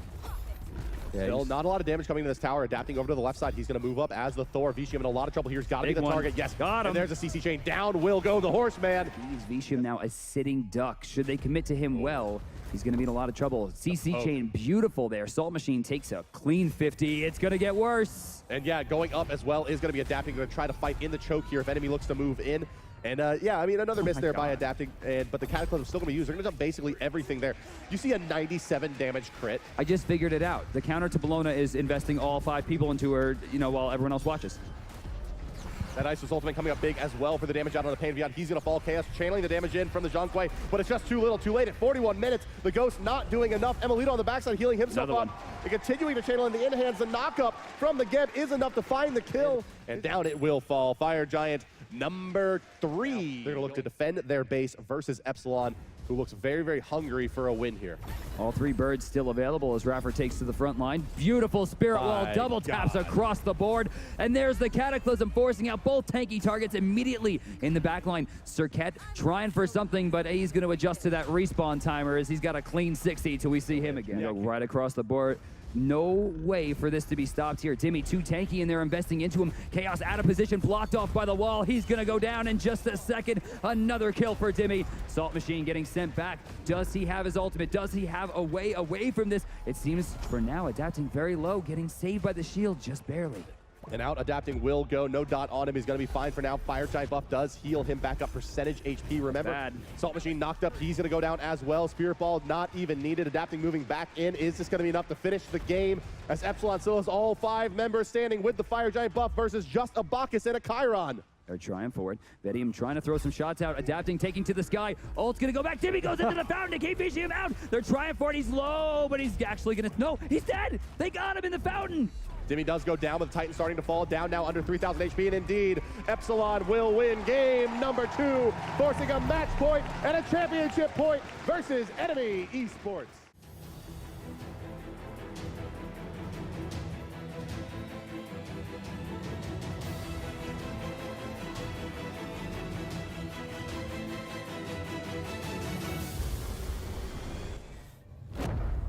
Here we go. It's already going down. Xingtian and Khepri. Bologna is out of there as well for the bands. When you're in this do-or-die situation, let's see what they can pull out. And I'll tell you right now, Athena is not a crazy pick. I actually really like this Neath pick right here. We saw how effective game 1 was. Yeah, and Geb is a lot of supports love to run Geb against Athena. He's still very good on Hun bats. Yeah, but game 1 though, he got shut down in game 1. Yeah. This feels like game 1 picks and bans all over again. It does. It is, yeah, right? Except it's going to be a Chiron or a Medusa mid. And it's going to be the same thing, but without the Neath, we have a Medusa instead, which I love because I think Yaman's Medusa is probably the best in the world right now. I love Zonquay as much as the next guy, but that was the Agni pick. Ooh. All right, it's important that enemy does not give up a first blood to adapting Thor before his ultimate again in this game. I mean, that's really been the key to success for the early game for Epsilon. And look at this, over on the right side, they did the same thing. Out of the lane comes Salt Machine to team up with Adapting. What is this? Pain of Beyond blocked off. He needs to be very careful. Good taunt. Does he have the dash? Does he have the dash? He might not. Another first blood for Adapting. Bart, no. the commentator's curse strikes. Right as Adapting moves into the lane, and that's twice now that Adjust has found himself out of position, more in position to farm than the gank. Chaos in a lot of trouble here. He's going to stun to spin to win. He needed to save that stun until the spin was out. He gets a return kill, but still, that's a 2-0 start for Adapting on Thor. No, not actually. Pain of Beyond's not even beginning to rotate. Not actually, right? Chaos is underneath the tower. Adapting. This is real. Got it. Yeah, Adapting's taking this one up. The Stone Shield coming through as well. Emilito now going to trade off. Wow. And it's a 3.5-minute Gold Fury. One big thing that Aurora was saying, in the break between the games. Remember Aurora from the cast earlier. No, Demi doesn't have enough mana, I don't think, to secure this. Adapting's here. Oh, this is going to be a fight. Adapting's going to go up into the air, and he's going to live for now. He's going to make his way back to the tier 2, but they will concede the blue buff. Will Epsilon, as enemy's going to clear out this right side jungle, but Adjust needs to be ahead. We've seen what happens when Adjust does not get ahead early. It generally doesn't work out for them too much. Raffer taking a lot of damage, forced to use that Stone Shield early. Doesn't even lose the whiff. So hard to fight this dual lane out of the Epsilon team. Nice backflip coming out from Vishim there. Shades of what we saw from him in the past.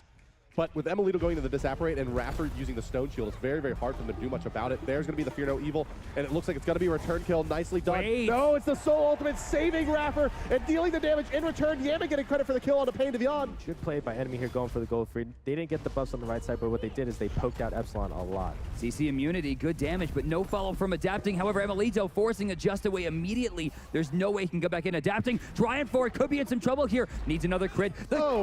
What in the world? Ooh. That was the first hit. Worldweaver going to find a return. Not sure Worldweaver was best used there. Looked like Pain of Beyond was going to be able to run that one down either way. Salt Machine has rotated in. Sobek nowhere to be found in the fight for now. Now Dimi's going to come in. Tail, no, the ability's just not being that successful. Chaos continuing to surge forward, but the Disapparate is there for Emilito. The burst coming through, it is going to be enough, but not before Chaos will take a spill as well. Yaman's here, but he doesn't have a lot of mana. Yeah, Yaman's completely out of mana. Well. Dimi's just forced to kind of zone out for the team now, as enemy will get the better of that trade for the moment. We are looking at probably a minimum of about 60 or 70 HP per level, even on the Assassins. Adapting finds a 2-man stun and a ton of poke out on the Pain of Beyond. He's actually liable to go down here as Adapting's going to go up into the sky. Cataclysm and the follow-up Anvil of Dawn as the damage starts to come out. It's been pretty decent AoE from enemy in return, but they're going to pick off 2 targets right away on the side of Epsilon as their single target damage just comes together on top of that Geb Cataclysm. Yeah, maybe they want to try to bait enemy into thinking they don't, but no, now I'm a little... Yeah, they just don't need to contest right away. It's only Vedium and Pain of Beyond on it. One of the supports, maybe both of the supports to fall here. Yeah, I'm not sure why Pain chose to go in for that. I don't know that was entirely worth, considering Raffer was level 8. A wasted ward as it gets dropped down and not picked off. Another one will be placed, and this time belonging to Blue. They're out of sentry wards in the inventory, but Just still manages to have when they should belong. The Vision War fight should belong to them, but they're starting the Gold Fury so haphazardly. Yaman in the front line there, kind of uncharacteristically for your Hunter, but still zoning out fairly effectively. Salt Machine into the backside. Judgment Tether looking pretty good. Up into the air will be going Thor. That will stop the Judgment Tether from coming out. And this is a big Zhonghui ultimate, but can they block him out? Salt Machine isolated here. Yaman kept alive just barely by Stone Shield. He's going to have a very hard time. Lacerate. No! 2 kills. The Spirit Flail over the top. And Salt Machine continues in underneath the tower. Dimi is here. Tail Whip could be enough to keep him locked in. Yes! Indeed! He will go down, but not before finding also... in the back line, Emilito is back. He's trying for damage on the Pain of Beyond. He looks big ult coming out, but he's trying for more. He's very low health. He's not going to get much more than that. Yeah, he's going to go into the incorporeal form here, but enemy finally comes up big in one of these team fights. They get the Zhonghui ultimate they were looking for, but porting into this tower, Chaos is going to be in a lot of trouble. Who is it? It's Adapting with a stun, the double tap, and down you go. You're done, son! fitting that Epsilon here in their championship point match is going to be riding the back of adapting. 5-1-3 on the Thor. Emilito in a lot of trouble here now on his soul. Will get into the disapparate form and is going to try to make it out. Cataclysm going to be expended as well. Adjust very, very low. He's forced out, and somehow Emilito on the back of the captain, Raffer, will survive that engagement. Yeah, Adjust is going to watch that video later on and just yell at himself for not ulting there. I mean, that was an absolutely free kill, and he didn't take it. Yeah, I mean, another 1 HP shield by Raffer gave Soul enough time to get into her corporal form and just walk out of there. There's no way he's getting away from this one. Enemy finding a big kill there. They're going to try to burst this down, it seems. Pain Devion backs to the base, but still has a presence with Defender of Olympus. There it is. Wow, they'll use the Defender of Olympus ultimate as well. They're going to try to burst down Yaman. They'll get some decent damage out of that, plus the Psycho Crusher from Osiris. Demi takes a decent amount of poke, but he's not too worried with the Sobek. He's very, very resilient, still sitting over well over 1,000 HP, even though he's down to under a third.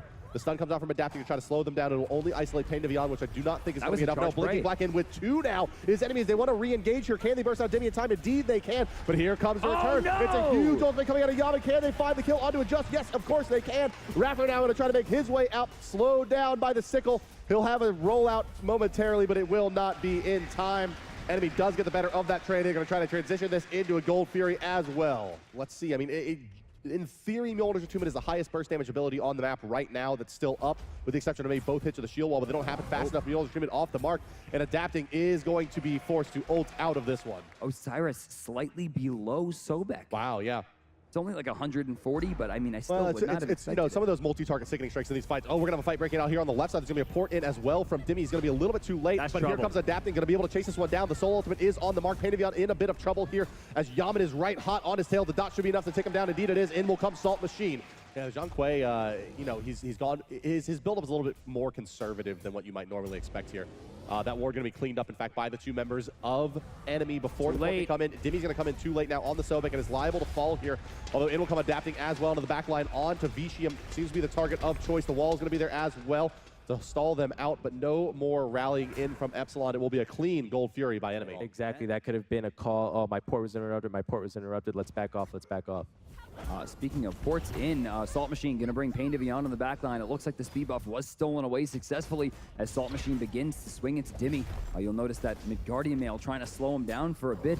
They're going to fling Salt Machine back. Decent damage, but I don't think this is going to be... Beef is way out of this fight as well. This is a 5v4 for now. The Soul's been coming out onto Salt Machine, dealing a moderate amount of damage here as well. Adapting through the wall with the stun is good. Can they secure the kill on Assault Machine? Doesn't matter. It just does go down to Emilito. On the backside, still looking for this kill on Assault Machine is Demi. One more Sickening Strike should do it. Can he find... Can anyone kill this guy? It's a let-it-go situation, I think. But his team has been baited so hard by the result. Look at this. They've already gotten 2. Bad wall this time from Adapting. Slows his team down. Vicium looks like he should be the target. Double tap not to hit. Backflip off the beads from the cooldown. Demi is still chasing Salt Machine. He really wants this kill, but the damage is just not really coming out from the Sobek. He can't dive this tower, but he's happy to just isolate Salt Machine completely out of this fight. The rest of the team does fall as Salt Machine is forced to abandon them, and all of a sudden the game is right back in Epsilon's hands. Fire Giant. Yeah, great presence of mind for Epsilon to know that Osiris Salt was down, and Demi, he stayed in the fight even though it was 3v1. He forced him to back, pluck the Osiris in, and they won the team fight. I've seen crazier things. Spear Flail, yeah, I mean, it's unlikely it's going to steal it there. He wants to push out this right side lane and try to find this tier 2 tower over here while the rest of the team sieges on the left side. He's going to be successful. Each shot from Emilito just does so much damage to the tower with that Polynomicon. They're going to try to go in on the Soul, but she does have the Disapparate pop. And now will go into the incorporeal form. Her ultimate going to use as well, and Pain Devion is going to get absolutely erased by the Soul, and just going to try to come in and make the play, but just like last time, he's going to get isolated and killed. Zhang Kui moves in as well. Chaos channeling the ultimate. It's doing good damage, and Vicium channeling more for the backside. Salt Machine with an opportunity to make a huge play. Adapting's about to go up. He's going to come crashing down. Who's the target? It's going to be all 3, and 2 will get stunned out. Oh, no. He's taking tons of damage. Oh, no. Chaos wants to move forward. They don't have enough time for this. They don't have enough time for this. Go. It's a deicide for Epsilon. Can they win off of this, ladies and gentlemen? It could be your world champion. They're going in for it. The Phoenix gets tanked. They still have Fire Giant. All 5 members still alive. Easy game. Easy life. Epsilon! Rapper in the squad gonna move in. A team that was locked out from the earlier splits will go on with 1 loss to defeat the world. Ladies and gentlemen, Epsilon Esports!